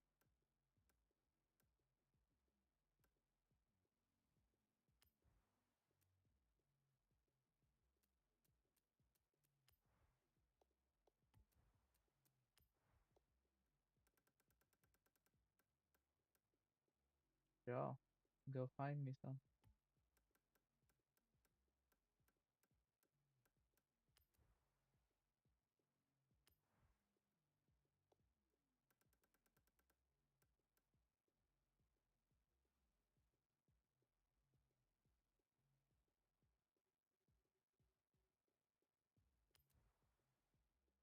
Honestly, at this point, I'm just gonna go stupidly, really. I'm gonna go really, really Slide through it, he's gonna stand out like crazy.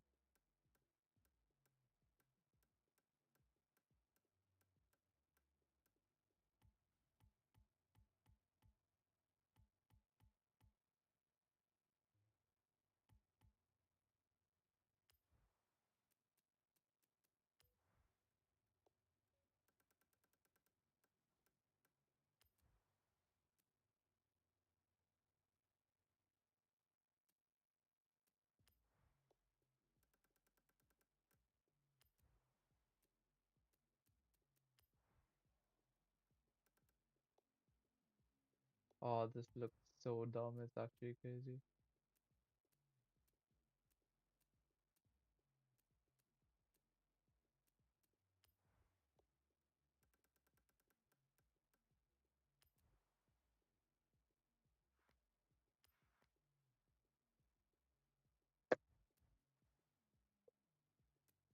No, no, I'm not saying it's bad. It just looks really stupid.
TV play some YouTube music.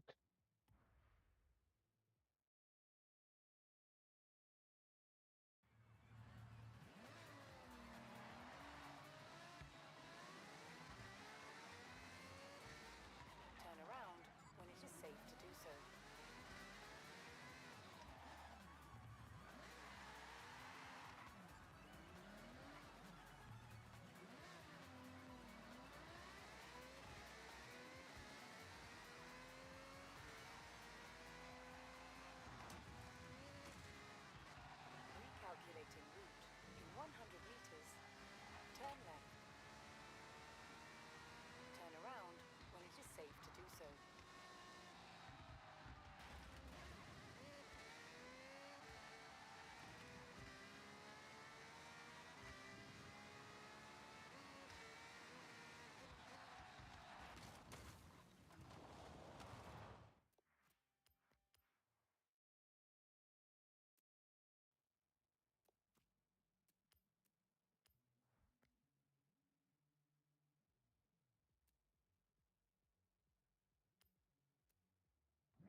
They finished top of the CONMEBOL standings, 9 points clear of Ecuador. They defeated arch rivals Brazil. I just played every Forza game ever made to see how much has changed since the first one was released all the way back in 2005. Now,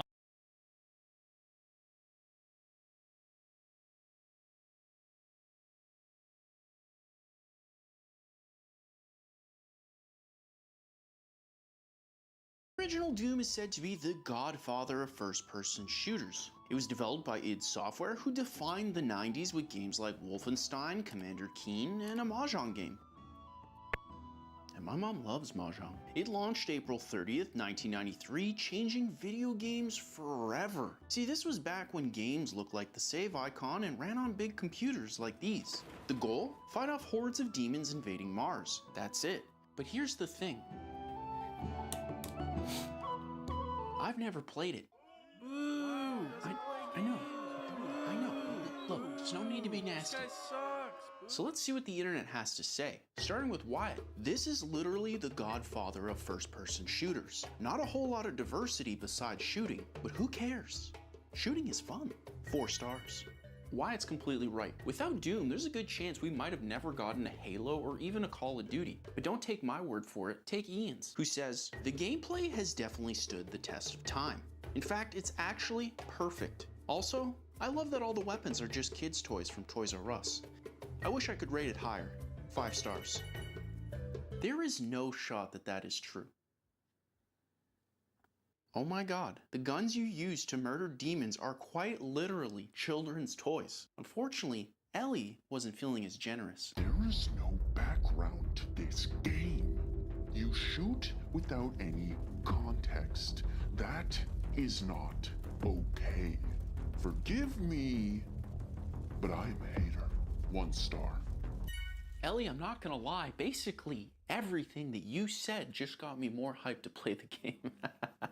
So let's just jump right in. Now, the first thing that immediately caught me off guard is you actually can't look up or down. It turns out if you just shoot anything anywhere near the center of the screen, it will just hit them, which did take me for a bit of a loop at first. But now I'm actually questioning why this isn't a thing in every first-person shooter, even the new ones. Because every once in a while, my wife will want to play games with me, and she always nails the looking left and right part. But the second that she has to look up or down, it's game over. So if any game wants to bring that feature back, just know that I and my wife would absolutely love that. Also, Wyatt completely undersold this game. The shooting is not only incredible, it feels amazing with this metal music blasting in the background. I mean, no wonder people love the Doom music. But here's the best part. There's no reloading, there's no sprinting, or aiming down any type of sights. You just point at the demons and click until they do this. I don't see how this game could get any better. Is that a chainsaw?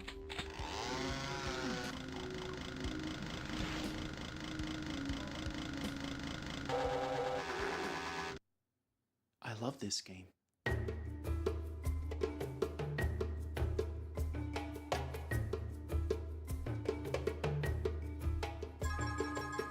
Oh look, a trail of blood. Let's follow it to Doom 2.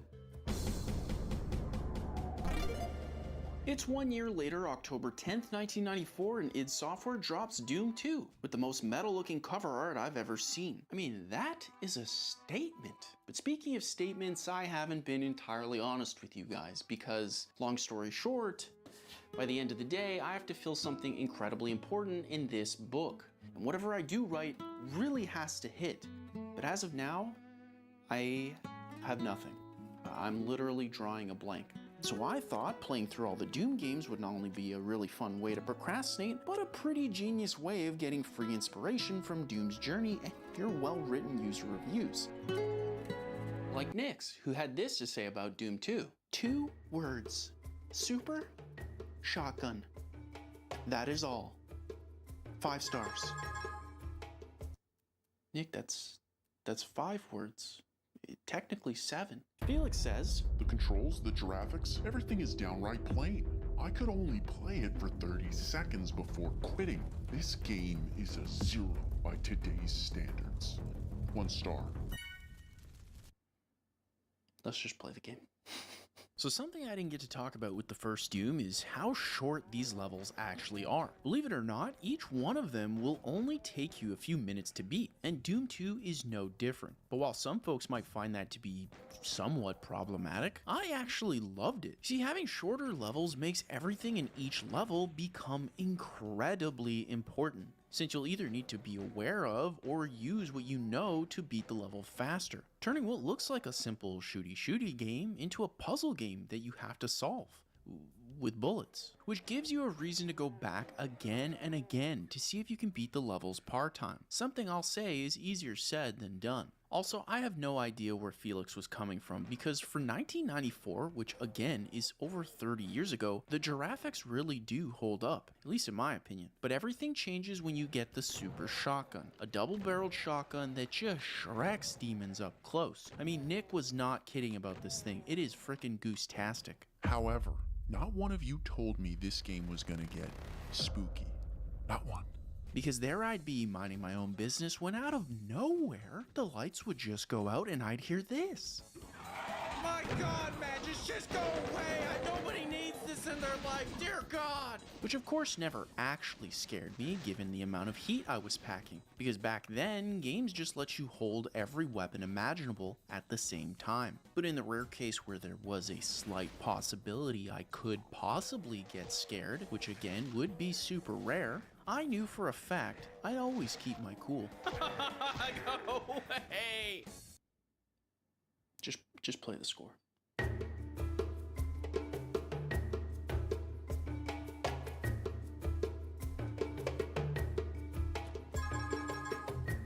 Hey, check this out, our first secret game. It's June 17th, 1996, and the world gets its final Doom. Sort of.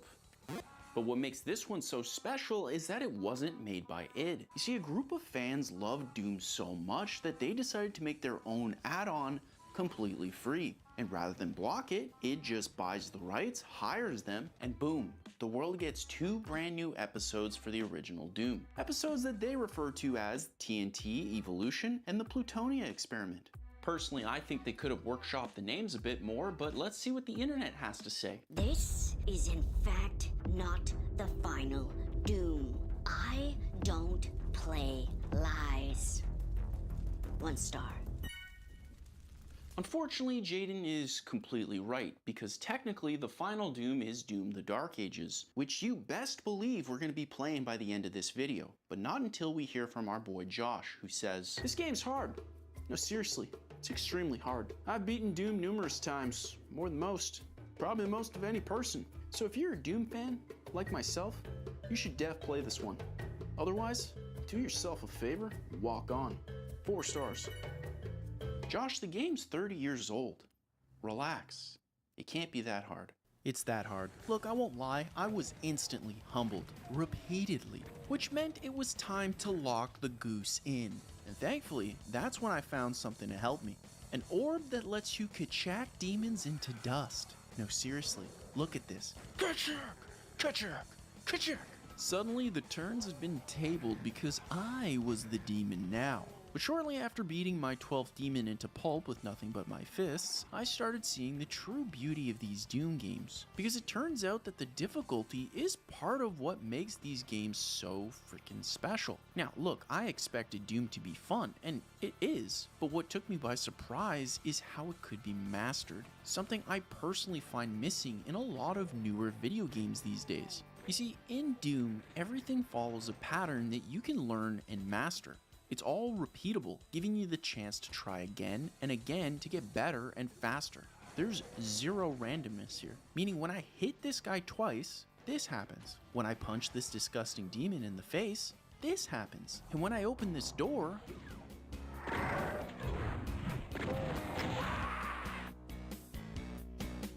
I want a word with whoever put that demon there.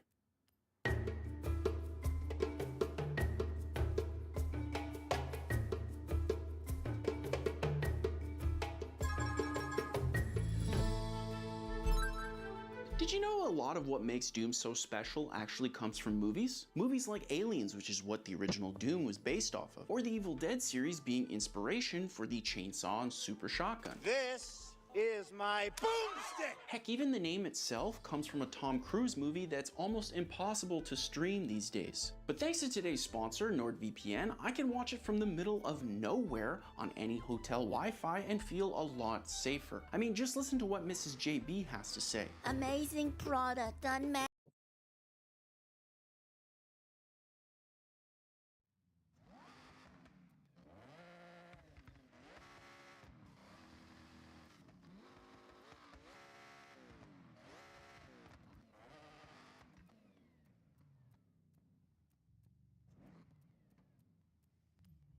Ah.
Customer service, everything any user could ask for. I had an issue and I sent a request that was answered within minutes. I could not be happier with NordVPN. I am a customer for life. You see, with NordVPN, I can safely stream the Doom movie anytime, any place from my wife using the link NordVPN/Zenkai. I don't want to watch a Doom movie. But because this is NordVPN, they're also giving 4 extra months completely free to the 2-year plan with a 30-day money-back guarantee for anyone using my link. No wonder Mrs. JB loves these guys. So visit nordvpn.com/Zenkai to easily and safely see how Tom Cruise gave Doom its name. Doom. Thanks, NordVPN, and thank you, Mrs. JB. You're very welcome.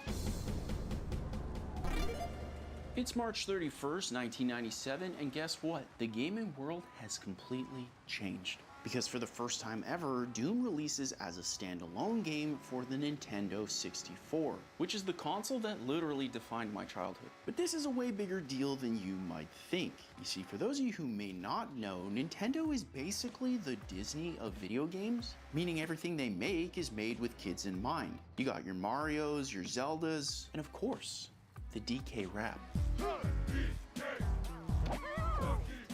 Don't lie, you love it.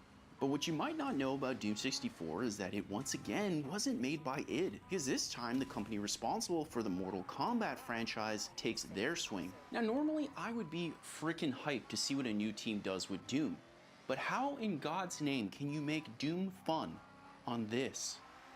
Look at this. It's like if a hotel TV remote had a kid with Aquaman's trident. It's disgusting. So needless to say, I had very little faith in Doom 64. That is until Aubrey laid down the facts. This is a weird Doom, but a good Doom.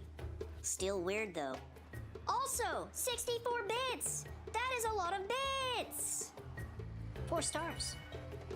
You might say that they bit off more than they could chew. Hey, come on. It wasn't that bad. It was funny. People laugh. There's people out there that laugh. Nathan says, how is the best Doom a Nintendo Doom?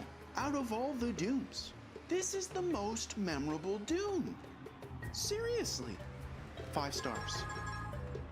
There's no possible way a Nintendo 64 Doom can be good. And since Nathan decided to sit on his little throne of lies, I went to Jay for the honest truth. Listen, if you're a boom boom, then you'll love this game, cause this ain't no Apex Legends. One time, I bought a skin for Pathfinder that actually looked crazy, and you can't do that here. At least, I think you can't. Anyway, my dad likes this game, so I do too. 5 stars.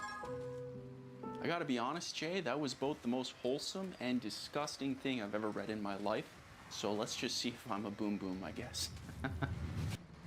Yeah, it's just as I thought. I mean, look, let's just start with the pistol because this thing looks so much worse than the originals did. Not only that, but the game feels so much slower and Hold on a second. Oh my god. This might actually be the best feeling Doom. Somehow everything Nathan said was completely right. Dear God, I'm sorry, Nathan. Because the shooting in Doom 64 feels goose-tastic. It's so responsive. In fact, this is kind of embarrassing, but I was having so much fun playing Doom 64 that I actually zeted my feelings in between sessions. It's that good. However, Doom 64 seems to be much more of a puzzle horror game than the other Dooms we've played so far. In fact, every level felt more like something I had to solve rather than survive. There were even a few moments that generally had me stumped. What the heck do I do here? For one of the puzzles, it turned out I needed to use the run button, which, I'll be honest, I had no idea was even a thing. But the best part of this game is hands down the guns, because like I said before, the shooting feels phenomenal. It's hard to describe why, but this literally is the best feeling Doom I've ever played. God, that is nice. I have no idea what the Midway team did exactly, but they frickin' nailed it. The shotgun feels awesome. The rockets feel dangerous. And the chainsaw... Wait, does that have 2 blades? I take back everything I said about Nathan.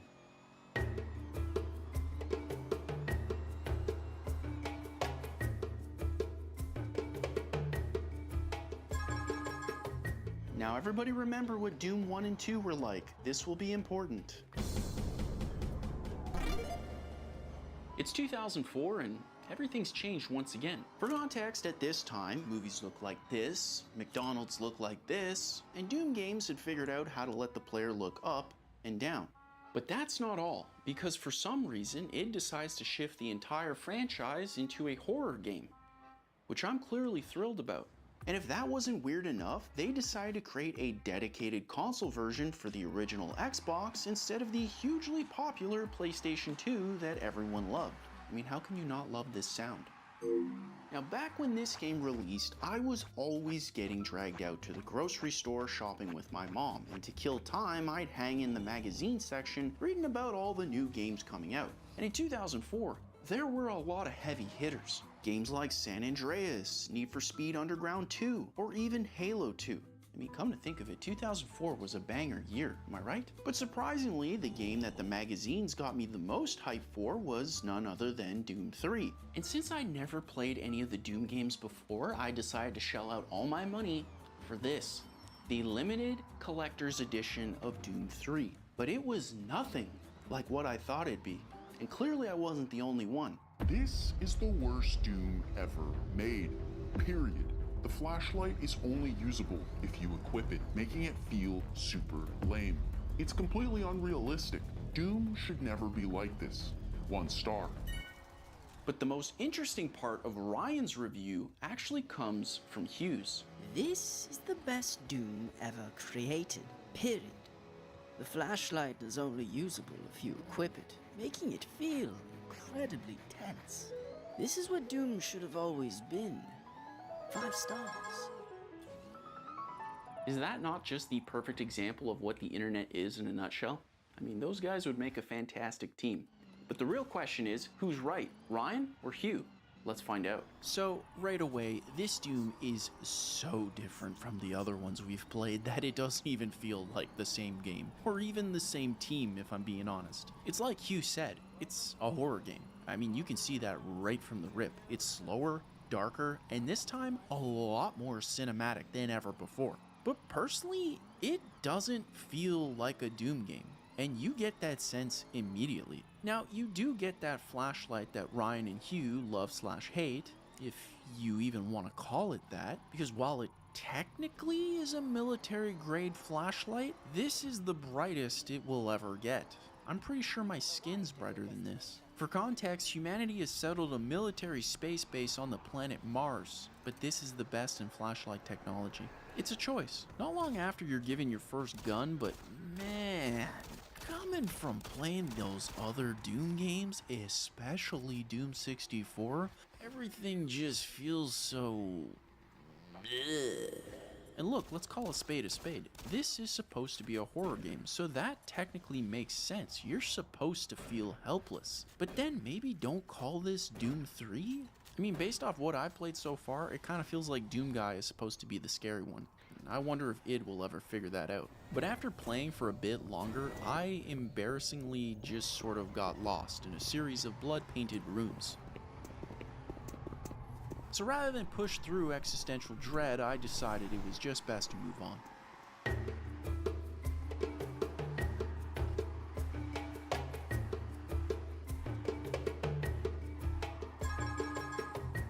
Hey look, it's secret game time. I wonder what this will be. It's September 19, 2005, and the coolest thing on planet Earth is a flip phone.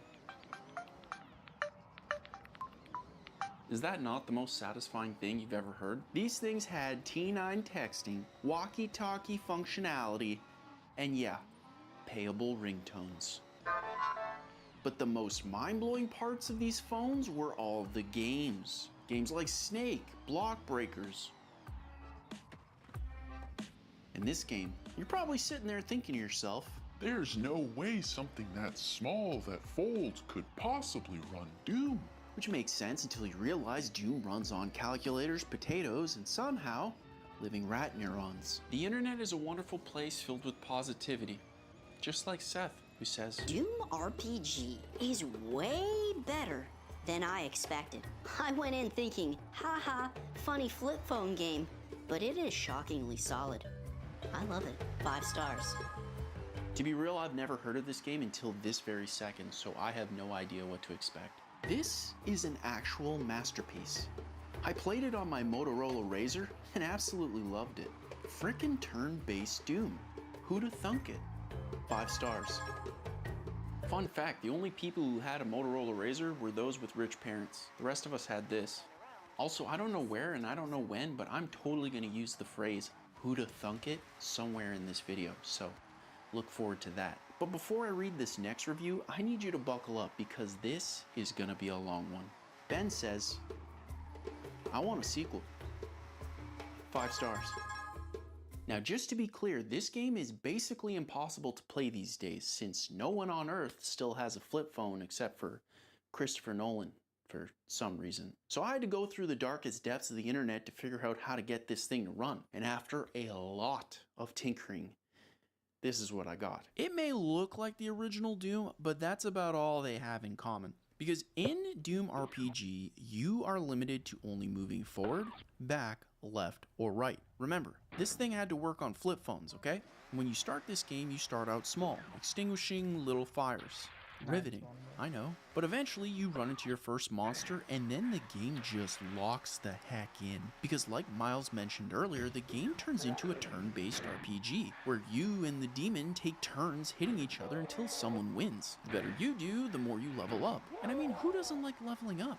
But there's more, because the game has secrets and an axe that causes demons to just explode. I mean, look at Doom Guy's face as I chop down demons. That's probably the happiest face I've ever seen. How is this game not being sold anymore? It's amazing.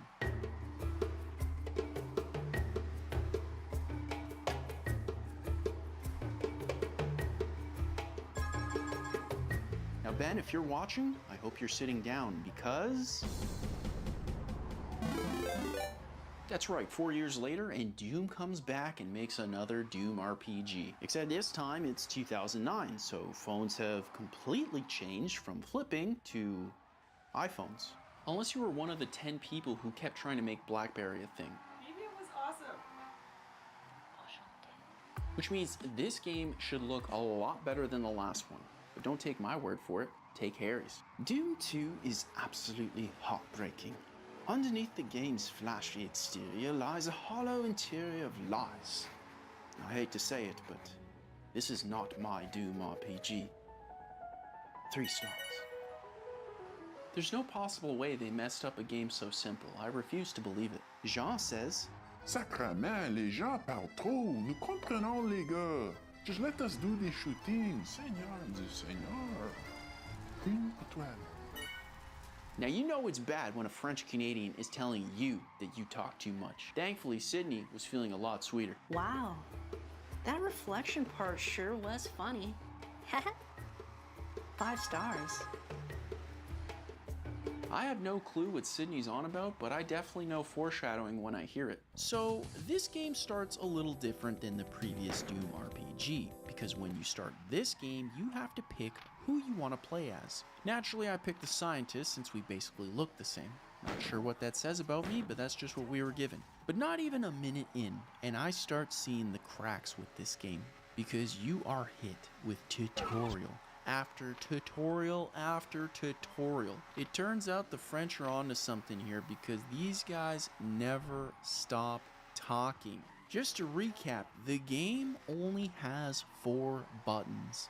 Come on, game developers, okay? We're not that dumb. I mean, we're a little dumb, but not that dumb. But let's just table that and talk about the new stuff. The most notable thing I noticed was that every time you beat a monster, they turn into chicken. I have no idea why, but that's 100% chicken. The next thing that's interesting is you can now loot bodies for better ammo and items. Surprisingly, you will never find chicken. Why show the chicken if you're not going to give me the chicken, I guess is where I'm coming from here.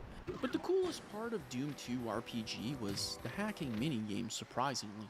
They were all great, but this one in particular had me strangely addicted. However, after some time I was able to find the chainsaw, which can only mean one thing. You see, with this chainsaw in my giant, muscular, rugged, manly hands, I was unfrickin' stoppable. Nothing could scare me.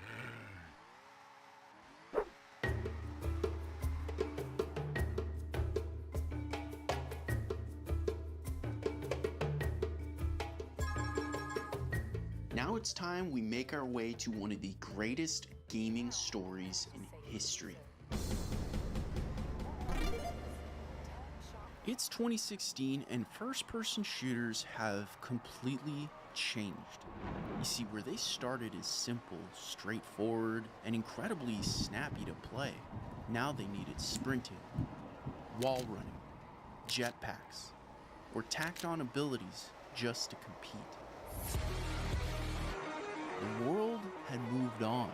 The classic shooter we all grew up with was dead. And it was never coming back. At least, that's what we thought.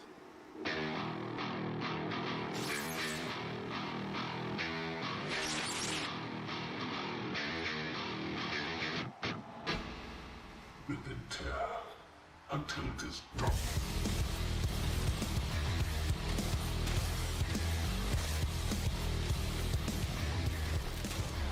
Doom 2016 is my favorite story in video games. You see, no one believed a game could be made the way the new team at id designed it to be. It's a new game, but underneath is everything the original Doom stood for. It starts immediately. There's no sprinting, there's no reloading, and no context is needed whatsoever. You just play. And you do it to some of the greatest music ever made, courtesy of Doom's new composer, Mick Gordon. I mean, I've been listening to these tracks for over 10 years, but id somehow went even further. evolving the classic formula. Because in this Doom, shooting became strategic, giving you the chance to take down weakened enemies to gain health, breathe, and find out who to attack next, redefining the classic first-person shooter into a perfect triangle of game design. First, you shoot to weaken the demons. Then you take down those demons to heal and try again. But the second you need more ammo? Parents, if you could just hide your kids for 1 second.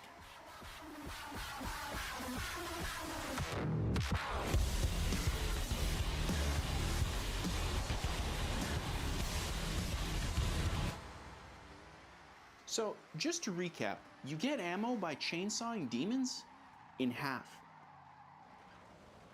I love this game.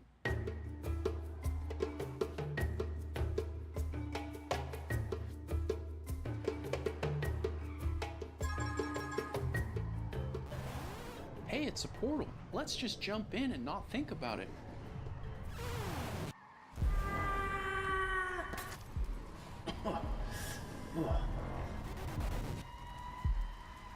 What the fuck? Alright, so after playing the last game, I had to take a quick pit stop at the gym to work out for 6 to 8 hours.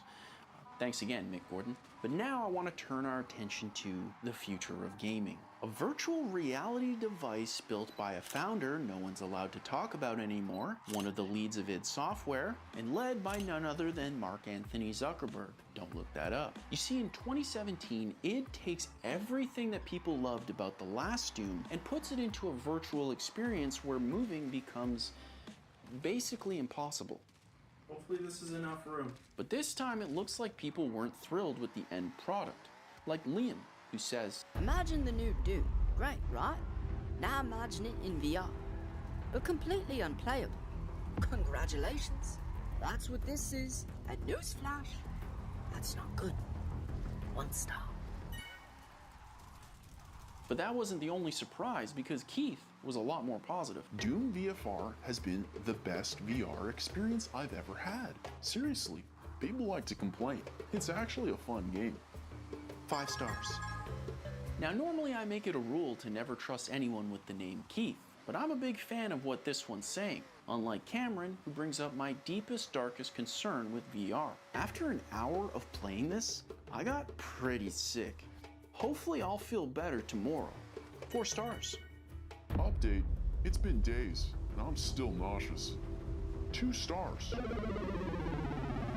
Now I don't know about you guys, but when I play virtual reality, I get violently nauseous. So I am praying that Doom VFR doesn't do the same thing, because this book is not gonna write itself.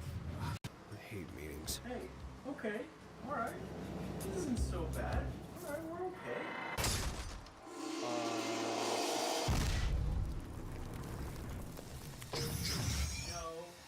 No. What the? Well, it turns out dying was part of the game, so to the dev who came up with that, if you could just reach out to me personally, I'd really love a quick word. Now the idea is simple, albeit incredibly stressful, because after you die, you're given this new body, which they use as an excuse to run you through some of the tutorials. But that's when things started going south for me. Let me explain. In Doom VFR, you can move one of 2 ways. Number 1, you can dash in any direction, which looks like this. Oh my god, that did not feel good. Okay, 1 second. Or number 2, you can teleport your entire body, which looks like this. Okay, that wasn't fun. I do not feel good. After multiple bathroom breaks, I was pretty confident that I'd be able to hold my own against these things. Which is where I learned how to finally shoot properly in virtual reality. Throw real-life grenades. And strangely, enjoy the finer things in life. But even that caused me to somehow vomit.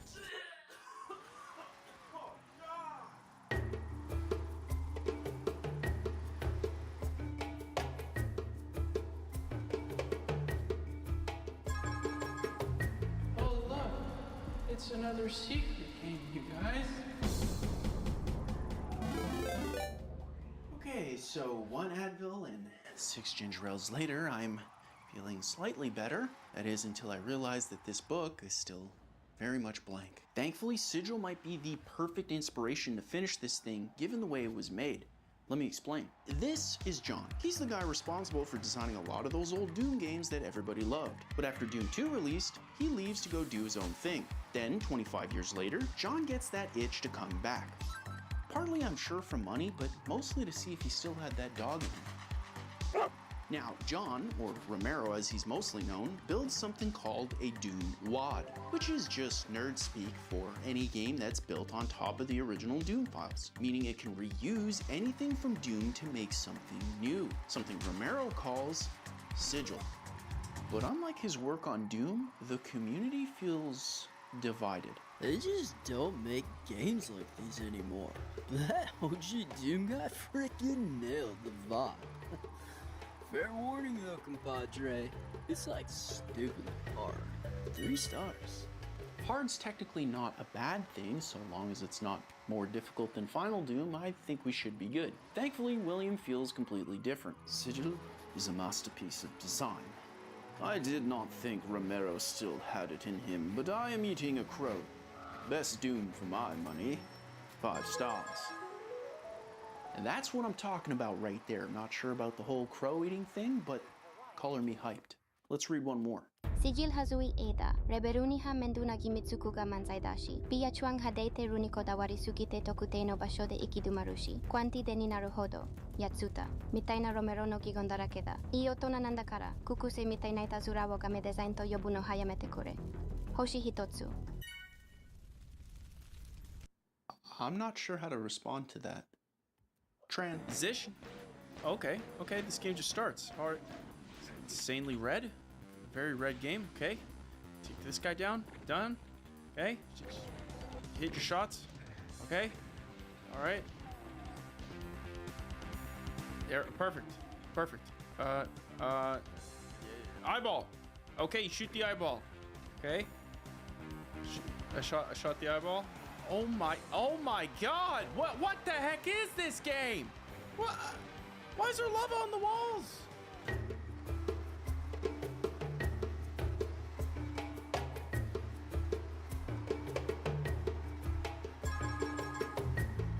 Fine. A return to modern Doom. Let's see what the team's cooking up. It's 2020, and at the time, Doom Eternal feels like a metaphor for what the world's going through. Thankfully, Doom Eternal is a lot more fun than real life was at that time. But don't take my word for it. Take Joseph's. Holy God damn, it's so next level. Everything about it, like the weapons, the demons, the way you kill them. It's the most violent thing I've ever seen in my life. That's right. Doom 2016 got so popular that the game's lead director, Hugo Martin, was invited onto the most popular podcast in the world. In fact, this is what he had to say about Doom Eternal. This game destroys Doom 2016. Right. Like, you won't be able to play Doom 2016 after you play this. Like, it is really, really good. And it feels like amazing. Now that does sound like an incredibly bold statement, but I 100% agree. Let me show you.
Surprise, we still have a few more secrets. Look, it's 2023, and in what has to be one of the wildest 180s of all time, Doom goes back to mobile. But this time in the most colorful way imaginable as an alleged ripoff of another game. But Mighty Doom technically has one giant problem. It's delisted, which will make a lot more sense once you hear what Jordan has to say. This ain't Doom. Sure got Doom stuff, but it ain't no Doom. You run, shoot, you beat a few bosses, just so you can get more stuff and repeat the process. Strangely addictive though. 4 stars. Since Mighty Doom is no longer playable, I had to resort to the next best thing, a game called Archero, which is what Mighty Doom apparently ripped off, allegedly. So let's download it and see what all the buzz is about.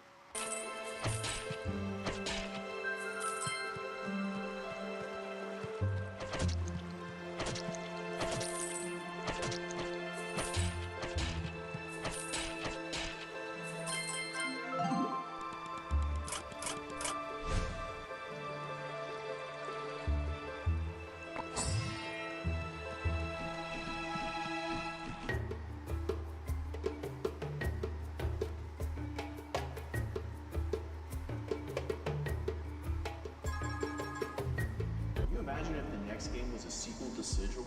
That would be my nightmare. Too hard for you, Goose. He's scared of a little skillish. I bet he thinks Sekiro is hard too. Can you say skillish? Oh my god, dear god. Okay, dark room. Stim pack. Good. Who's shooting me? Dear god, where am I? Who made this game? Oh, okay, I got it. I'm in. Ah!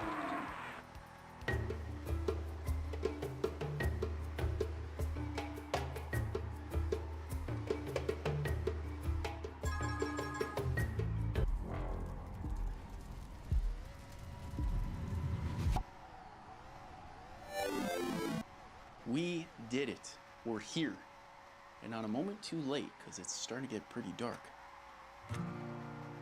You know what's funny is, this game will actually be the last one I ever play as a single guy. Because while I might already refer to her as my wife, by the time you guys watch this video, I'll officially be married. Which is crazy to think about. So all that being said, if inspiration was gonna hit me, it would have to be now. No pressure. But I'm clearly not the only one, since this is probably exactly how the team at id felt trying to make another amazing Doom game. I mean, we've seen the franchise go from one of the most important games in history to a game playable on a Trident, a flip phone, and one that catered to what the world wanted instead of itself. But then out of nowhere, we get this, a Doom that embraces what it's always been in a world that's very clearly moved on. And yet here they are again, iterating on Doom's core philosophy with Doom: The Dark Ages. A full-blown medieval revamp of everything we've seen so far, where the chainsaw is now a returnable Captain America shield, where every shot literally melts demons into pulp, where the Doomslayer looks like he's been lifting to Mick Gordon for years, and where they straight up give you the most metal-looking dragon I've ever seen. And that's when it hit me. You see, growing up, they tell you, you're gonna learn. You're gonna meet new people, see new things you've never seen before, and you're gonna change. That's just life. But then one day, somewhere, you find someone who reminds you that you never really had to.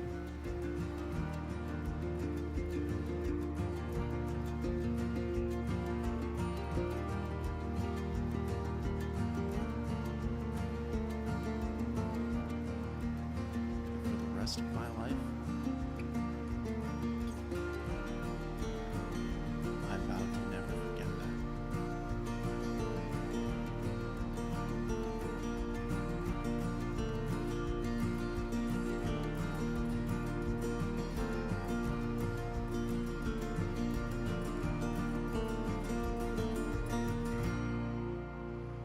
All that from a little dude. Who'd have thunk it? And I love you just as you are, forever and always. Hopefully that was good.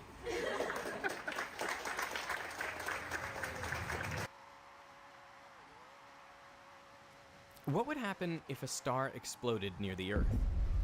Well, the nearest star to Earth, of course, is the Sun, and it is not going to explode. But if it had 8 times the mass, then it would go supernova at the end of its life. So what would that look like? Well, as noted by XKCD, if you held up a hydrogen bomb right to your eyeball and detonated it, that explosion would still be 1 billion times less bright than watching the Sun go supernova from Earth. That's how insanely powerful supernova explosions are. They are the biggest explosions in the universe. When we see supernovae in other galaxies, they are brighter than the combined light of hundreds of billions of stars. So bright, in fact, that they appear to come out of nowhere. On the 8th of October 1604, the astronomer Johannes Kepler looked up into the night sky and noticed a bright star he had never seen before. It was brighter than all the other stars in the sky, and about as bright as the planet Jupiter. On moonless nights, it was bright enough to cast a shadow. Kepler published his observations of this star in a book called De Stella Nova, which means about a new star in Latin. Kepler thought he was witnessing the birth of a new star, but it was actually a star's violent death. Over the following year and a half, the light faded until it was no longer visible. But the name stuck. Even once we learned what was really happening in the 1930s, the violent final explosion for stars between about 8 and 30 solar masses has been called a supernova. But how exactly a star explodes is not what most people think. For most of a star's life, it exists in a stable balance. In its core, it fuses lighter elements together to make heavier ones, and in the process, it converts a small amount of matter into energy.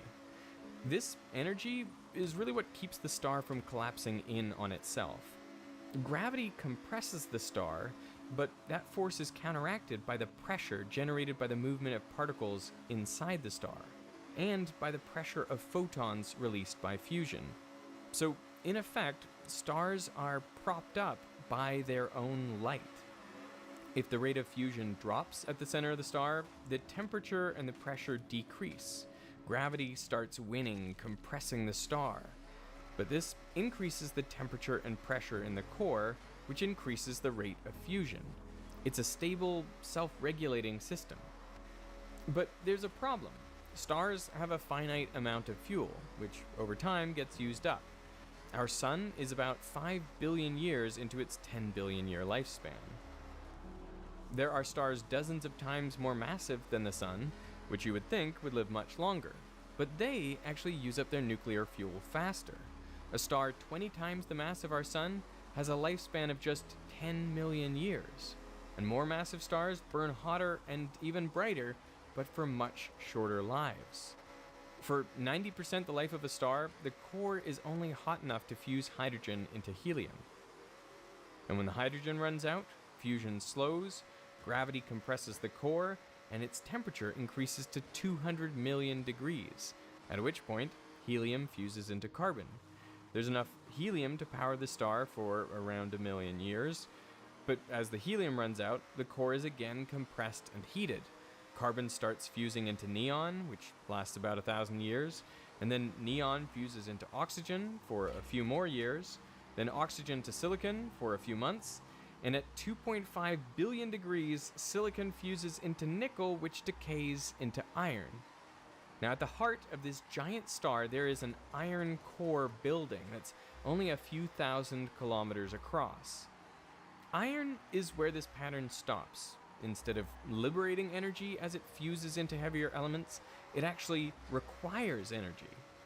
Iron is the most stable element, so it actually takes energy both to fuse it into heavier elements and to break it down into lighter ones. Both fusion and fission reactions ultimately end up at iron. The iron core grows, but the crush of gravity becomes greater and greater as the rate of fusion drops. When the iron core is about 1.4 times the mass of our sun, which is known as the Chandrasekhar limit, the pull of gravity is so strong that something totally wild happens. Quantum mechanics takes over. Electrons run out of room to move and they're forced into their lowest energy states. They then become absorbed by the protons in the nucleus. In this process, the protons turn into neutrons and release neutrinos. With the electrons gone, the core collapses, and fast, at about 25% the speed of light. So what used to be a ball of iron 3,000 kilometers in diameter becomes a ball of neutrons just 30 kilometers across. Essentially, it's a neutron star. With no outward pressure to hold it up, the rest of the star caves in, also falling at a quarter the speed of light. It hits the neutron star and bounces off, creating a huge pressure wave. But this kinetic energy isn't quite enough to start a supernova explosion. No, the thing that really kicks it off is the humble neutrino. Now, I normally think of neutrinos as particles that do basically nothing. I mean, they interact so rarely with matter that right now there are 100 trillion neutrinos passing through your body per second. It would take a light year of lead just to give you a 50-50 chance of stopping a neutrino. And that's because they interact only through gravity and the weak force. But in a supernova, when the electrons are captured by the protons, an unbelievable number of neutrinos is released, around 10 to the 58. You would think they would just fly off at nearly the speed of light, but the core of a supernova is incredibly dense, about 10 trillion times more dense than lead. And as a result, it traps some of those neutrinos and captures their energy. And this is what makes a star go supernova. A particle that is millions of times less massive than an electron, that barely interacts with anything, is responsible for some of the largest explosions in the universe. In that explosion, only 1/100th of 1% of the energy is released as electromagnetic radiation, the light that we can see. Even then, supernovae have enough energy to outshine a whole galaxy. About 1% of the energy is released as the kinetic energy of the exploding matter, but the vast majority of the energy is released in the form of neutrinos. And neutrinos are actually the first signal we detect from supernovae. And that's because after they're generated in the core, they can escape before the shockwave reaches the surface, where the light that we see is generated. So neutrinos can arrive on Earth hours before the photons, giving astronomers a chance to aim their telescopes at the right part of the sky. I actually used to work at a neutrino observatory back in college, and I would work the graveyard shift between midnight and 8 a.m. So if I detected a really big increase in the neutrino flux during my shift, it was my job to call and wake up scientists so they could go look out for a supernova. Now that never actually happened, but we did have some close calls. Now I need to clarify a couple things. First, not all really massive stars explode. As they collapse, some form black holes instead, which means they do not go supernova. And second, there's another way to make a supernova. Sometimes a white dwarf star, which is incredibly dense, pulls matter off a nearby star. And when its mass reaches that Chandrasekhar limit of 1.4 solar masses, the white dwarf collapses, creating a supernova. This is actually the type of supernova that Kepler saw in 1604, a supernova 20,000 light years from Earth. Now, because the shocks are asymmetric, supernova explain neutron stars that can move really fast. There's a neutron star we've observed with a velocity of 1,600 kilometers per second. And we think that was caused by a very asymmetric supernova explosion, sent it shooting off in the other direction. Despite only recently learning about how supernovae work, Humans have been observing them for thousands of years. Ancient Indian, Chinese, Arabic, and European astronomers all observed supernovae. But they are quite rare. In a galaxy like our Milky Way, consisting of 100 billion stars, there are only about 1 or 2 supernovae per century. A particularly amazing example is the supernova of 1054, when the light of a supernova 6,500 light-years away reached the Earth and was recorded by Chinese astronomers. If we look to where that supernova was recorded, we see the Crab Nebula. It is a giant remnant of radioactive matter left behind by the explosion. In the 1,000 years since the explosion, the remnant has grown to 11 light-years in diameter. Supernovas produce a lot of cosmic rays. Cosmic rays are actually particles, mainly protons and helium nuclei, and they travel out at very, very nearly the speed of light. They have a tremendous amount of energy. So, at what distance could a supernova cause problems for life on Earth? Well, the closest stars to us, besides the Sun, are the 3 stars in Alpha Centauri. They are 4.4 light-years away. But stars do move around, and on average, a star gets within 1 light-year of Earth every 500,000 years. So what would happen if such a star went off? Yeah, so within a light year, you're easily within a danger distance from just the kinetic energy. So I think even at that distance, you're looking at possibly blowing the atmosphere off. But we would also have other problems to worry about. Supernovae create conditions that are hot enough to fuse elements heavier than iron. In the months after the explosion, these elements undergo radioactive decay, producing gamma rays and cosmic rays. Less than 0.1% of the energy produced by a supernova is emitted as gamma rays from these radioactive decays, but even this tiny percentage can be dangerous. At a few light years from a supernova, the radiation could be deadly, though most of it would be blocked by our atmosphere. Now, the Earth is protected from solar and cosmic radiation by our atmosphere, and specifically by ozone molecules, 3 oxygen atoms bonded together. But high-energy cosmic rays from supernovae can come down and break apart nitrogen molecules in the atmosphere. And then these bond with oxygen atoms, which can then break apart